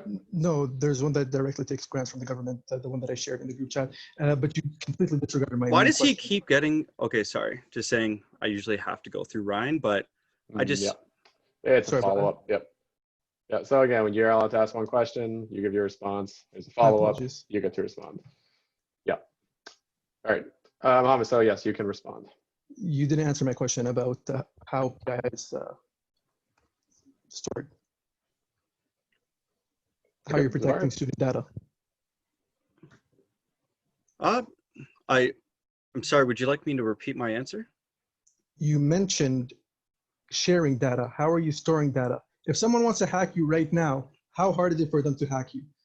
Oh, okay. So we Are you invested encrypting data? we Is invested it in plain security text? tests, and so what Okay, we you gotta let did. the buyer respond. Go ahead.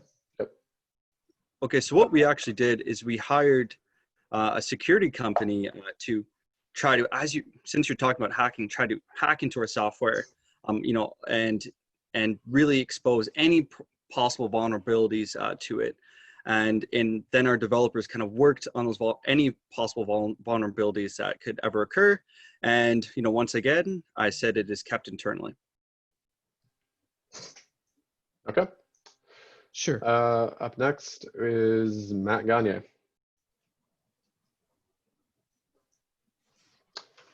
Yes, Mr. Chair, I'd like to motion to amend the wording of the referendum. Okay. Okay. Well, That's after your right. current student access fund key premium for $9.99, I wanted to say after the brackets, subject only to be increased to be indexed for inflation.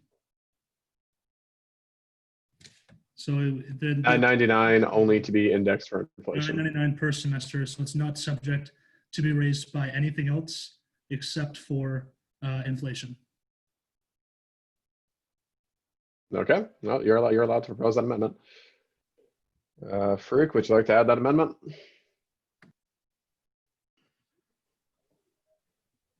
Matt, can I ask you to please repeat? Sure.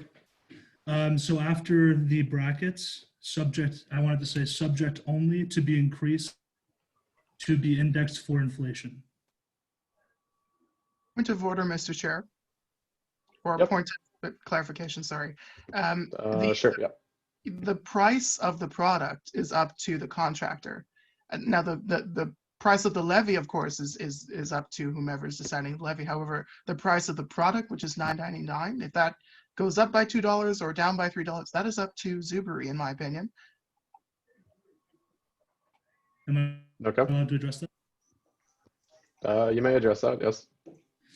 Yeah, his product can be whatever price he wants, but once we pass this referendum, that price should be locked in. And like I said, the provision is there for inflation, but I'm beginning to worry based on the answers I'm hearing that Carleton students are being used as a GoFundMe page.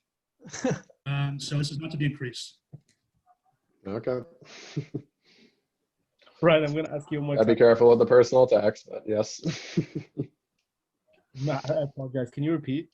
For some reason, you just keep cutting. Yeah, it's my laptop. I got to get a new one. Subject only to be increased based on inflation, or to be indexed for inflation. Subject only to be indexed per inflation. Sure. To be indexed to.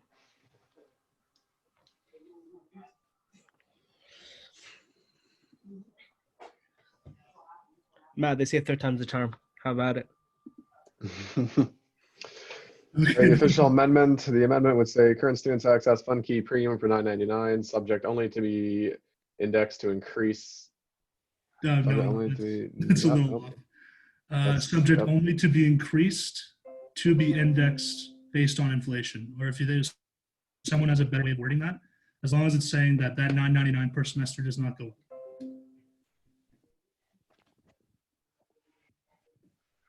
Matt, are you okay with this?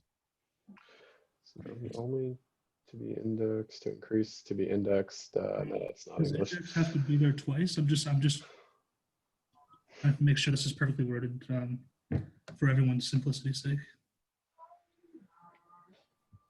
How about subject only to be increased to adjust for inflation? That's great. Would that make more sense? Subject only to be increased to adjust for inflation. And that would be on a yearly basis.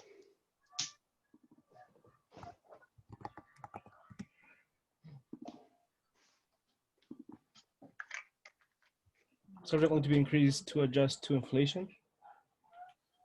Only to be increased to adjust for inflation, I would imagine, yes.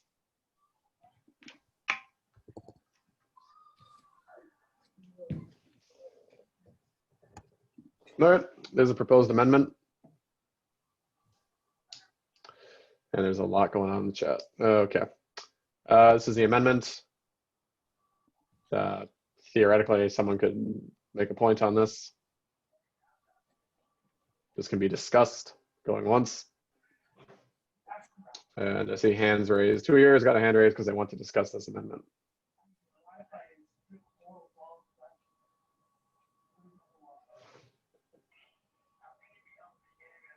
Yep. Mohammed, you want to discuss? Your hand is raised. Sorry about that. All good. Okay, I see no discussion on this, so we'll go to a vote. But theoretically, I guess any questions anyone has, but Emily, so you have a question about this?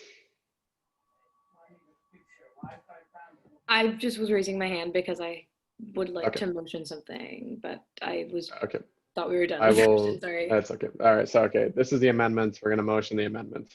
Okay. All in favor, just raise your hand.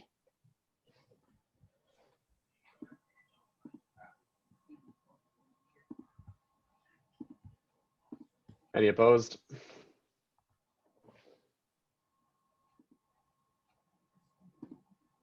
Any abstentions? All right, motion passes. Amendment is in. All right, Emily Soa, you got a motion you'd like to propose? Can I motion for there to be a minute time limit on questions and answers? Because realistically, this conversation has, I think, strayed from the original message of it being in the best interest of students to more so a one-on-one or two-on-two debate on the principles behind something rather than the topic at hand. And it's been about an hour and a half of maybe the same 4 people talking, and it's just getting to the point where it's all redundant. I feel like I've heard every point 4 or 5 times before, and I think that many people agree. Okay, so you want to motion to have a time limit for 1 minute on the questions? Okay, all in favor? Any opposed?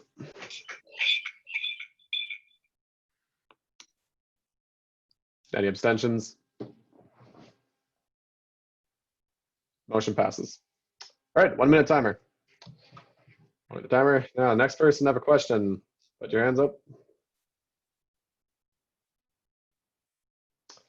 Fuck, looks like we lost the order.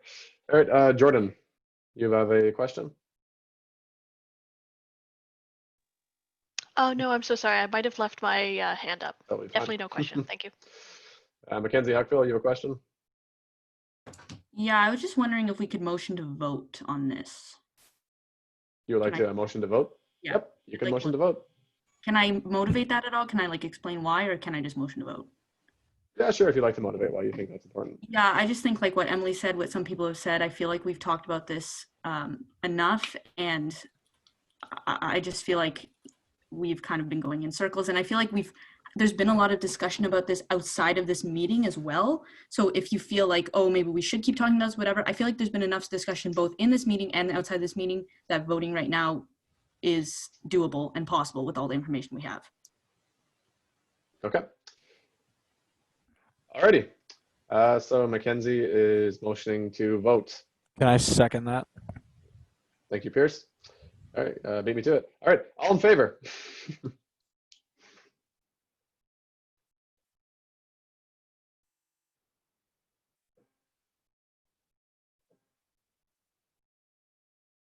Any opposed? Any abstentions? Motion passes. We will move to vote. Okay. To be clear, absolutely clear on what's going on here. We're in the CUSA Civil Council meeting. Blah, blah, blah, blah. Here we go. Okay, there were some minor adjustments, mostly on dates. The big amendment here is that the fund key premium for $9.99 is subject only to be increased to adjust for inflation. There's some date changes, and ultimately, right, the initial change that we made was for this motion to no longer remove fund key, but make it an opt-in. So by default, you would all be opt-out. Every student would be opted out. Everyone is clear and understands that? Could I? Oh, sorry. I'll raise my hand. Just really one important question, please. You have a question? Yeah, just We've motioned to vote, unfortunately. okay. Just to clarify, or okay. You can have a point of inquiry if you're curious about something. You can ask a point of parliamentary inquiry if you're curious about a method that we're using. Okay, so for opt-out, that just means, for example, summer term, etc. Everyone will be opted out. When did you expect this to take effect? But if it's going to drag on to a long conversation, then Yeah, sorry, that's not later. Yeah. Fine. Alrighty. Now we've implemented a roll call. So this is going to be a new process for everybody. So here's my proposal. Doing a roll call online is going to be a little weird, but can we have everyone with a voting right, all the counselors, members of committees that can vote, and the execs? Can everyone just please put your hands up? Thank you. Now what we're going to have to do is going to have to go down this list. And I'm going to have to call on you, and you're going to have to say whether you're voting, you say whether you're in favor, whether you're opposed, or whether you abstain. Point of inquiry, Ryan? Yep. Sorry, can you please reiterate what this motion is for, just so everyone's clear? Yep, no problem. I feel like if I reread the whole motion, we're kind of going to get lost in the sauce there. But what this is doing is this motion is clearly stating that we've switched fund key from an automatic opt-in to an automatic opt-out, where if a student wants to use the service, they can opt in and use it. That's what we're changing it to. And the other major change was that the fund key premium of $9.99 a semester will not go up, and it will only go up subject to inflation on the dollar. Yeah, sorry, and ultimately it's to hold a referendum for that, yes.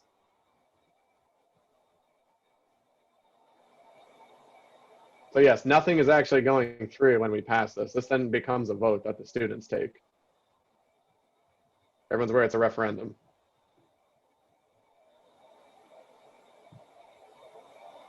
Okay. Trust me, I understand why there'd be some confusion here. This is a vote to hold a referendum to do this. Okay, everyone is clear. Okay, you're clear with your options. You can say in favor, opposed, or abstain. Okay. We're going to go through, and we're going to start off. Farouk, you have a vote, actually. Farouk. Yeah. I typed in the chat raise hand because I don't know why it doesn't give me the option on my laptop. Oh, sure. What's up? No, you told us to raise our hands so we can vote. Yeah. Oh, yes. Yeah. I'm calling on you to vote. You're in the top. You're questioning why. Okay, yeah. In favor. In favor? Okay.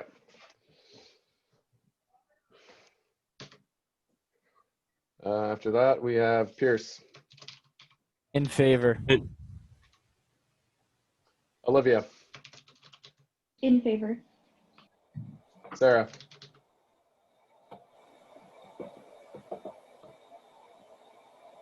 Sarah Harvey. Sorry, I'm in favor. Sarah Harvey. Favor, yep. Yeah, apologies about that. There's two Sarahs there. Erin McGuire. I'm in favor. Yep.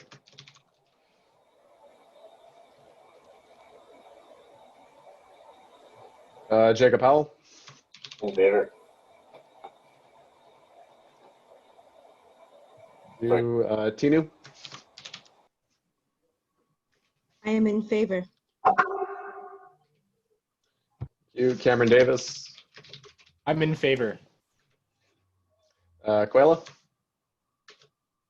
It's Kyla, and I'm also in favor. Oh, apologies. In favor. Liam Lowe. In favor. Masuma. I'm also in favor. Kathleen Weary. In favor. Thank you. Sarah Abbas. Favor. Thank you. Mackenzie Huckville. In favor. Thank you. Norm Assad. Favor. Okay. Osman. Let's let the students decide. In favor. Okay. Masab. In favor. Jordan. In favor. Emily Sawa. In favor. Firas. Yes, I'm also in favor. Thank you. Ariana. In favor. Thank you. Matthew Gagne. In favor. Morgan McKean. In favor. Jay Slaughter. In favor. Thank you. Apologies. Salah. In favor. Thank you. Hamza. In favor. Halima. I'm in favor as well. Thank you. And Aaron McGuire. Who I swear I've already done. I have already done. Yeah, Aaron McGuire has already been counted. Okay. That is the completion of the roll call. Shocking everyone, it passes. Okay. All in favor? I suppose leave your hands up.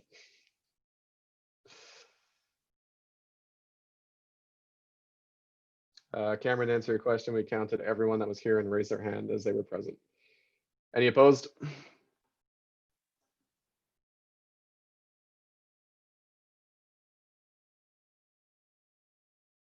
Any abstentions? Motion for the referendum passes.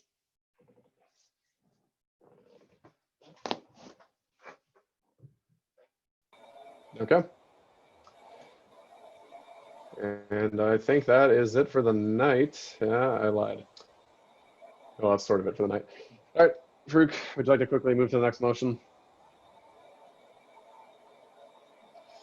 Motion to fill the Electoral Review Committee presentation summary, whereas CUSA Council created this committee to draft a report to Council outlining A, general issues with the conduct of the election or referendum discovered by the committee, B, trends in turnout, C, logistical challenges encountered during the electoral process, D, issues raised by candidates and voters, E, any other matters relevant to CUSA's democratic process, information transfer. Be resolved that CUSA Council Electoral Review Committee be composed of A, 2 students at large, B, at least 2 members of council, moved by Farouk Abdulflahi, seconded by Jacob Howell. Farouk, would you like to motivate, and do we have anyone for this? I'll motivate. I just don't think I'll be speaking as fast as you. Yep, well, getting tired. Yeah, we have to fill it. We are looking for 2 students at large. I think we filled the counselor positions last week. Sorry, last week, basically. But I do know this room is packed with a lot of students at large. So if anyone's interested in serving on this committee, please let us know. Thank you. Mm-hmm. Are there any students at large in this room that would like to fill the Electoral Review Committee? There are 2 spots open. I see some hands up. Salah, Olivia, Ariana. I was wondering if we could motion to table this. Yeah, we can motion to table it. I don't see anyone coming forward, so I can do it or you can do it. It's up to you. I motion to table this motion. All right, cool. Can I have someone to second that? Second. Thank you. All right, all in favor? Any opposed? Any abstentions? Motion passes. All right, and that was the last motion of the night. And with that, motion to adjourn, all in favor? Any opposed?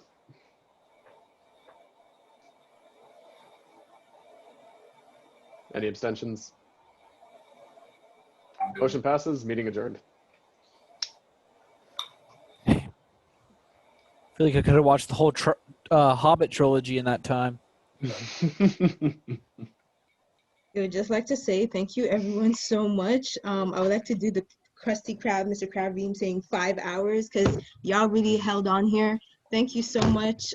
Please enjoy your break. I feel like this meeting alone has kind of conquered enough vim and to do so. So please enjoy and good luck on your exams. And please, just good luck and thank you so much for sticking it out. Have a great holiday, everyone.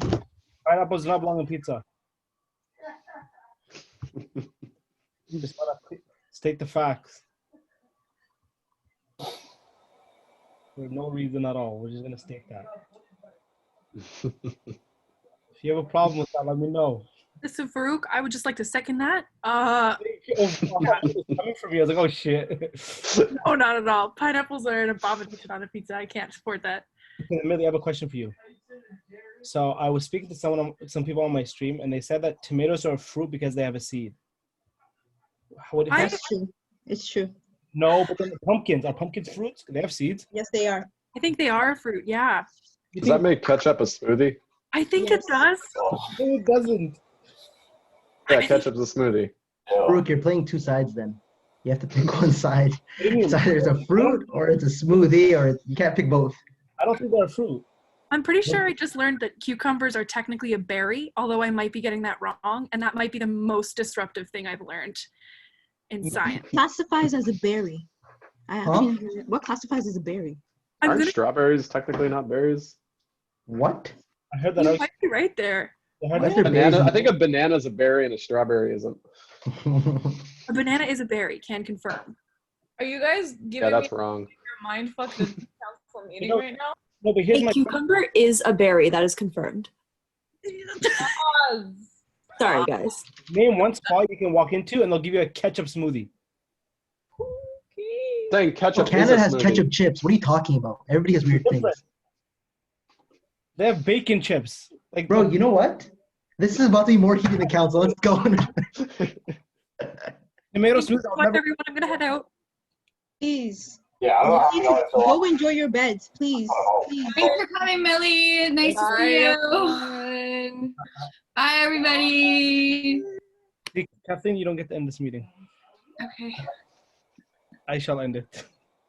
Bye, everybody.